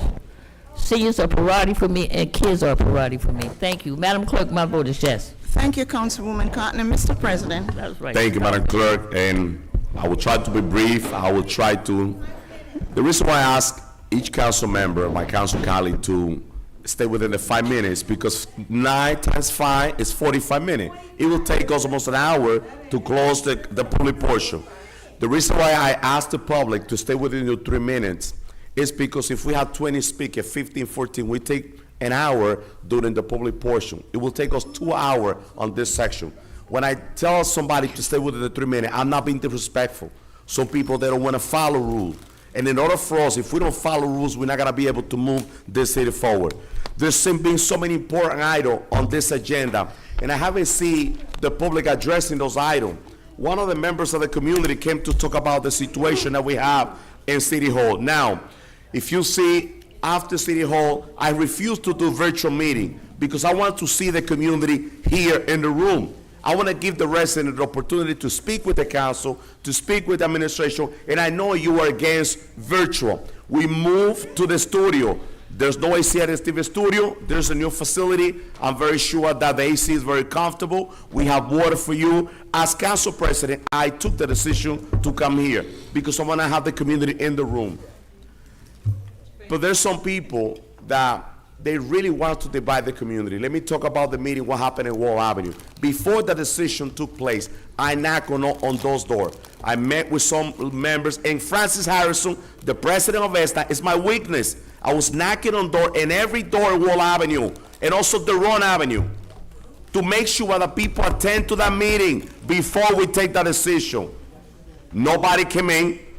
The decision was taken. This meeting, when some people try to bring community against each other because that was the reality, what I did, I set up the meeting for Friday at 4 p.m. Friday, some people, it's summertime, kids are not at the school, some people that live out of work at 3:30. We finished, we started the meeting at 4:30, a reasonable time. The meeting was very successful. Now Wall Avenue, it's open. Now when ICPC has an event, they text all the residents, listen, the road is going to be closed for 2 hours, 3 hours, because they have a lot of program, a lot of children are in those 4 properties that they have across the street. After the event, if the event takes 2 hours, they open the street again. Now there's been a lot of complaint with parking. People double parking. We addressed the leader of ICPC. Now we have text We're gonna make sure that if they're blocking your driveway, we wanna make sure that you are able to go there, let them know, and they will correct the problem. It was a very successful meeting because we came together. And I will say this again, if you try to use your agenda to divide this community, we're not gonna go anywhere. I saw people that came to public portion to talk about the condition of the building, but item number 39 is to address the AC unit, to replace the AC unit that we have in City Hall, to go back to City Hall. Item number 40 in the first ward, North 5th, so many residents been complaining. Item number 40 is to resurfacing North 5th and East 37 in the third ward that is so needed. And I have over 10 different roads in the third ward that need to be ready. And I would like to invite the community to talk about this agenda. Because believe me, if we work together and we address what we have in front of us, we'll be able to make the right decision for our community. Now, I could see Eastside Park, the rolling ring on Eastside Park. We have item number 31, over almost $500,000 for UEZ. You know, we already voted River Street. And there's so many other things that we could do as one community. But we're not gonna be able to go anywhere if we try to divide each other. Now, I will say this respectfully, I do believe that it's disrespectful for you to try to force a council member to be sitting here. I don't know if there's a health issue that maybe Councilman Khalid or any other council member has, or any other council member, I'm not saying, but they might have an emergency. We all have family. We all have family. I cannot force my night council colleague to be sitting. If they have to step out for a minute, you have to respect that. Now, during the public portion, we allow you to speak. Now, during the closing of the public portion, please allow the council member to address the public. Trust me and believe, the city is not in good shape. I understand that. I met with the director of public work to address the ball pickup. I made the recommendation to take the schedule away and set a fixed schedule the same way we do recycling to see if it works. I ordered a study to do garbage collection in-house. All of that, we have a meeting to try to address the public. We need to enforce the law that we have in the city of Paterson, but we gotta do it together. We gotta do it together. With that being said, Madam Clerk, my vote is yes. Thank you, Council President. The votes are 9 in the affirmative. Public portion is hereby closed. Thank you, Madam Clerk. Before we move into the non-consent item, Madam BA, I will open, Council President, 32. 32. Yes, Madam Clerk, just right after the VA, we'll open the floor to Madam Clerk to address the Oprah situation, and then we'll go right into the non-consent item. Madam BA? Thank you, Council President. I just wanted to address some of the questions throughout the evening, even going back and beginning with Councilman Velez had asked about a couple of items on the bills list, one about school uniforms. That's actually for the school-based youth services program. And the trash reimbursement, there are residential units that have a deal that it's a private trash collection and then it gets reimbursed by the city. So that's a long-standing throughout the city. The questions about River Street and the project manager and the suggestion about both hiring someone, we actually have tried throughout the process of the ARP dollars a couple different times with a couple different job titles to hire. And we are going to do that again because there are actually quite a few projects that having a high level, even titles such as Senior Public Works Inspector, that has experience everything from road resurfacing to facilities improvements to park management, that they'll be able to be a person just dedicated to a lot of these projects. So that's something that you'll probably see a job posting for in the near future. We've already sort of started the conversation with DCA. I know we addressed that there was a payment for National Water Main on tonight's agenda, and I will go ahead and check on the other submissions and work with the director if we need to process another PO for that. I do know that there were, other questions throughout the night. Let me just look here quick in my notes. It's not so much that about the questions about the building. So I do want to address a couple of that. In terms of council chambers, I provided a memo to the council in late June with an update on where we stood, and that is what led to this this item on the agenda tonight. It's much more complex than just repairing the air conditioning unit. And so I laid that out just so that you could have a fuller understanding of all the moving pieces. But we are proceeding with that. We have to remove the unit from the roof in order to then do the fullest examination of everything within the chambers. Then we would hopefully be able to remove to the repair within the chambers as well as the replacement of the roof unit. All of that's part of the funding from the American Rescue Plan that we are using for that. The same thing goes for the Health Division. We've had multiple stages of this, and I know that the Director of Public Works can speak with more expertise to this, as well as his team, but it actually is not just the HVAC unit, it's more the compressors that failed. And the compressors, there were two, they both failed, they were both replaced, they both failed again, so there were larger challenges along with that our vendor was addressing. One has been replaced, which if it weren't 95 degrees out every day, would have been sufficient to circulate the air through the HVAC system, but it hasn't been. That replacement is going on this week, and again, when the director addresses some of his other items, he can correct anything that I'm getting wrong here, as he's more of the expert. But that is something that we hope on kind of an any day this week to be completed. That should be back to, addressing the majority of the issues. And as part of, there will be a team here for the August meeting discussing the Energy Savings Improvement Plan. These are all the facility improvements that we're looking at citywide. That includes, so we're looking at the compressors now, but then we're looking at the HVAC control system, as well as doing the chillers on the roof to actually fix the larger HVAC issues at the Health Division. All of this will be funded through American Rescue Plan dollars, and actually the original intent of the Energy Savings Improvement Program is to use the energy savings to pay off borrowing that you do to fund that program. We're actually going to be using some of the American Rescue Plan dollars to front the money so that any of the savings that the city sees from these improvements will actually go back to the operating budget. So that's a win-win for the residents. We're not borrowing anything, and we know that we will have that money there. I already addressed the issue that I do not do any of the hiring and recreation. The larger issue about, I know there were some questions about cameras. We've had money set aside. We haven't purchased a large work of cameras. Part of that was we needed that conversation to be kind of connected to both the police department and Public Works. That conversation has happened. It took a little bit longer than expected with the work of the Attorney General's office. But that is something, the Wi-Fi is as much of an issue as the cameras themselves and the hardware. So there's this a necessary plan for trying to make sure that all the cameras that in the locations which everyone has worked on, which all the council has provided locations as well, and the dumping is the biggest thing we're addressing, to make sure that those cameras are hooked into our police system, that there's constant Wi-Fi, that there's the help of AI to review, because there's not always going to be people watching and seeing what's going on. So all of that, we look to have a camera contract on the agenda also for August to do that.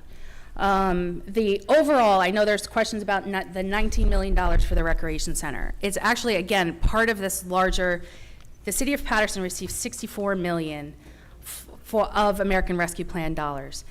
In the beginning, we had earmarked and we started a study, as Councilwoman Mims talked about, a study about the Recreation Center. We did have a study. We looked at land around the city. We looked at potential partnerships. We looked at other people's buildings. All of those, there weren't as many opportunities other than looking at 111 Broadway. And so that's where the study went. So it's not really just about spending on the Recreation Center. It's really about spending on building a recreation center, replacing, and we would be taking the parking lot from 111 Broadway, so it would be replacing parking for the public safety complex. It would be adding parking for those who want to use the recreation center. It would be the recreation center itself, as well as renovations to the public safety complex. All of those are needs. We know we've been hearing about that for years about the public safety complex. So this was an opportunity to do the project all together. It's not, $19 million is not enough. We weren't able to secure the other sources of revenue in the same time period that we needed to spend the American Rescue Plan dollars. So our plan has shifted. That plan still exists. We're still moving forward with it. We're funding it through what it will be a public-private partnership. And so I have mentioned this before. For the rest, I would like to go through what we were saying about the American Rescue Plan, 64 million, and I'll just detail this list here, but this is part of the list that was provided to the council for the budget introduction. Sewer, you saw the 8 million tonight for River Street. In total, the sewer money that we are allocating is about 14 million. We had premium pay for about 4 million for employees. In the early days of COVID, we actually had about $1 million of overtime to make sure we had enough police and fire while other people were sick with COVID. We had to use 2.5 million in lost revenue for losses that we had, especially at the municipal court. We ran the guaranteed income program for about 1.5 million. That's still going. We've allocated about $20 million for parks, and this is the biggest area where we talk about a recreation center. Some of that money is being shifted to parks, and so that includes some of the recent additions were the Glisten Field Track, lights at Larry Doby Field, the playground splash pad at Buckley Park, scoreboards throughout the city, and so on. So that total of looking at parks is about 20 million. Road resurfacing, we already have approved a project of about 2.5 million. There's going to be an additional project of about 2.6. That is being designed in-house and will be going out to bid before the end of this year. I already mentioned the $1 million in cameras. And then facilities, I was just talking about the Energy Savings Improvement Program, which we're going to be using American Rescue Plan dollars so that the residents don't have to borrow. The total that also includes, we're looking at the council chamber improvements, the dispatch center, where we also have other sources of funding, and 133 Ellison, where we also have other sources of funding. So in total, about 15 million there. If you total that up, that's 64 million. So I wanted to make sure I was clear about that. If there are any other questions that I wasn't able to address tonight, I will do so in the council request. Thank you, Madam Mayor. And since that's public information, I want you to please put together that on a spreadsheet. I know you have it because you just give it to each council member and give it to the community. Those are the number in total, the $64 million. There's been a lot of questions. Make sure we get that ready for the next workshop. That way we could have it ready for the public. That way you could take it home. And if you have any additional question, at the next meeting you could address us. Madam Clerk? Thank you, Mr. President. I just want to address the issue of OPA request not being fulfilled by the clerk's office. The city, as custodian of records for the city of Paterson, the clerks fulfilled all OPA requests. We do not have a centralized system in the city of Paterson to pull records. So when an OPA request comes into the clerk's office, it is disseminated to the pertinent department to fulfill the records. If that department does not give it to us, irrespective of 1, 2, or 3, sometimes even 5 reminders, then that's the prerogative of the department and or division to be responsible for any legal fees or whatever may come with that OPA request, not the clerk. But all the onus is on the clerk's office because the clerk is a custodian of record. It should not be, because the departments and divisions should be held responsible for doing what they have to do. And that's all I have to say. Thank you. Madam Clerk, thank you so very much. And I definitely, rightfully so, Madam Clerk, if there's a OPA request and if there's a specific department that is not in compliance, share with the council members. That way we know which department is not in compliance, please. So now, council members, we're ready to move to the non-consent item. Council President. I'm sorry. Madam Clerk, you haven't finished, man? Yeah, I'm sorry. Continue, Madam Clerk, what please. Did they say? That's what I'm saying. The response is not given, but what I have instructed in the office is for us to communicate with the requester on a daily basis that we are in compliance. We are still awaiting a response from whatever department it is. It's the department and the divisions that are not responding to the request. We do not have a centralized system for the clerk's office to pull these records.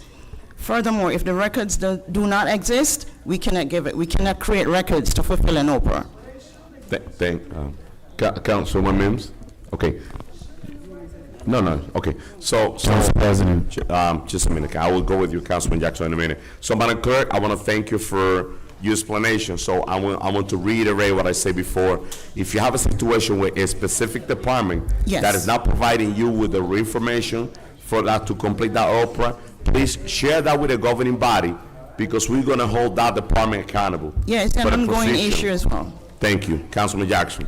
Thank you, Council President. So, Madam Clerk, I'm requesting to date any Oprah requests that have been provided to you. Can you please create a report, because I'm sure you already have one, of those Oprah requests that have been answered to, that you were able to provide within the required statutory timeframe? And any, include in that report those Oprah requests that you were unable to provide based upon a non-response. You don't even have to say So what we do what it have was now for. is a chart with all the Oprah requests that come in, the due date, extended date if necessary, and when it was actually fulfilled. So I think that chart that I could send to you will explain everything and show the discrepancies in the dates that they're fulfilled. That would be fantastic. Thank you. And Thank you. Council President, if I may, it is grossly disturbing that Ms. Cameo Black, and we still didn't get an answer. The BA simply says that she doesn't do the hiring, and that's basically her passing the buck, because as the signing authority, you have all of the authority on hiring within the city. As you're holding up my aide from being hired, and which, by the way, just because a person works for me as an aide doesn't mean I'm going to curtail or try to confine or deny them their opportunity of freedom of speech. He works for me as an aide within the community, but that doesn't curtail his ability to come to the podium and speak freely. But the fact that Cameo Black was denied employment last year, and there was an employee on record that she has a recording of that stated very clearly that there was an order given that she not be offered employment, and now her daughter is the same. I mean, we should have a report from the BA, even if she can't provide it today, on why that is the case. You have young people who have submitted applications for employment, and coincidentally, the daughter of a person who again exercises her First Amendment right is denied employment, and this council is just going to allow that to pass by. There needs to be a report on that as well. We haven't been diligent on reports. You've been failing us from that perspective again, Council President, and I'm hoping you don't allow this family to be failed continuously as well. Madam BA, I know you mentioned that you didn't have nothing. Let me open the floor to address the situation of Camille Black's daughter. It's important. That young lady was working with the Recreation Department last summer, so I want to make sure that we get to the bottom of the situation and make sure she get back into the recreation little part-time job that she got last year. But I will open the floor for you. Yes, thank you, Council President. I will go ahead and request information on this from the Recreation Department. Again, I have absolutely nothing to do with it. I wouldn't, people can say whatever they want, so I don't know what people have said and, say, oh, well, the BA directed me, but I am telling this council here this evening that I've had absolutely nothing to do with this, and I never get involved with summer recreation hiring. It's actually very... there are so many hires throughout the summer. It happens throughout the entire spring. It's, it's something that is managed completely separately from me. But I do want to also address that I am not holding up the councilman's hiring. All hiring comes from, all hiring waivers have to be approved by DCA, and I do not have the one back, as I have repeatedly told Madam Clerk, as she's, asked and checked in on it. It's something that, if you have a question about it, you can call down to Trenton, but it is not something that I have any control over, and it is not something that I am doing. Thank you, Madam Clerk, Madam BA. So I will have that meeting with the Director of Recreation and Public Works. I will follow up on that situation tomorrow, first time in the morning, okay? Going back to our city business, council members, we have, so item 25 was, it was done, so let's move to item number 26, Madam Clerk. Let's go now in our order. Council President. Councilwoman Mims. I made the request, Council Corporation Council's not in the room, but Councilwoman Davila said it's okay to add me as a co-sponsor On, on 26. on item number, 26, Councilwoman Davila said Yes, it's okay for okay. me to be a co-sponsor. so Madam Clerk, let the record reflect that Councilman Mims, it's added on item 25 as a co-sponsor. As co-sponsor? Thank you. Item 26. Item number 26 is a resolution commemorating the 203rd anniversary of Peruvian independence. It's sponsored by Councilwoman Davila, co-sponsored by Councilwoman Ruby Ann Cotton and Councilwoman Dr. Lilisa Mims. It's City Council Resolution 24:424. Can I get also sponsor, co-sponsor? Let's move to item. Just a minute, Madam Clerk. Councilwoman Davila, that is the sponsor of this item, is not here. Go to 27. Let's go to 27. Let's wait for her to come back. 27? Yes, 27. Just a moment. Item 27 is a resolution commemorating the 62nd anniversary of Jamaican independence. It's sponsored by Council President Alex Mendez. It's a City Council Resolution 24:425. Move. Council President. Moved by Council President Mendez, and second by Councilwoman Cotton, and Councilman Dean, and Councilwoman Mims, And Velez. and Councilman Velez. Let the record reflect, Councilman, that the original resolution says sponsored by all members of the municipal council.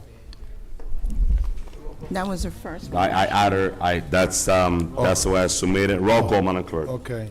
Roll call on item number 27, which is Resolution 24:425 for approval. Councilman Abdelaziz? Yes.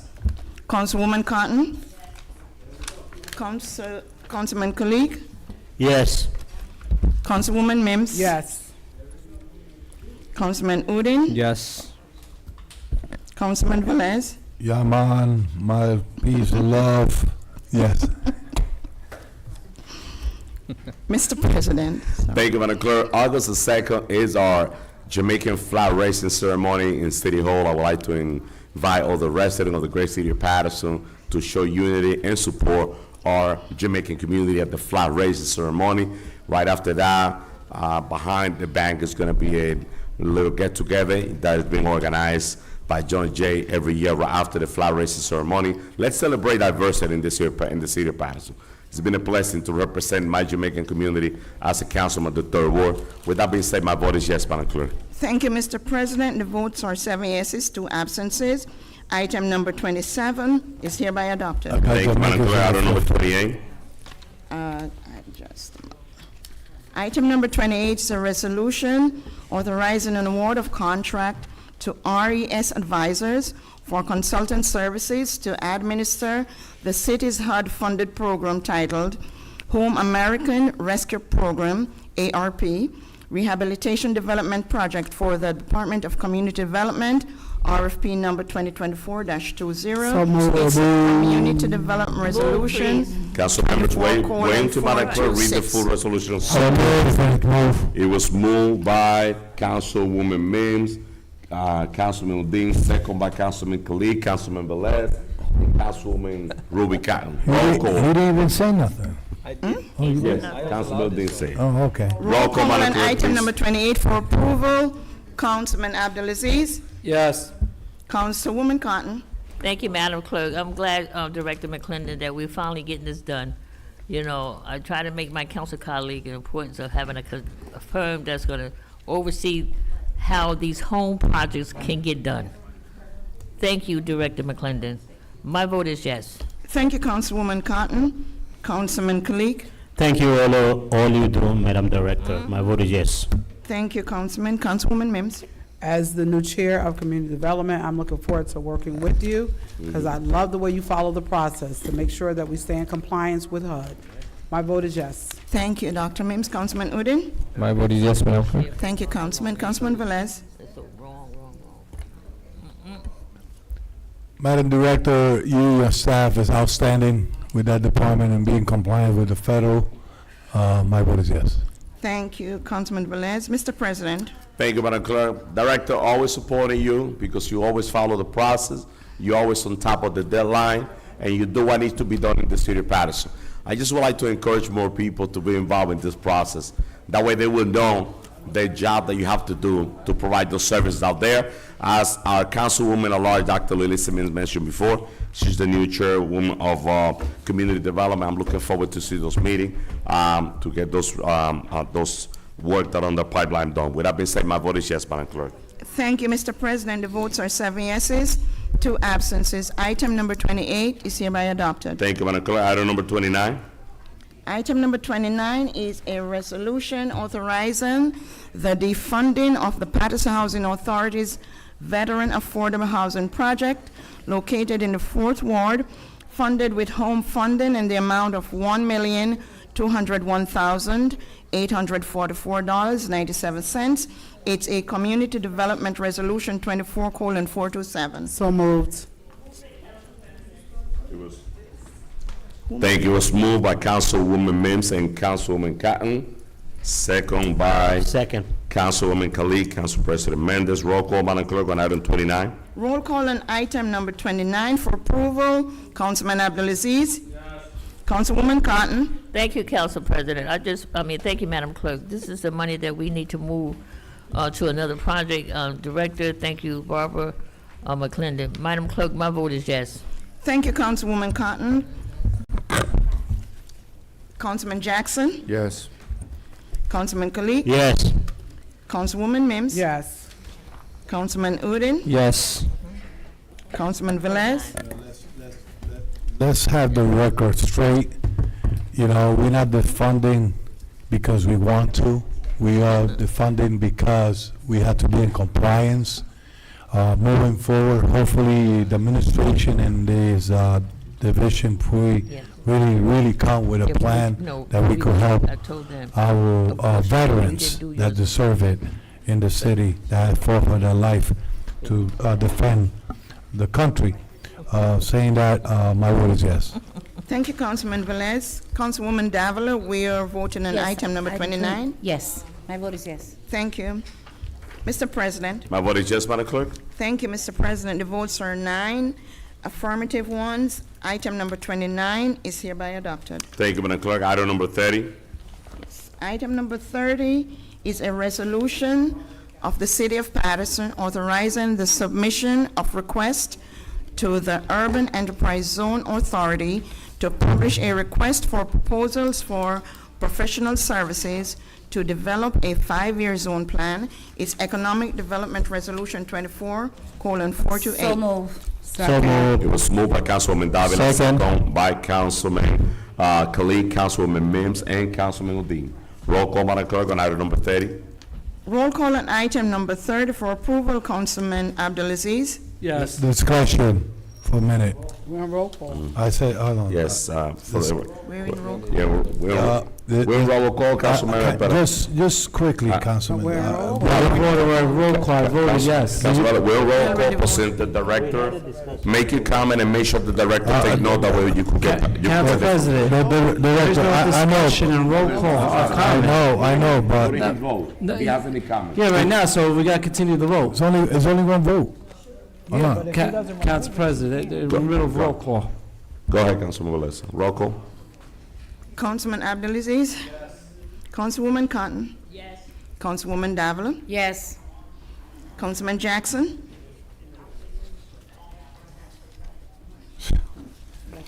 Talking about $435,000.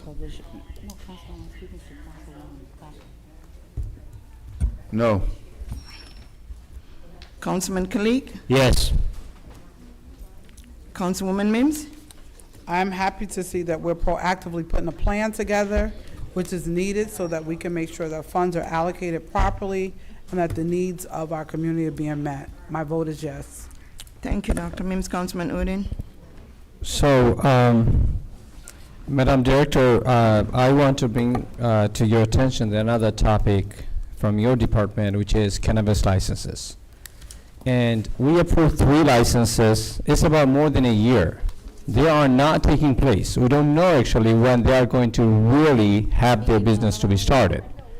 Now, if they don't want to start, I think we need to provide them certain deadline to record those licenses and offer those licenses to next applicants. So I think, I know it's not on the item, I just want to bring that to your attention before we move forward with the cannabis, because it's a big topic, it's a conversation on social media, personal level phone calls is taking place as well. So we need to provide them the deadline or record those licenses and offer to the next applicants. With that being said, my support to this item, my vote is yes. Thank you, Councilman Udine. Councilman Velez? So, even that I had the chance to discuss this, but I just want the public to see that they want to utilize $439,000, $346 from Uber Zone to assist fund for administrative budget, right? But if you look at the paperwork that is here behind it, the plan is already set. The plan is already set. If you look at the scope of work, what the intention is, and everything is here, I don't think if the plan is already set. If you read all of it, the scope of work is here. The only thing that they need is to implement it the right way. That's what I see here. They don't need it, and they don't need somebody to do a study. It's already here. The scope of work is here. And now we're gonna waste $439,000 for other things that we could use that money with. Saying that, my vote is no. Thank you, Councilman Velez. Mr. President? My vote is yes, Madam Clerk. Thank you, Mr. President. The votes are 7 yeses, 2 noes. Item number 30 is hereby adopted. Thank you. Item number 31, Madam Clerk. Item number 31 is a resolution approving the Paterson Urban Enterprise Zone Division of the Department of Economic Development to utilize $470,546 of Urban Enterprise Zone Assistance Funds for administrative budget for the fiscal year 2025, July 1, 2024 to June 30th, 2025. It's an Economic Development Resolution 24:429. So move. Second. Was moved by Councilman Davila, second by Councilman Mims and Councilman Kalik. Discussion, Councilman Jackson. What part of the administrative budget is $400,000 being utilized for? We have the director, and also the. Yeah, good evening, council. So the budget has been attached to the resolution. The $400,000 is an allocation of the total, it's a portion of the total allocation that the city has received for the UEZ. You have to set aside at least 10% towards the administrative budget to cover salaries. And this is reflective of the 10? Yes. 7.1. Thank you, Director. Council President. Councilman Velez. So we approving an individual budget for UEZ. We don't supposed to do this at the budget hearing? No, so the city receives their UEZ allocation at a period of time that is different from the city's financial budget. This is grant funding that we receive from the state. From the state, yeah. So, in other words, operation budget is here.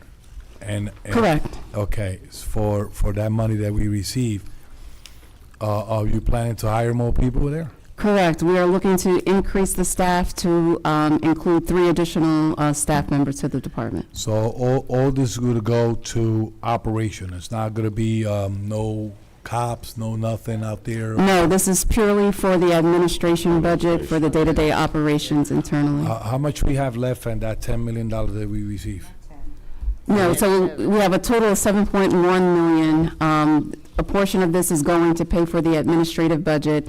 The remainder of the funding has to go to programs that benefit the businesses within the UEZ. This is going to be also part of to extend the UEZ or to cover all of it? Correct. So we will be looking to amend the UEZ boundaries to incorporate additional areas throughout the city. Okay. Thank you. Council President. Councilwoman Cotton. Let me, thank you, Director and Director Tiffany Delane. and also the director of the UEZ. Now, Governor Murphy started this UEZ. Is it 1 year already? That he put it back in, I Correct, would say he so- put it back in play. Correct. So Because the UEZ was cut by a prior administration, Right. under the Christie administration. Governor Murphy has just recently brought it back, so this is the resurgence of the program. Now, it has been cut, and you can probably let the audience know, Governor Christie stopped the UEZ for how many years? I want to say 4 years. 4 years. So we hadn't gotten any money from UEZ for 4 years. Finally, I was happy to see that Governor Murphy decided to bring the UEZ back because it helps those areas. And I have like 3 or 4 of them with the UEZ corridors, which is Broadway, 10th Avenue, 11th Avenue. There's certain It's all areas- the major corridors. All the major corridors. So I was happy to see that we were able to get the UEZ, that Governor Murphy brought the UEZ back for helping those corridors. Correct. And I had a conversation with the director, and we're going to have more conversation. What more, I want people to understand the workings of the UEZ, of helping small businesses and so forth like that. Yeah. So we'll be able to have those conversations. Thank you, Tiffany, for letting the community know that it had not been around for 4 years. Correct. Thank you. Thank you. Director, I have a quick question on the budget. So, Councilman, the budget's in the back of the rest. So on the first page on the budget, you have clerk 3 FTE 100% of $50,000 salary, and another clerk 3 FTE 100%. That's one position, or there's 2 positions? So there are 2 clerk 3 2 positions. clerk 3 positions. Correct. Okay, so just want to make sure that we hire a Paterson resident. We have a legislation on the, in place. That we're Absolutely. going to support Paterson resident. And the last question that I have, I see that we are allocating a $45,000 for a car, UEZ vehicle. We are planning to purchase. Who will be in charge of that? That will be me. That will be you? Absolutely. To oversee. Okay. Yeah. Thank you. Council President. Thank you, there, Councilman Jackson. So, Director, these 2 clerks positions, these are 2 new hires that's planning? They to will filled? be all new hires, correct? And they're going to be working in the office of UEZ exclusively? Correct. And this is not a subsidy for an additional salary. This will be the complete salary? This is a brand-new salary for an individual who will be able to apply for that position. And the city will not be contributing at all to this salary? This is strictly? This is all through the grant funds that we receive through the state. Okay, so, do we have a scope of work for the position? Yes, we do. Mhm. Okay, you can share it with me later on if possible. Mhm. The, It aligns with the civil service job responsibilities. No, but my concern is that their obligation will be specifically Mhm. and strictly to UEZ and not being directed by any other part of the administration to do things outside of the scope. $10,000 in furniture. You have a list of furniture that's being purchased? Correct. So to accommodate the new staff that we're bringing on, they will need, proper resources. So we're looking for, desks, chairs, other equipment, including laptops and other Yeah, I see materials. this $8,000 in laptops. So if I can have a list forwarded to my email with the furniture and the computers, I'm just concerned that down the line, these items don't turn up doing another job. Okay. Thank you, Director. Let the record, Paterson, just 2 new position, $50,000 starting salary for 2 position, clerk 3. So make sure you apply when you see the posting, Paterson. Madam Clerk, roll call. Yes, Mr. President, roll call on item 31 for approval. Councilman Abdulaziz. These are all grant funded. If you look at the budget that's attached to this, $0 come from our municipal budget director. Just let him, plan accordingly. Then next year, we're definitely gonna have a new governor, and that these positions are contingent on the funding, and hopefully that the city doesn't have to pick up the tab on these new employees if there's the UEZ budget is cut. Hopefully it's not, but just letting you know, there's no problem with it now because we're not spending any dollars from the municipal budget. So my vote is yes. Thank you, Councilman Abdulaziz. Councilwoman Cotton. Councilwoman Davila? Yes. Councilman Jackson? Thank you, Madam Clerk. You know, I take issue every time someone mentions that it's not coming from the taxpayers and, you know, it's just a frivolous vote. We want to make sure that taxpayers are receiving the services that's being paid for, regardless of how or where the money comes from. And I feel confident, that Director, that will happen, but just a note to the public, just because the money doesn't necessarily come from taxpayers doesn't mean that the residents shouldn't receive the services that they're entitled to. This administration, she just, you know, and as the BA just outlined, has received more funds than any other administration possibly in the last 20 years. And we want to make sure that the services that the community is entitled to are being rendered. So I appreciate the information, Madam Director. Madam Clerk, my vote is yes. Thank you, Councilman Jackson. Councilman Kalik? My vote is yes, Madam Clerk. Thank you, Councilman. Councilwoman Mims? My vote is yes. Thank you, Dr. Mims. Councilman Udine? My vote is yes. Thank you, Councilman Udine. Councilman Velez? This one that we have here in front of us is going to benefit new employees, equipment for an office that need to operate, totally different than the one before. Okay? So I will satisfy this one because it's going to take people out of unemployment and put it to work, and an office need equipment, and I'm supportive of that. Not the one before it, because it's only for one company, one person. So my vote is yes on this. Thank you, Councilman Velez. Mr. President? Great job, Director. My vote is yes. Thank you, Council President. The votes are 9 affirmative ones.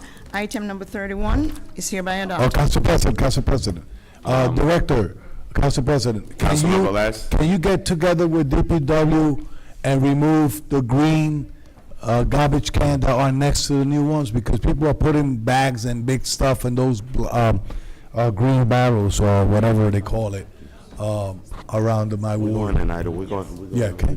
Yeah. No, there's, Council members, the so one that let's, is- Madam Clerk, let's continue with, thank you, Councilman Velez. So let's continue. Councilman Davila is back. Let's do item number 26. Councilwoman Davila is back. Thank you. Yes, Mr. President. Item number 26 is a resolution commemorating the 203rd anniversary of Peruvian independence. It's sponsored by Councilwoman Maritza Davila, co-sponsored by Councilwoman Ruby N. Cotton and Councilwoman Dr. Lilisa Mims. It's City Council Resolution 24:424. So moved. Second. It was moved by Councilman Davila, Council seconded by President. Councilwoman Mims and Councilman Velez. Council President. Discussion, Councilman Velez. Councilwoman, I know you was out there waiting to come in. I was requesting to see if I could be co-sponsor also to this resolution. Absolutely, Councilman Velez. Thank you, appreciate it. If you could help me also, Councilwoman, this is the Peruvian. If the rest of the council would like to be part of it, I have no issue in adding the rest of the council if you want to If support. any council member wish to, could So speak. my apologies, Madam Clerk. I've taken and given respect to every council member. We got the agenda. I know that certain council members do not like to be added and say, I didn't support that, or I didn't want to be part of it, so that is why. But if the council agrees, I do not mind for the council to be a co-sponsor of the item. Councilwoman Cotton? Are you all right, Councilman Jackson, to be part of co-sponsoring the? Councilmember has spoken already. Roll call, please. No, Councilwoman Cotton. You asked for the floor, Councilwoman? Roll call, Council Okay, President. roll call, Madam Clerk, item 26. Roll call on item number 26 as amended. It's resolution commemorating the 203rd anniversary of Peruvian independence, sponsored by Councilwoman Maritza Davila and co-sponsored by all remaining members of the Municipal Council. Councilman Abdulaziz? Yes. Councilwoman Cotton? Go ahead and just put it, I'm going to put it on record. My vote is yes, Madam Clerk. Councilwoman Davila? So as per Councilwoman, and my apologies, Corporation Council, Madam Clerk, if you can please name don't do co-sponsored by the remaining, if you can please just add them by name. I will. Please. Okay. Thank you very much. So I want to thank my colleagues. As everyone knows, I am of Peruvian descent, and my father, I always say, may he rest in peace.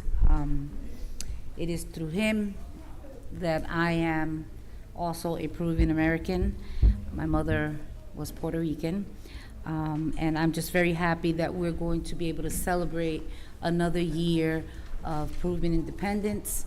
I'm thankful and looking forward to the next festivities that are coming up. The gala, July 25th. On Saturday, July 27th, is the flag raising at 12, and that is the mayor and the city council, along with New Jersey Peruvians, Inc., which this council, approved for them to have their festival. On Sunday will be the parade, which is Independence Day, July 28th, and then a festival. So I'm looking forward to it, and thank you for my colleagues to also agree to be a co-sponsor. My vote is yes. Thank you. Thank you, Councilwoman Davila. Councilman Jackson? Thank you, Madam Clerk. And it's no offense to any organization or piece of legislation. I never asked to be added. I don't run to move or second. My affirmative vote is more than enough than my sign of support, because I don't give my affirmative vote out freely or easily. If I support an item, that's more than enough for me. So, Madam Clerk, my vote is yes. Thank you, Councilman Jackson. Councilman Kalik? My vote is yes, Madam Clerk. Thank you, Councilman Kalik. Councilwoman Mims? Yes. Thank you, Dr. Mims. Councilman Udine? My vote is yes, Madam Clerk. Thank you, Councilman Udine. Councilman Velez? It's time to celebrate 203rd anniversary all together. We're going to be celebrating raising the flag in the city of Paterson, and that's a event that everyone enjoy. It's always been outstanding, the Peruvian flag, and the love that you could receive from the Peruvian community at that day and the entire year as it is. So celebramos. Que viva el Perú, Chimpún Callao. My vote is yes. Oh, thank you. My vote is yes. Thank you, Councilman Velez. Councilwoman Cotton, I'm not sure I got your vote. What's your vote on the item? She said yes? Okay, thank you, Councilwoman. Mr. President. Chimpún, definitely. Diversity is important in our community. We have over 52 nationalities: Peruvian, Dominican, Colombian, Jamaican, Haitian. We all live in the city of Paterson, and that's the reason why I insist that we all come together and address the issues that are affecting our community together. Because what affecting you is affecting me. So with that being said, congratulations to our Peruvian community, and my vote is yes, Madam Clerk. Thank you, Mr. President. The votes are 9 in the affirmative. Item number 26 is adopted as amended. Thank you. Thank you, Madam Clerk. Let's go to item number 32. Item number 32 is a resolution addressing a new entertainment show license for Carlos Arias, trading as Brothers A&C Pizza Chicken, 343 21st Avenue in the 6th Ward. Finance resolution number 24:430. So moved. Discussion. It was moved by Councilwoman Davila. Second by Council President Mendez. Discussion. Councilman Abdelaziz. No, you give Louis the floor first. I'm sorry, Councilman? You give Councilman Velez the floor first. Okay, Councilman Velez. Thank you. Mr. Arias, how are you? Can you come to the podium for a minute? I'm going to try to be, do you understand English, correct? Right. Okay. So, Mr. Arias, how long you been in this property? 15 years. How many? 15. 15? Yes. And this is the first time you're applying for entertainment license, show license? Yes. Correct. Mr. Arias, I see here in the back, there's call service from only this year. You don't mind if we could table this until I get at least 2 years of call service from your place? You don't mind? Don't mind at all. Okay. The reason is because we want to do the right decision. It's my understanding that ABC have been in your place. It's my understanding that there is other issues that happen in that place, and I want to see the call of service since last year at least, because this is entertainment license, and I'm aware of the live bands. Listen, I want quality of life in the area. If you don't want quality of life in the area, I like quality of life in the area. I have reports. Your place is 1 block from Governor Towers. Okay? 1 block from Governor Towers. My seniors, okay, knows what's going on around the block. Your neighbor knows what's going on around the block. So I want to see the call of service, because it's my understanding that there have been issues after hours party, places, entertainment without having the proper document, and then you stated now, this is your first time requesting a license, and you've been there in 15 years. Right. Correct. So for beneficial for you and for me to make a right decision, if you agree to postpone it to the next meeting until I get the call of service of from last year. And I'm not gonna go back when COVID, but I'm gonna go back 1 year more, 1 more year. Because if I go back to COVID, I know that issues was there. So, you know, this is me. I don't know if Councilman Abdulaziz agree, but this is in the border of the 5th Ward and the 6th. I just want to make a healthy decision to make sure we go have a conversation after I see that call, that call of service. Thank you, Councilman Velez. Now we have Councilman Abdulaziz, the 6th Ward Council. Thank you. So, I have a few questions. Sure. You've been there 15 years. Right. And the name of your place for the last 15 years was Brothers A&C Pizza Chicken? No, it is, from the beginning, is Brothers A&C Chicken Bar Restaurant. So I'm looking at some of the signs here. So when you look at an application, I'm thinking this is like a pizza chicken place. But then when I look at the photos, and I'm familiar with this place, I represent this area, it says Brothers A&C Liquors. Do you sell pizza? We stopped selling pizza a long time ago because it was not we're not making any money there with pizza. Are you going to sell pizza? In the future, maybe, who knows? So the application that we have in front is Brothers A&C Pizza Chicken. Right, but if you see my CEO, I'm looking at what your entertainment license is going under. right, but I mean, somebody made a mistake here in the paper. So somebody in our staff made a mistake. Yes, because if you see my CEO, you must have the copy of the CEO there. So I'm looking at the application. I think this is your handwriting. It says Brothers A&C Pizza. But You wrote that. Yeah, No bar, see it? no liquor. It says Brothers A&C Pizza. But I have pictures where he says Brody's Say Pizza again? Bar Restaurant. Yeah, that's the name of the business. I can show a picture in the front of the sign says Bar Restaurant. So I just want to know what the plan is for this place. I'm giving an entertainment license. Is this a family restaurant that I could go get a pie pizza with my kids? Well, like I said, we don't sell pizza anymore.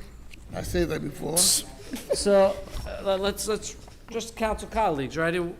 I have an application in front of me, right? This is a little bit misleading when you're doing your due diligence, so council colleagues. If I want to have a good pie pizza, you're saying you don't sell pizza. Right. But your application says Brothers A&C Pizza. Because that is the first how they started the business. And my tax ID, all that says pizza. So what's the plan for this, what is this place? It's a bar restaurant, Bar restaurant, what are you serving? beer and food. Peruvian food. Peruvian food. So, another question I have. I actually agree with Councilman Velez. I guess this is a legal question. We only get 1 year, or is that, they only give us 1 year call of service for everything? No. Usually 2 years. What's in the, is that is there, no, but what I'm asking for, take this application out. when we get our packets, when someone applies, and council colleagues, please bear with me, with every entertainment license in the 6th Ward, I do my due diligence to make sure, because I do have residents on Lewis Street and in that area that have complained prior to this, even entertainment license coming. Madam Clerk, when someone applies for an entertainment license, the practice is we get the calls of service. Who decides it to be a year? Is it in the application just only a year? Could we get 2 years as a normal request? So the ABC Board and Licensing Division, they're the one that process this application, ensure that everything in its entirety that's on the application form is fulfilled, and then the resolution and accompanying documents are sent to the clerk's office for inclusion on the agenda. But all processing of the application is done through our licensing division and ABC as is applicable. What time is your hours of operation? 3 in the afternoon to 2 a.m. 3 to 2 a.m. Right. What time do you stop serving alcohol in that establishment? 1:45 or 2, but let's put it 2 a.m. You stop at 2 a.m., you close at 2 a.m. and you stop at 2 a.m.? We close 2:15, but we stop selling. So let's reverse this. When does your establishment close? Done, gate locked, 3 a.m.? No, before 3, let's say 2:30. So 2:30. Right, So your hours of operation from 3 to 2:30 in the morning. right. Do you currently have entertainment at your business, or had entertainment at your business? Well, my place is a very small place. It's 1,000 square feet. I don't have dancing floor. I have nothing at all. But they asked me to get a determined license. It's not a huge place. Like I said, it's only 1,000 square feet. I don't have no floor dancing. Have you had entertainment in your establishment already? I never have entertainment license. No, not entertainment license. No. Have you had entertainment there, a band, in the past year or whatnot? Councilman Velez, did you hear that question? He said there was no entertainment there the last year. So, lastly, is there an outdoor seating area? I have a patio. How many people are outside in that patio area? Normally 10 people. 10 people. Are you planning on having any music out in that patio? No. No music? No music.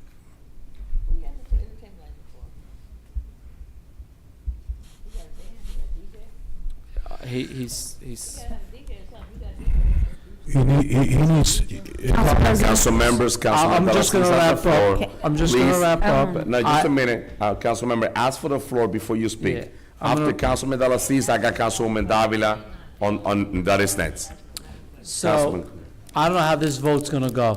I actually agree with Councilman Velez. I would like to have 2 years, especially because it's a new application. I want to just do the historical, usually a renewal or whatnot, you could go on a year, but this is a new application. I would hope that, before you want to vote on it, I would, if we could table this until we get 2 years of data from from our police department. We need good neighbors when it comes to establishments, especially along 21st Ave. There's many residents that live in the area. Do you live in the area? Yes. You do live in the area. So do you know your neighbors' concerns in the area? Well, most of them are friends. My neighbors are all friends of mine. Do you know the concerns in the neighborhood? The concern is about drugs. Drugs, What people loud don't do music, anything about it. loud music. No, not loud for my place. They got neighbors there, play loud music there. I'm telling you concerns in general with that area. So I need business establishments that are going to recognize the issues in the neighborhood.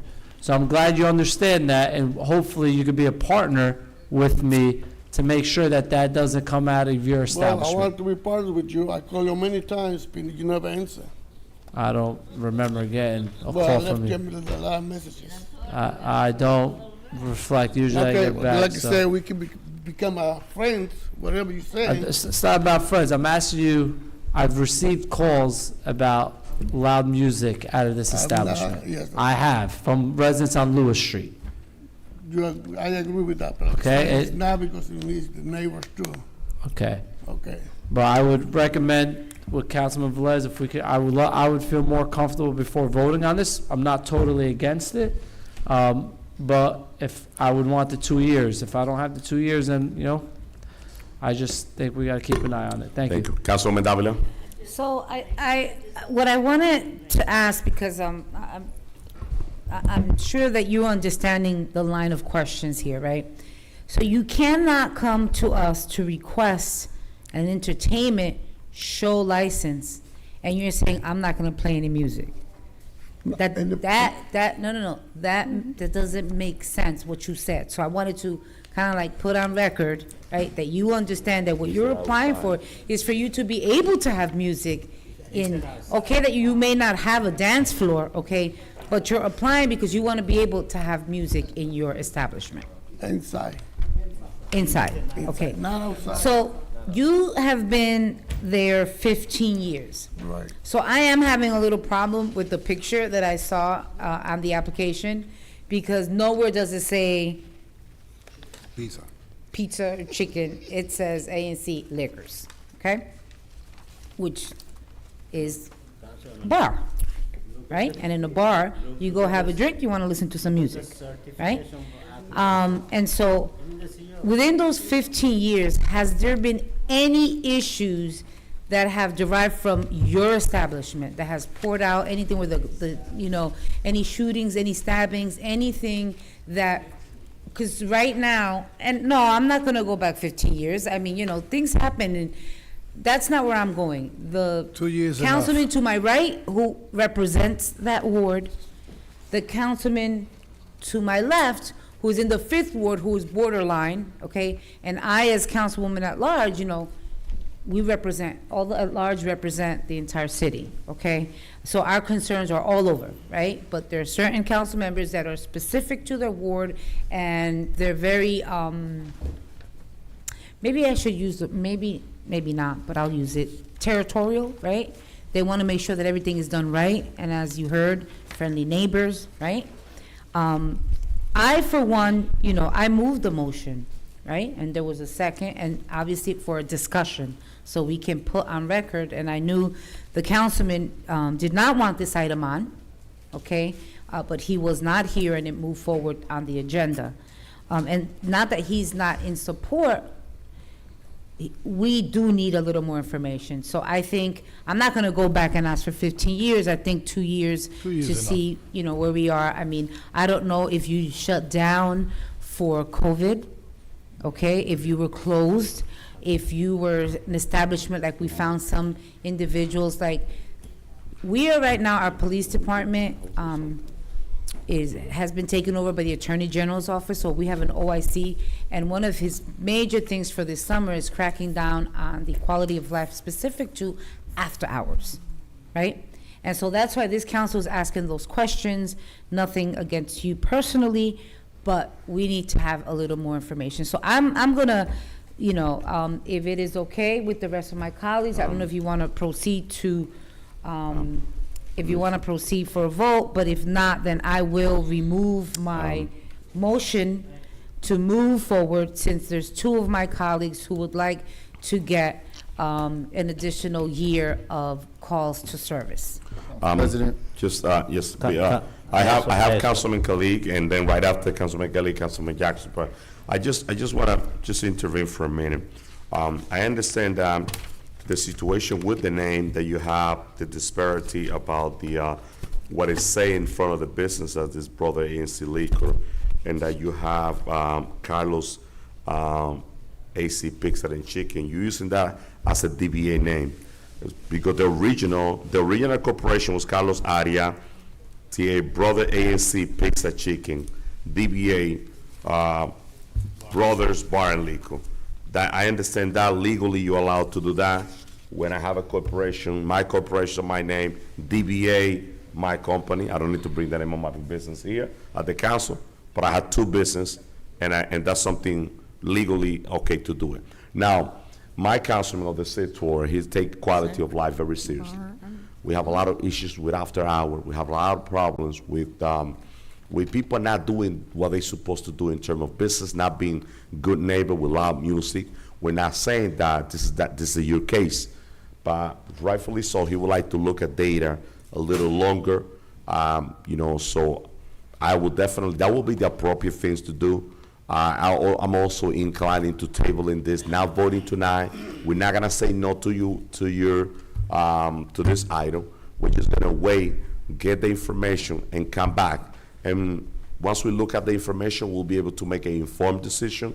My advice to you is just get in touch with your councilman, which is Councilman Ala de la Cis. You're also in the border of the 5th Ward. But we want to work with our business. Everybody knows that I'm a strong supporter when it comes to business. We just want to make sure that we're doing the right thing by everybody. That's the only thing. So with that being said, Councilman Abdelaziz, Councilman Khalid, and Councilman Jackson. And right after that, we will table this item at the request of the Sixth Ward Council. Thank you, Council President. Thank you, Council President. All of us take quality of life seriously. Every ward, everybody does. But sometimes the line of questioning for some of the business owners when they come here, there is no question asked. Automatically renewal, yes, yes, yes, yes. Call list, we're asking for call list. I mean, you table it or whatever, I'm not disagreeing with it. Call list, is that his responsibility to get the call list for the 2 years?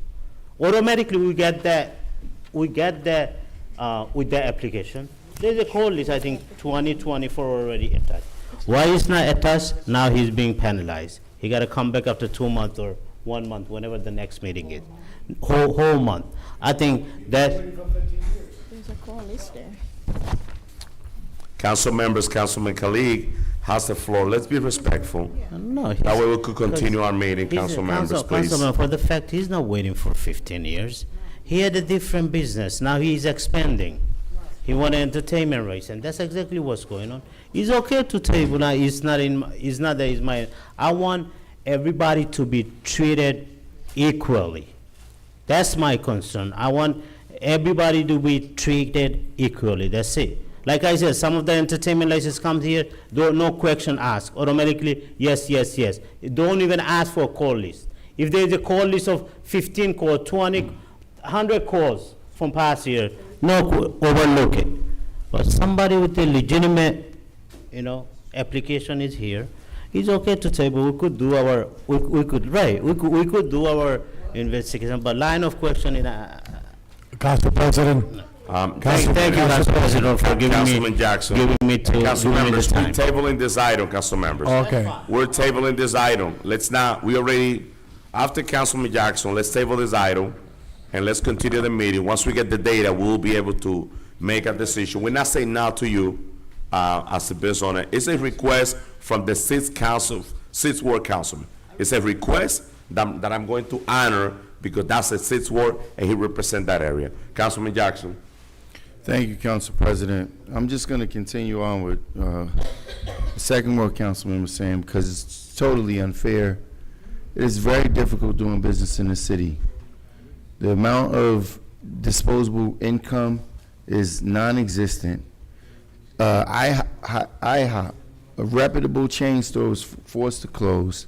The mall is struggling. Many businesses are struggling. You have the right to change your doing business name as you please. If you feel as if you need to market it a little bit differently, but 15 years, you've shown a decent track record. And if there was any concerns, this item came before us in a workshop. Any other item that they want to shuffle along, they'll say, oh, it was in the workshop, you had an opportunity to get some information or oppose it. Then the fact that the business owner is saying he's reached out to his council person on multiple occasions without a return phone call. I mean, So what is the objective here? We're gonna tell them, no, we're not gonna give them an entertainment license? You have all kinds of, and parity is very important. Because you got so many businesses in South Paterson that are doing, illegal hookah, they're staying open after hours. Those businesses aren't being scrutinized the same fashion. He's here coming before us to fill out an application for an entertainment license, being a responsible business person. If there was an issue, next year we don't renew him. He's come here, and now with the council diverting 50% of our meetings, he has to wait a full month before he can get voted on again. It's just totally irresponsible, not just as a council, but to the business owners who's bearing the grunt of paying taxes in a community that's not servicing him well. He has to deal with the garbage and everything else, the poor reputation of the city, as he has to influence business to come from wherever it has to come from. This is just being unfair to a business person. I mean, if there was an issue, he should have came to the table with what the problem was. Don't just make that a blank accusation. I get plenty of calls. Everybody says that. People are calling me now. People are texting me now. Who calling you? Who's texting you? What is the issue? What's the problem? If there was issues, that should be documented. Anyway, this is what I have to deal with over here. Council President. So it's comical. I'm hearing the same thing over and over from Councilman Jackson. Oh, we don't give the same questions, unfair. You've said that about 15 times for 15 establishments in the 6th Ward. For the one on East Railway, for that little entertainment license that we questioned, was being unfair. For Mexicano, we questioned. For the Arab lounge that they wanted on East Railway, we questioned. I've done this to every establishment in my ward. I can't comment that you don't do it to your ward. That speaks for yourself. You don't listen to your residents. That's a track record. Go back to every 6th Ward entertainment license. This is how it goes. Al Abdelaziz asks questions. Councilman Jackson turns around and says, oh, he doesn't ask questions. I will name every establishment in my ward that I've done the entertainment license, same exact thing. We actually voted down one on East Railway about a couple months ago. So I think it's funny. I said this, we can meet. I never received your phone calls. I have concerns. I'll sit you down with the neighbors. I'll work with Councilman Velez on this. I've done this before.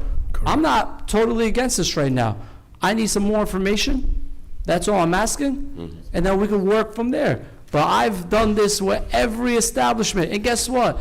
I'm having a big issue with an entertainment license on 21st Ave, where I get many calls from residents. And guess what establishment that is?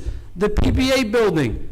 Yep. The PBA building on 21st Ave and East 26th Street. All the parties that they're having, because they have an entertainment license that they rent that out to, where I have to call at 2 in the morning. And guess what? I'm ready to question them and pull that in to revoke the entertainment license if I continue doing that. Quality of life of my residents come first. Maybe in the 1st Ward he doesn't fight for that. He's pro-establishment, pro-entertainment license. But I ask you, and anyone in the public, look at all the 6th Ward entertainment licenses, and I've done the same thing. And it's comical because Councilman Jackson says the same thing. Man, we don't ask these questions. You may not ask them in your ward. Actually, you had like 6 on consent agenda, and I don't know why you don't ask them. In my ward, I'm asking them. Hence why I get 85%, you get 40%. Thank you. Council President. Council members. Council President, Council President, I know it's table, but I have to agree with Councilman Abdelaziz. There's a license that I'm going to table too. That's Latin Bar. The reason I'm tabling it because I need to talk to the owner because I'm trying to reach him because now somehow everybody got valet parking, taking residents parking. Let's be honest. 21st Avenue, everybody has a valet parking. On Main Street and between Slater and Grant, the individuals taking residents parking, putting cones all over, and who get the calls? Us as councilmen. That they cannot park because their business is taking the parking of residents. So, and last but not least, sir, healthy conversation.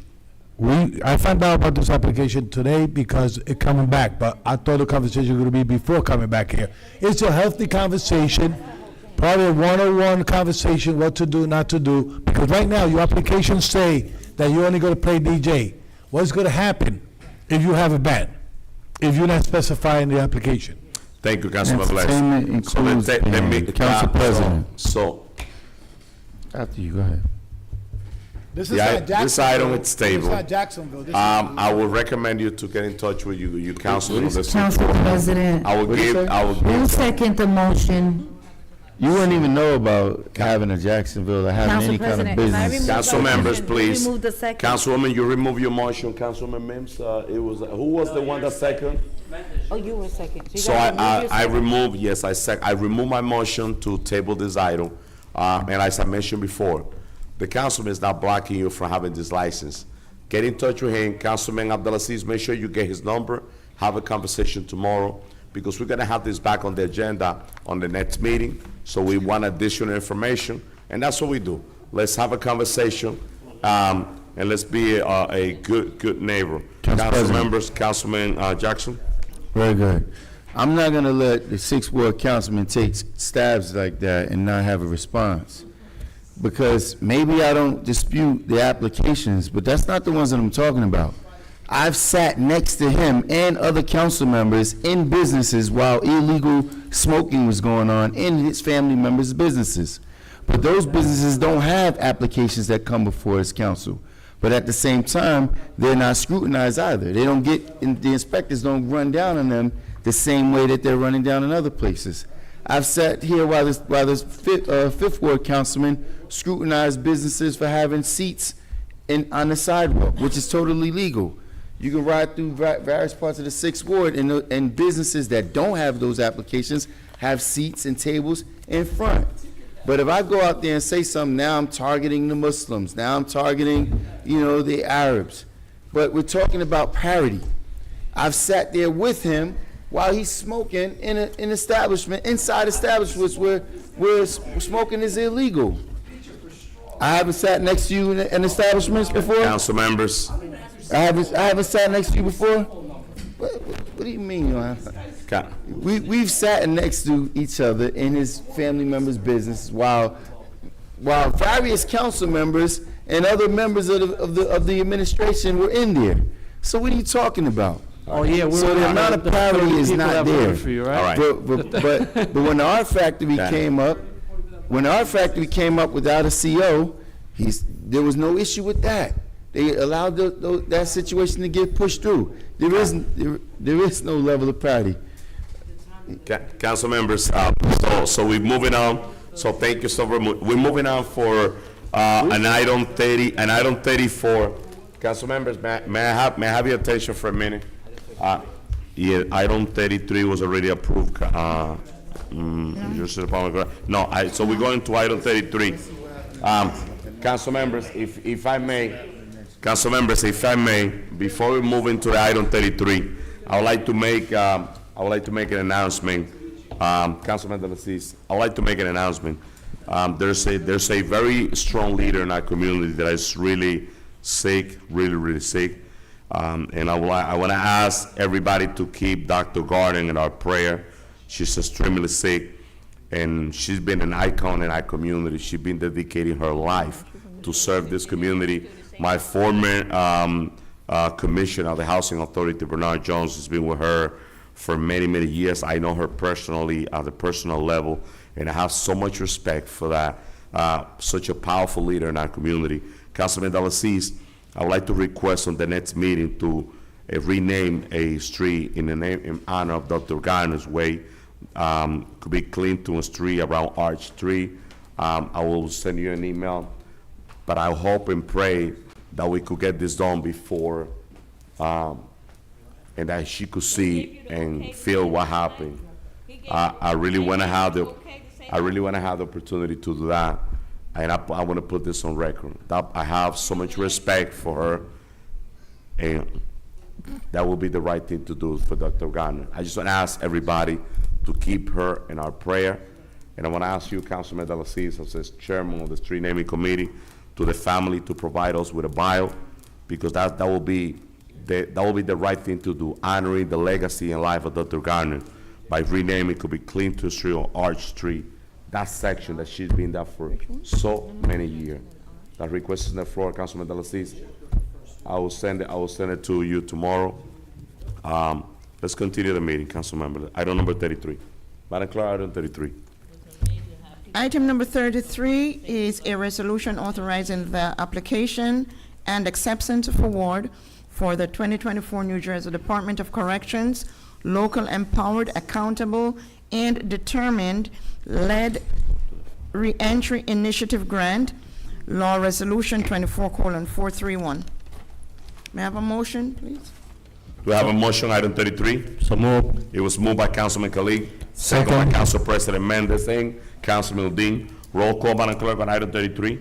Roll call on item 33, Councilman Abdelaziz, Councilwoman Cotton, Councilman Kalik, Yes. Councilwoman Mims, Yes. Councilman Udine, Yes. and back to you, Councilwoman Cotton.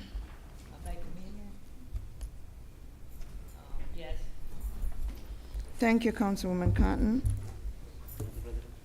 Council President. My vote is yes, Madam Clerk, on item 33. Thank you. The votes are 6 yeses, 3 absences. Item number 33 is hereby adopted. Item number 34.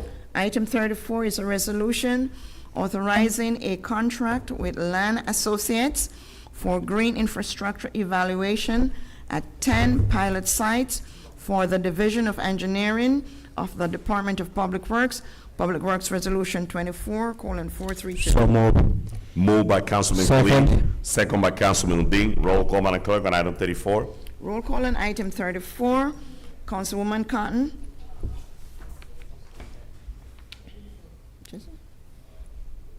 Where is she at? Is she here? Councilman Kalik in the meantime. My vote is yes, Madam Clerk. Thank you, Councilman. Councilwoman Mims. Did she pass? She didn't say anything. She's reading. No, she passed me for now. Oh, I didn't know they could just pass you. Nobody say pass. Because I didn't say nothing, that's why. Oh, We'll pass. We'll go back to her. oh, my vote is yes. Thank you, Dr. Mims. Councilman Udine. My vote is yes, ma'am. Thank you. We're voting on item 34 for approval. That's the one for Land Associates for 10 pilot sites division, Public Works, evaluation of 10. Public Works, yes, of course. My vote is yes. Thank you, Councilman Velez. Councilwoman Cotton. Yes. Thank you, Mr. President. My vote is yes, Madam Clerk. Thank you. The votes are 6 yeses, 3 absences.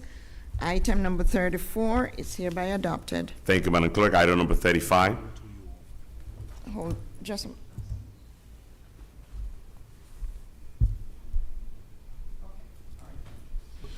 item number 35 is a resolution authorizing a contract extension with Waste Management of New Jersey, Inc.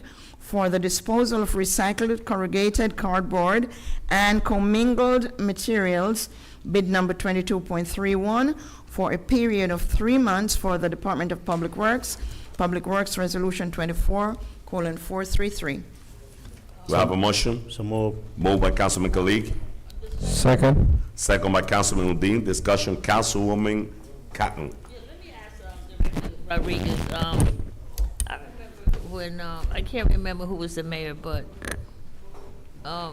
is there a reason why we can't get paid for the cardboard? Why we have to keep paying? Why we can't get paid for the cans and the bottles and the cardboard? That And market is done. what you mean the market done? That's, everybody pays now. There's no, I'm saying we can't, like, I remember when we was trying to get it, Thank you, Ms. Phillips. I guess we was trying to get those recycled cans, that's what we were doing.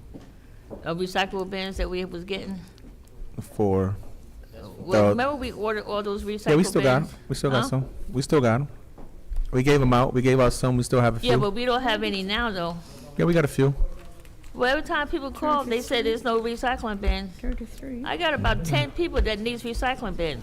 And every time they call, they Email say me a there's list, none. Councilwoman. Email me a list. Huh? Okay. So you're saying, in other words, they ain't paying cities no more to pick up, I mean, they not paying cities, like I give you, We I don't know. haven't gotten paid for recycling in, what, over 6 years, 8 years? we've been paying. No, I can understand that, but why the market is not there no more that, Just read it. it Oh, you seems, gave it to, okay. huh? So what, Yeah. who's accepting it? Nobody. So That's what why you we're doing paying. with it, huh? That's why I've been paying. Okay. Okay. But they still making money. Somebody making money off of it. Somebody making money off of cardboard. Somebody making money off of cans. I see a lady walking around it here is. collecting cans and everything. Somebody got to be making some money. I don't know. All right, Madam Clerk, my vote is yes. Thank you, Councilwoman Cotton. Yes. Thanks, Councilman Jackson. Councilman Kalik? We're voting on item 35? 35, yes, sir. I voted yes. Thank you, Councilman. Councilman Mims? Yes. Councilman Udine? Yes.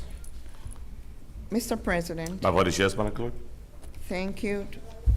The votes are 6 yeses, 3 absences. Item number 35 is hereby adopted. Item number 36, Madam Clerk. Item 36 is a resolution authorizing the purchase of 3 Ford vehicles under New Jersey state contracts for the recycling division of the Department of Public Works Resolution 24:434.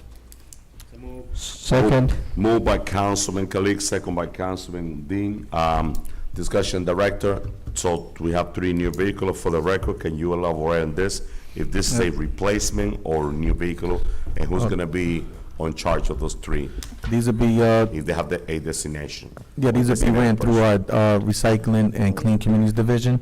One is a van for our graffiti removal. Our old equipment is obsolete. We're gonna, new van, so we're gonna outfit it with all new equipment for graffiti removal. Graffitis, okay. Yes, the one vehicle, the 250, the F-250, that's a replacement of a supervisor truck that caught on fire. The recycling supervisor that caught on fire was an older truck. It was like a 91, 92 that caught on fire. That's a replacement. And the Maverick, the Ford Maverick, is for the recycling aids that we have for them to patrol the city. Thank you, Madam Clerk. Roll call. If there's any other, Councilman Jackson? So, Director, I apologize, I didn't have opportunities No problem. to question the other one, was already in roll call. But I do want to encourage, because understanding that the recycle may not make us any money where it used to be projected, where we're selling or getting paid for it. What it does is it reduces our tonnage for our solid waste removal. So a factor is a lot of the multi-dwelling buildings, we need to put a process in place to make sure, or at least do some kind of enforcement on recycling.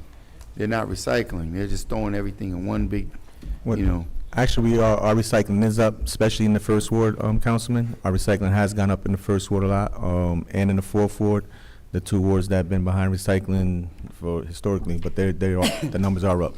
Yeah, well, I'm sure, especially I know in my neighborhood, but those are where the houses are. I'm talking about specifically with the large scale, multi-dwelling buildings. Not to call any one of them out, but buildings that have hundreds of apartments. It was, we could talk about that offline. Definitely. But I appreciate it. Thank you. Thank you. Director, and before I vote, please, please, please, let those residents of the city of Paterson that own 4, 5, 6 family house, when we send those inspector, 10th Avenue and East 29, there's like a 6 unit, they put garbage every day outside. They don't understand that. They could hire a private company and the city have to reimburse for the garbage collection. So to keep our city clean, let's do on that. Roll call, Madam Clerk, on this item. Roll call on item 36 for approval. Councilwoman Cotton. What number we are, 36 or what? 36. Right, that's what I'm saying, we was on the cars. Thank you. We got back to the car. Okay, 36. All right, yes? What you said? She said yes. Thank you. Councilwoman Davila? Yes. Councilman Jackson? Yes. Councilman Kalik? Yes. Councilwoman Mims? Yes. Councilman Udine? Yes. Councilman Velez? Yes. Mr. President. My vote is yes, Madam Clerk. Thank you. The votes are 8 yeses, 1 absent. Item 36 is hereby adopted. Item number 37, Madam Clerk. Item 37 is a resolution authorizing change order number 1 for the Barber Park Playground improvements, bid number 24.04 for the Engineering Division of the Department of Public Works, Public Works Resolution 24:435. Move it. It was moved by Councilman Velez and Councilwoman. Council President, It like, was come on. moved, Councilwoman, I hear Councilwoman, but it was moved by Councilwoman Cotton, Councilman Velez, second by Councilwoman Mims. Discussion. And Davila. Discussion, Councilman Udine. So, Director, so $26,000, a change came for the additional, changes, which is mentioned right here, which, connection, water tap and everything. Yes. Is it the final, improvement, final change? For this part, yeah, this is what we're saying, this is gonna be the final change order for this project. What happened was, in the spec, they originally thought the water line that was there was a three-quarter inch line, and actually, we need a 1.5 inch line, so this is the change it from 3/4 to 1.5 inch. With the project, we we have to do the change order here for the money amount that it's gonna cost us, but in the whole project of the scheme of it all, it might not cost us $1 because there's some items in the project that'll be minused out because they didn't happen. Not that you won't, it ain't happen, it's just that it ain't gonna cost us the dollar amount that we thought. All right. Thank you. Council President. Sure, and I will go, Councilwoman Cotton and right after Councilwoman. Oh, let Mims. Councilwoman Mims go. Let her go. Huh? Let Councilwoman Mims go. Councilwoman Mims. So, and I know I'm gonna be beating a dead horse here, but this is why I have been talking about, project managers for at least 7 years or 8 years at this point, talking about, having project managers.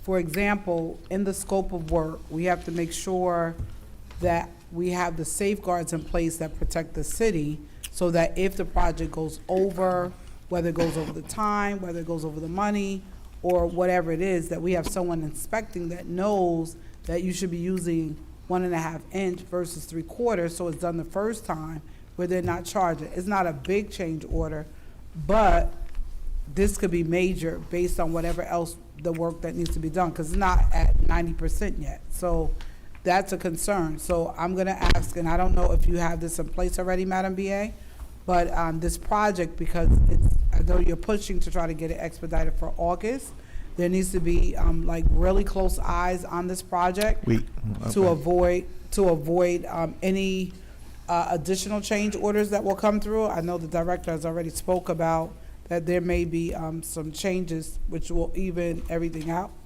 But just in case, we need to have those project managers in place so we can avoid these change orders. Doesn't matter if it's $1,000 or $50 or $26,000.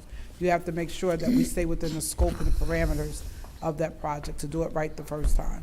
Thank you, Council President.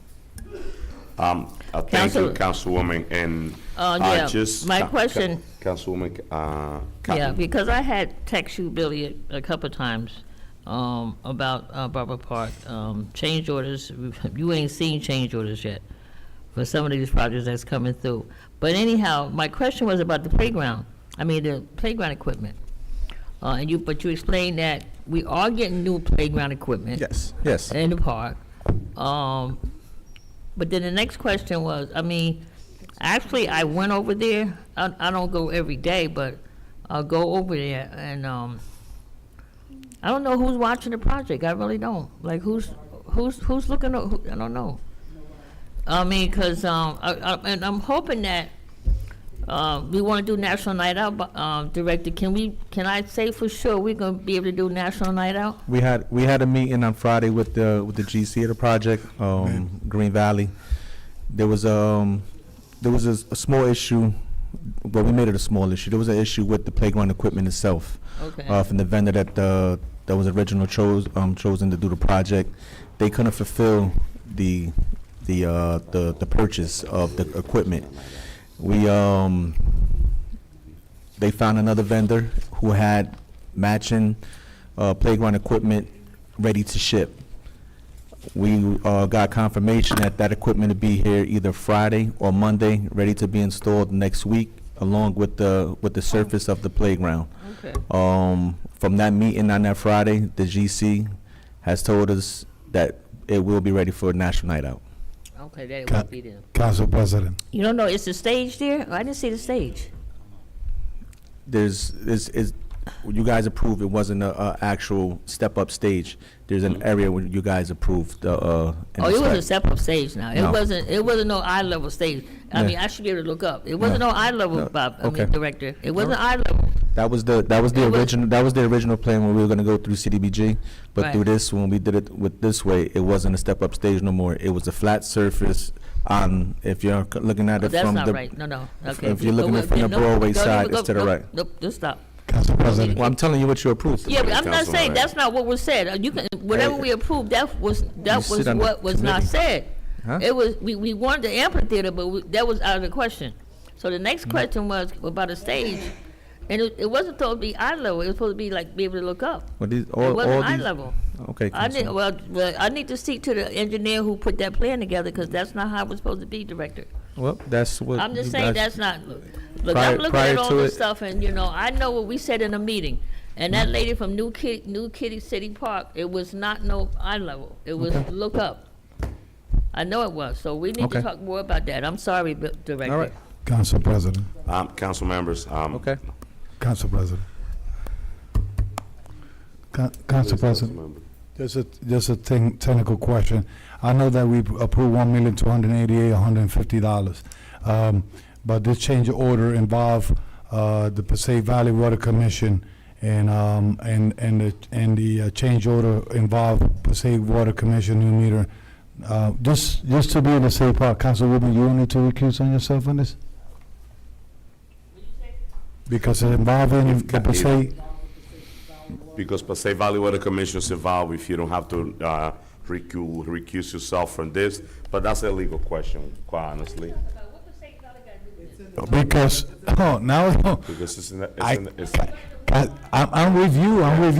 In the beginning, Councilwoman, I stated in the beginning, we approved $1,288,150. Yes. And you voted yes, that's okay. But with this case, it's a change of order that the Passaic Valley Water Commission is involved. Don't you need to recuse, yes or no? Councilman Velez, thank you. President. While, just give me 1 second, Councilman Jackson.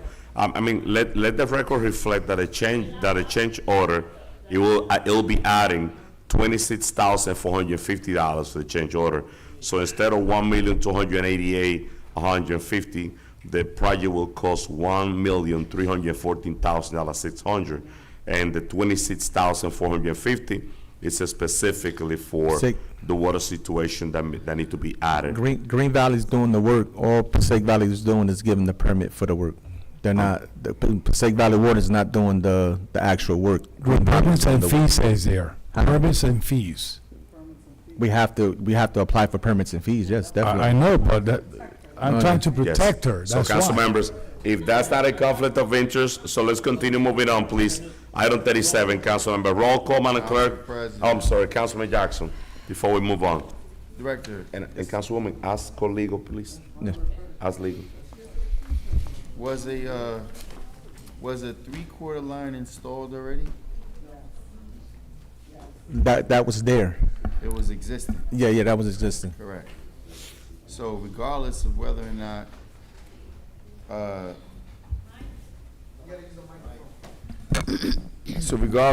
not, there was a, oversight, the equipment that's necessary was requiring a larger line, which had to be installed anyway, right? So, I do know that, the Passaic Valley Water charges per size of the line. So you're saying the 26,000 does not include a fee to Passaic Valley Water? It's, I believe permits are included in the reso. Well, permitting, we shouldn't be paying for permitting, right? If it's, What- if the The municipality. contractor is doing The it, contractor yeah. is paying. Okay. So, Corporation Counsel, if we can, there's there has been a consistent practice where the water company charges the residents for upgrades. So if you're upgrading, if you got to put a fire line in for 4 inches, 3 inches, they have a fee, $6,000 or whatever this fee is. I want to make sure that, because ultimately, Paterson is is the owner of the Passaic Valley Water, and we shouldn't be paying fees for connections. And are we going to be paying for usage on the water? How does that work? Is there a fee assessed for usage? No. Because this is it's a Public park, It's a water yeah. park, right? Okay. Yeah. No. We shouldn't pay. So we shouldn't be paying for. It's a pump and dump system. Okay. All right. I'm just curious on that. So we won't be paying. So that includes a connection fee. Yes. And everything else. All right. Just confirm that for me. No problem. No, Director it does. Thank you. Thank you, sir. Roll call, Madam Clerk, on item 37, and let the record reflect that Councilwoman Cotton, it's, Recusing? exactly, yes, from this item, all right? Okay. Roll call, Madam Clerk. Roll call on item number 37 for approval. Councilwoman Davila? Yes. Councilman Jackson? Yes. Councilman Khalid? Yes. Councilwoman Mims? I just want clarity, because it was stated that they did the 3/4. So could you just confirm that if they did it? Because I was told No, they. there's a 3/4 existing No, line there. not for you to respond, Okay, because we're on I'm roll sorry. call. But I know there was, but they did lay some lines. So could you just confirm that? Because I know he not getting paid for it, but G has been like the community project manager, and I know that was a part of that discussion. So if we could just confirm that. Madam Clerk, my vote is yes. Thank you, Dr. Mims. Councilman Udine? My vote is yes, Madam Clerk. Thank you. Yes. Thank you, Councilman Velez. Mr. President? Thank you, Madam Clerk. I definitely want to encourage the community to please stay involved in this project. I know how important is this project for the councilwoman and leaders in the community.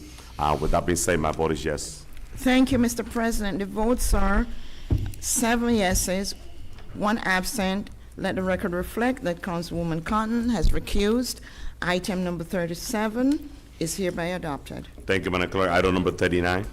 Item number 39 is a resolution authorizing an emergency contract with ABM Building and Energy Solutions for the purchase, delivery, and installation of a new rooftop air conditioning unit at City Hall for the Department of Public Works. Public Works Resolution 24:43. So moved. Second. It was moved by Councilwoman Davila, Councilman Velez, second by Councilwoman Mims. Roll call, Madam Clerk, on item number, that is discussion, Councilman Jackson. Question too. Director, what size is the unit? Do we know what size the unit is? It's in the reso.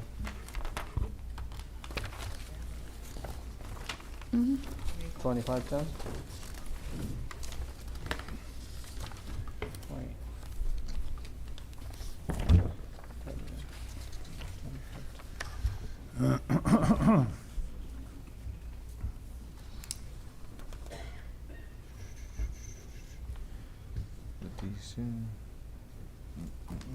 $25 ton. 25 ton. Yes. And this is a size per size replacement, upgrade? I believe the one we have there now is a 20 ton that just pumps AC. This would be AC and heat. Heat and Yes. AC. So, and so the curb needs to be changed and everything else? Once we lift there's in this quote, there's 2 crane lifts. There's one to take the unit off, so we could do the work on the footing on the AC unit to make sure that it doesn't need to be replaced. We don't think so. We got to check it out. But then there's another crane lift to put the actual unit back on the roof when we're ready. But we got to get it off the lip to make sure that there's no damage to it. We don't think so, but we don't know until we get it off. So we're taking the unit down to assess it, We have to take the unit off the building to assess the rest of the roof and. The rest of the roof, The but the roof unit and itself the unit is- itself. is just- And the ceiling in the chambers, because part of the way you get into the ceiling of the chambers is through the AC unit itself. Through the roof from the outside? Yes. So this is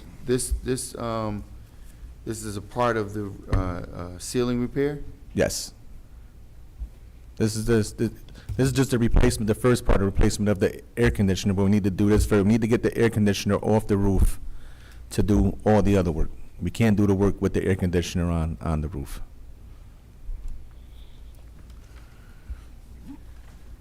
So I had them email it to me today. A 20-ton rooftop unit that does air and heat is $19,000. Obviously, it's 25. I'll get a price on a 25-ton unit from a local vendor, but $160,000 without them outlining exactly the scope of work. We have the whole scope. I'll make sure that my office sends it to the council tomorrow. All right, you can have it sent to my email, please, directly. A crane rental is maybe $6,000. Let's say if it was $10,000 each, it's 20 grand, $168,000. All right, send it to me, please. Yes, sir. Council Thank President. you. Sure, before Councilman Velez, on item 39, Director, so we're voting on the delivery, the installation of the new and the replacement, taking down damp. There's no, so right after this go into in collaboration with the repair that need to be done inside the chamber, and we've been waiting for this for a very long time. Now, the question that I have, Director, for you and Madam BA, once we make the replacement, do we have any time window when we're gonna be able to go back to the chamber? How long is it's gonna take to repair the inside of the chamber?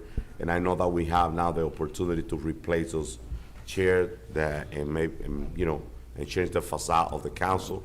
Well, once this part gets approved, we send them the PO for this. It's 10 to 12 weeks for delivery for the unit. Within that time frame, that's the time frame that we hope we get the inside of the chambers done as well. Okay. So we're shooting for the way it looks, maybe late part of October, beginning of November, if everything goes right. Director, we have the opportunity to make those repair the chamber. Now that it's closing, let's do it once and for all. So let's replace those chairs. The bathroom also need to be upgraded in City Hall. I mean, the men's room it really need to be renovated completely. Well, with this scope of work is pertaining just to the chambers itself.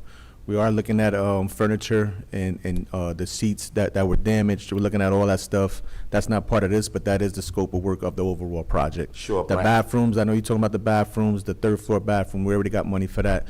We're looking to getting all that stuff done too. So, but now that we're in the conversation, we got to keep the momentum going because City Hall is in really bad shape. You look into the basement, it's just really bad. We have to get a full assessment of what needs to be done in City Hall. The water fountain has been there for years. Let's replace all of that. Let's take it away because it hasn't been used for years.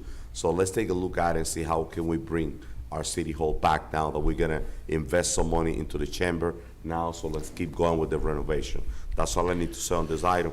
Councilman Velez, Thank you, Council President. Also adding to all the repairs and all the stuff that we need to do, it's also, Madam BA, you need to look into, when you go to these offices, and it's sad to see employees eating in their desks, is there any way they could get a lunchroom, a comfortable lunchroom that they could relax and be there for an hour?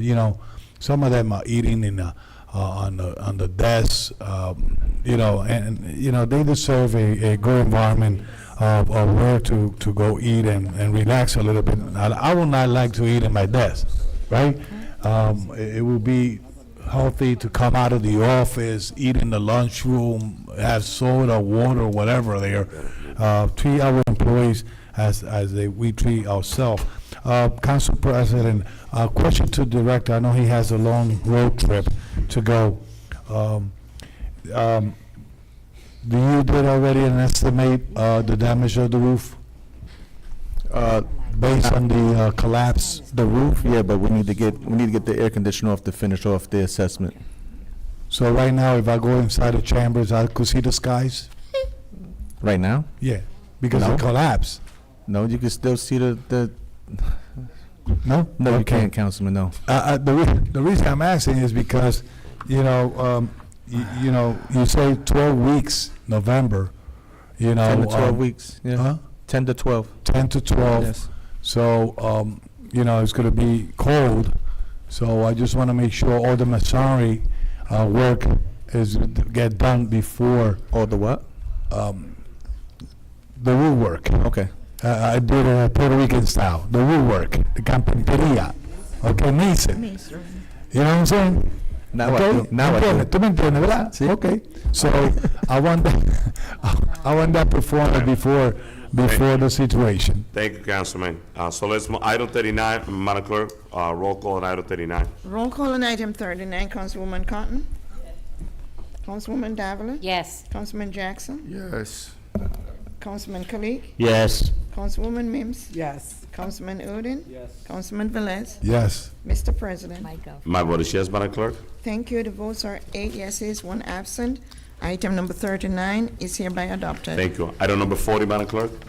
Item number 40 is a resolution authorizing the award of contract to Smith Sunday Asphalt Construction Company, Inc. for the 2023 State Aid Road Resurfacing Program, bid number 24.22, Carlisle Avenue, North 5th Street and East 37th Street for the Engineering Division of the Department of Public Works.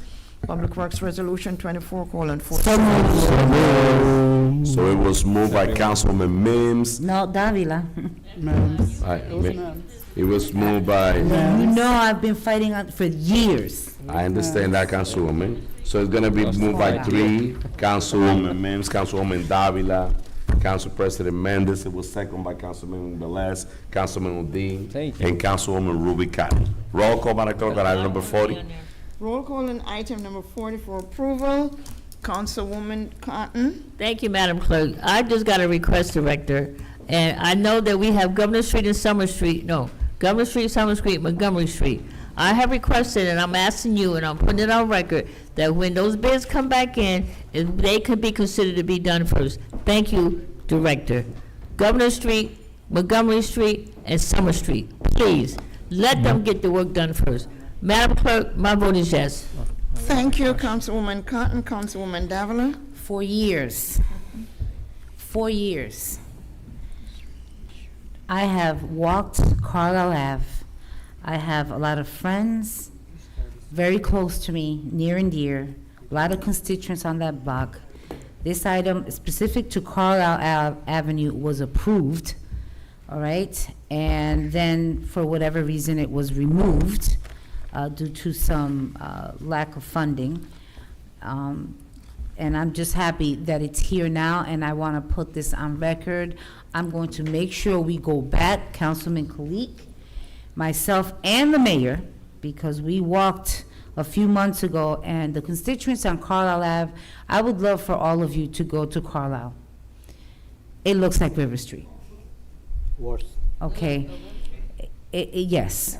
And, you know, they deserve it, and I'm just happy that finally it's getting done. So, Madam BA, as soon as this gets approved, I just hope, I wanna hear that within the next few weeks, boom, is on. But anyway, I'm very thankful also, because I know Councilman Kalik was definitely, you know, in full support, but I need to put it on record. I've been fighting for this my second term, and I'm on my third, 10 years here. So with that said, my vote is yes. Thank you, Councilwoman Davila. Councilman Jackson. Yes. Councilman Kalik. Thank you. Only one request to the director. On the resolution, it said the work will be done within 90 days. Can we cut that in more than half? And that's what I said on the resolution, 90 days. We'll try. Try to do your best. Thank you. My vote is yes. Thank you, Councilman Khalid. Councilwoman Mims. So to the residents of the first ward that reached out to me, I just want to say that North Fifth Street, we're voting on that in this item now, and I will be posting it on tomorrow. I want to thank the mayor and the BA for taking the request that I gave for North Fifth Street from those residents. And I'm happy to announce that as a result of this vote on tonight, North Fifth will be paved. North Fourth was given into the administration so that we can look to add that as well. And I also would like an update on Governor Street, the lower part of Governor. It was not a part of the approval process, and I know there were we have to think of some creative ways to get it done. So, Madam BA, Director, I would like to have an update on that, so we can move that forward for August's workshop, Council President, the lower part of Governor Street. It was not a part of the approval process, and we cannot leave out 2 blocks if we're repaving the whole strip. So I just want to make sure that we can find a way to get that done, whatever they have to do, and is on the workshop in August. With that being stated, my vote is yes. Thank you, Dr. Mims. Councilman Udine. So, Director, before, if you recall, that before Cumberland Avenue was repaved, I requested for adding speed bumps. So, since there are 3 streets going to be repaved, if anywhere you think is necessary to add bumps or humps, I think it's a perfect timing instead of adding later on. Especially about Carlisle Avenue and Nagel Street intersection, there is a 4-way stop sign. So, the street lining, the white lining, is not there anymore. There was an accident 2 days ago in that intersection, so we have to make sure that the street lining and stop signs are out there, or also we can have blinking stop signs to make sure that people are aware of this 4-way stops. Actually, 3-way stop sign, because Carlisle is one-way street. So I need your attention to this. My vote is definitely yes to this. Thank you, Councilman Udine. Councilman Velez. So, Director, everybody following their requests. I know we approve East 21 from 20 Avenue up to Park Avenue. And I need an update when we're gonna start doing that, that road. When it comes back, who is the successful bidder? I won my street first to get paved. And the other thing is to look into the half road on 17th Avenue between Madison and Rosa Park. I don't know if they went into the finalizing the construction of the armory probably, but that half of the road needs to be paved or completely. Saying that, no matter who was lobbying, not lobbying for many, many years, I think this is a work conjunction with all the councilmen, so congratulations to all of them. Even though I don't live in that area, I travel through there. My car is going to have a relief. My vote is yes. Thank you, Councilman Velez. Mr. President. Thank you, Madam Clerk. Definitely long overdue. Carlisle Avenue, North Fifth in the first ward, and to our third ward residents, East 37, that is desperately needed. There's also a large list in the third ward that I put in that request. We're already working on that, but this is the best way to get the job done on behalf of the people of the city of Paterson. Resurfacing a road, and also River we already voted on. My vote is yes, but I click on item number 40. Thank you, Council President. Have a safe drive. The votes are 8 yeses, 1 absent. Item number 40 is hereby adopted. Director, can you stay with us until the end of the meeting? If you don't want to go, you don't leave. Can you lock the doors? Councilwoman Mims. Yes, so I just want to say, Council President, to the public and to everyone here, I sat and extended. I want one for the community to keep our family in prayer. Amen. My cousin was in a very serious car accident and he passed away on Sunday night.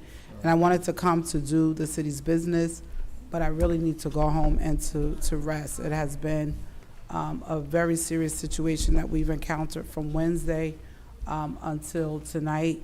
Please also keep John James in prayer. He is still in the hospital, and the young people that were involved as well. Please keep us all in prayer. But I just wanted to go on record because I am leaving the meeting, but please definitely keep our family in prayer. Thank you, Council President. Thank you so much. So, Madam Clerk, let's do the first reading item. Start with item number 1. No. The first reading. The 1, 2, and 3, the ordinances, yes. Okay, yes, Mr. President. Sure, let's start with the first reading item, Madam Clerk. We do 41? Yes. We already did we did all the items. Let's start with first reading. Item number 1, Madam Clerk. Item number 1 is a first reading ordinance. No public hearing is required. It's ordinance amending fee provisions in Paterson Code, Chapter 121, Animals, Chapter 227, Food and Beverage Vending Machines, Chapter 231, Food Establishments, Retail, Chapter 235, Food Handler Certificate, Chapter 243, Food Vending Vehicles, Chapter 279, Sale of Ice, Chapter 349, Outdoor Cafes, Chapter 351, Lead-Based Paint, Chapter 417, Slaughterhouses, Chapter 427, Solid Waste, and Chapter 441, Tattooing, Health and Human Services So moved. Ordinance. It was moved by Councilwoman Davila. Is there a second? Second, please. Second by Council President Mendez. Roll call, Madam Clerk. Roll call. Amending the fees. I need a calendar for second reading. Roll call on item number 1 for first reading. Councilwoman Cotton. Councilwoman Davila. Yes. Councilman Jackson. Yes. Councilwoman Mims. So to the public, and this will be my last vote, I know that we have to amend fees, but I have a very serious concern when we're amending fees at a 300% increase. One of the things I always believe is that when we're doing these things, there should be meetings with the community or the entities that will be impacted by the increase. Some things probably have not been done in 10 years, 15. I know it's been a long time, but I think it's very important before drastic increases, 300% increases. That means if you were paying $50, you're paying $150. And that's just an example because they're way higher than that. And I will ask the community, take a look at item number 1, Oprah that item, or just look at it if you're able to get a copy at the clerk's office. But I just think before we do these, this is a perfect example of why we need to involve the community. I know it's first reading, but I could not support 300% increases to people in our community without there being proper notification for them to come and to be able to voice their opinion. So with that being stated, Madam Clerk, my vote is no. Thank you, Dr. Mims. Councilman Udine. So, I'm similarly concerned. I know we have to raise some of the fees, but there should be a gradual increase instead of a sudden hike like this, which is, I don't think this is very expected from those entity holders. This is first reading again. Let me research, sit down with the administration, but unfortunately I cannot support this today. My vote is no. Thank you, Councilman Udine. Councilman Velez. When you go around the downtown district and you hear the complaint of those restaurants about the garbage and all that situation we're going through, you know, I cannot penalize them enough more than they taking all this heat with this garbage situation. For me, it's outrageous. I see fees increasing from $600 to $1,200, from $1,500 to $2,000. I see fees here that businesses are struggling right now as we speak, and the service is not being rendered as they expected, especially with the garbage collection downtown. They only went down from 6 to 2 days. My vote is no. Thank you, Councilman Velez. Mr. President. How about this, yes, Madam Clerk? Thank you. Madam Clerk, Yes. I would like to change my vote to no, please. Okay, thank you, Councilman. Mr. President, you said yes, sir? Your vote, Mr. President? Yes.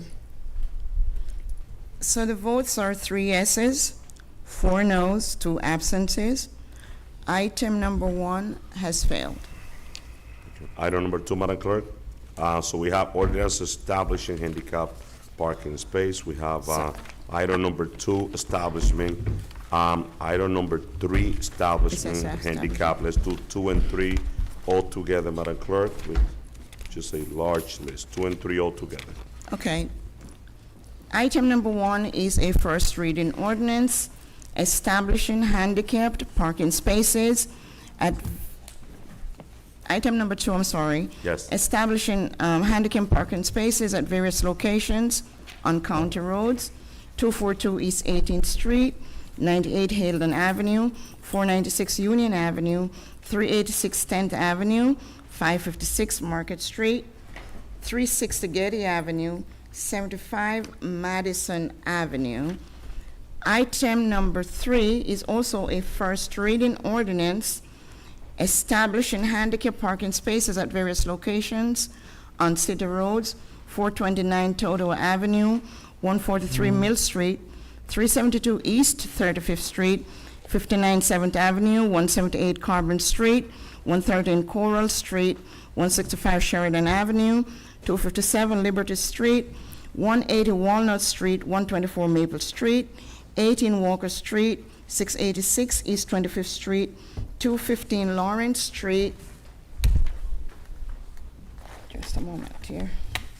15 Lawrence Street, 351 6th Avenue, 217 21st Avenue, 74 Thomas Street, 17 Goshen Street, 9 Park Street, 255 East 21st Street, 175 East 31st Street, 453 East 26th Street, 420 East 26th Street, 366 9th Avenue, 129 Rosa Parks Boulevard, 4 Jane Street, 82 Paterson Avenue, 41 Arlington Avenue, 15 18th Avenue, 664 East 22nd Street, 18 Barnett Place, 71 East 22nd Street, 65 Plum Street, 115 Maple Street, 360-370 17th Avenue, 453 River Street, 3 Garrison Street, 58 17th Avenue, 61 Martin Street, 213 Fifth Avenue, 132 Jasper Street,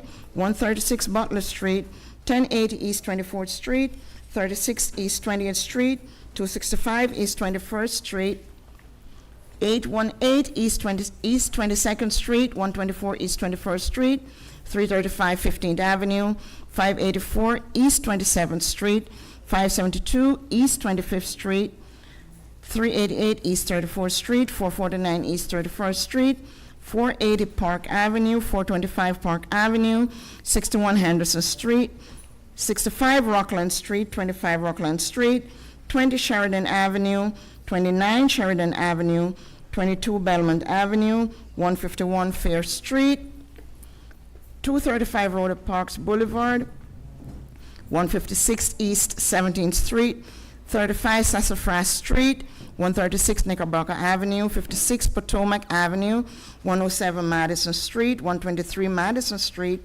355 Summer Street, 449 East 21st Street, 143 22nd Avenue, 374 15th Avenue, 582 East 25th Street, 660 East 28th Street, 272 Hamilton Avenue, 125 Coral Street, 531 11th Avenue, 299 East 31st Street, 487 East 29th Street, 36 Ryerson Avenue, 123 Genesee Avenue, 167 Sheridan Avenue, 171 8th Avenue, 288 Rosa Parks Boulevard, 172-174 Carroll Street, and 362 Harrison Street. 262 Harrison Street. Motion? Do I have a motion? So moved. It was moved by Councilman Dean. Do I have a second? Second by Council President. Roll call, Madam Clerk, on item number 2 and number 3 for first reading. Roll call on items 2 and 3 for first reading. Second by Councilwoman Davila also, so. Davila, okay.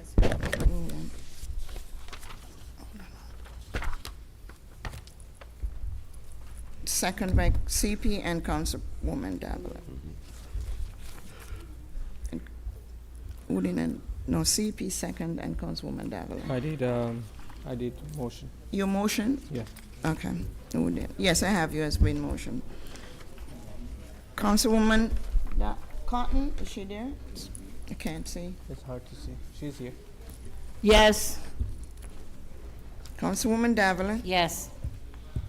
Councilman Jackson? Yes. Councilman Udine? Yes. Councilman Velez? I did get part. We're voting on items 2 and 3, Repeating- first reading ordinances. Repeating One, or establishing. establishing? Yes, sir. I just want to say that those residents that are compliance with handicap, we want to be compliant too into a designated spot. But please follow the rules. Your car needs to be parked 24/7 if you're not using it in your designated space, as the ordinance stated. So my vote is yes. Thank you, Councilman Velez. Mr. President, Thank you, Madam Clerk. Before my vote, let me just definitely remind those residents that they have a handicap spot, that you could lose your handicap spot. You could lose your privilege if you don't use it correctly. Just please keep that in mind. Parking is very limited in our community. If you have the privilege to have a handicap, utilize it with your car. My vote is yes, Madam Clerk. thank you, Mr. President. So the votes are 6 yeses, 3 absences. Items numbered 3 and 2 and 3 are hereby approved on first reading. Second reading will be at the regular meeting of August 20th, 2024. Thank you, Madam Clerk. That does conclude our regular meeting. May I have a motion to close? Motion to close by Councilwoman Davila, second by Councilman Velez and Councilman Udine. Roll call to close our regular meeting of July 16, Madam Clerk. Roll call to close regular meeting of Tuesday, July 16, 2024. Councilwoman Cotton. Thank you, Madam Clerk. I just want to say congratulations again to Jay for for him being recognized for his achievement. But also, I want to just mention that they talk about School 10, but School 10 is the longest serving school who's been doing Junior National Society, and I can say that I remember when Mr. Hirschberg, he was a principal 26 years ago there. But there's some ladies there that has been around. One lady's been there for 24 years, so she's been there the whole time. Her name is Audrey Wilson. I also want to thank the other teachers that they're retired now. Ms. Paterson is retired. Ms. Young is now at school number 9. You have Ms. Beverly Hill, who has retired, who was 34 years at public school number 10. And I also want to say to Ms. Albert Monroe, she was part of doing this Junior National Honor Society for our children. And I always say, I commend these teachers and the principal with Ms. Vaughn I commend you for continue to do what someone else has started. To me, that is so important to continue legacies on the people that you no longer are not here no more, or who is not able to do it. And I want to commend these teachers, and Miss Antoinette Young, she's now the principal at School 25, but, it's about being together, keeping up what someone else started that's no longer here. To me, those are important things in life. And I just want to also say that I'm going to be posting something very soon, and you can inbox me. The Atlantic City Boxing Hall of Fame is going to honor my husband, Eddie Cotton. He's going to be inducted to the Hall of Fame. I am going to reserve 30 seats, because I would like for those from Patersonians or Paterson who would like to go, I need for you to inbox me or call me or text me so that I can put your name down for this honor. We will be having an IBF there, which our president is Darryl Peoples. The guy's name is David Klein. He's in charge of the Boxing Association. So I just want to say that please reach out to me for if you would like me to put your name down for this honor. And it's going to be at the Hard Rock Casino Cafe, Hard Rock Casino Resort. So please, if you like, if all those that came here tonight, I thank you all for coming out and expressing your concern, but we still have a lot of things that we got to do.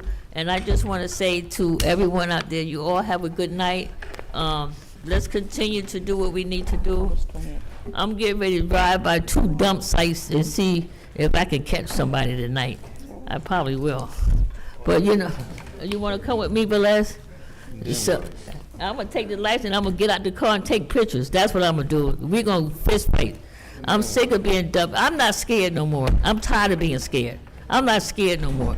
So with that being said, everyone, have a good night. My vote is yes. Madam Clerk, thank you. Deputy Clerk Phyllis, You're welcome. thank you. Thank Madam you. VA Corporation Counsel, Melinda back there, my Raphael, my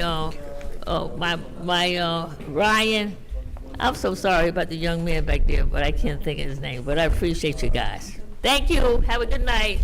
Madam Clerk, my vote is yes. Thank you, Councilwoman Cotton. Councilwoman Davila. You don't want to talk. Okay, good night, Paterson.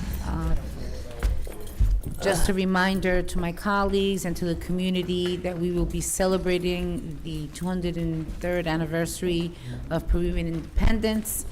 Our flag raising will be on Saturday, July 27th, and the parade and the festival will be on July 28th.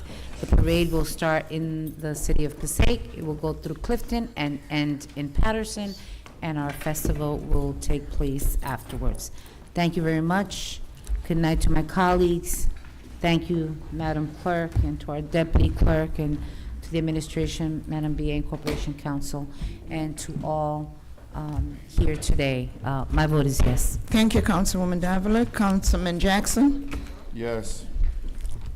Thank you, Councilman Udine. Thank you, Paterson. Have a wonderful night. My vote is yes, Madam Clerk. Thank you, Councilman Udine. Councilman Velez. I just want to remind the residents of the 5th Ward that stay tuned for National Night Out. It's going to be August the 6th, Tuesday. Just stay tuned because we always have a nice, beautiful event at the Roberto Clemente Park. Like always, now that the Roberto Clemente Park is improving every day, nobody has said nothing about this, but I'm going to say something today.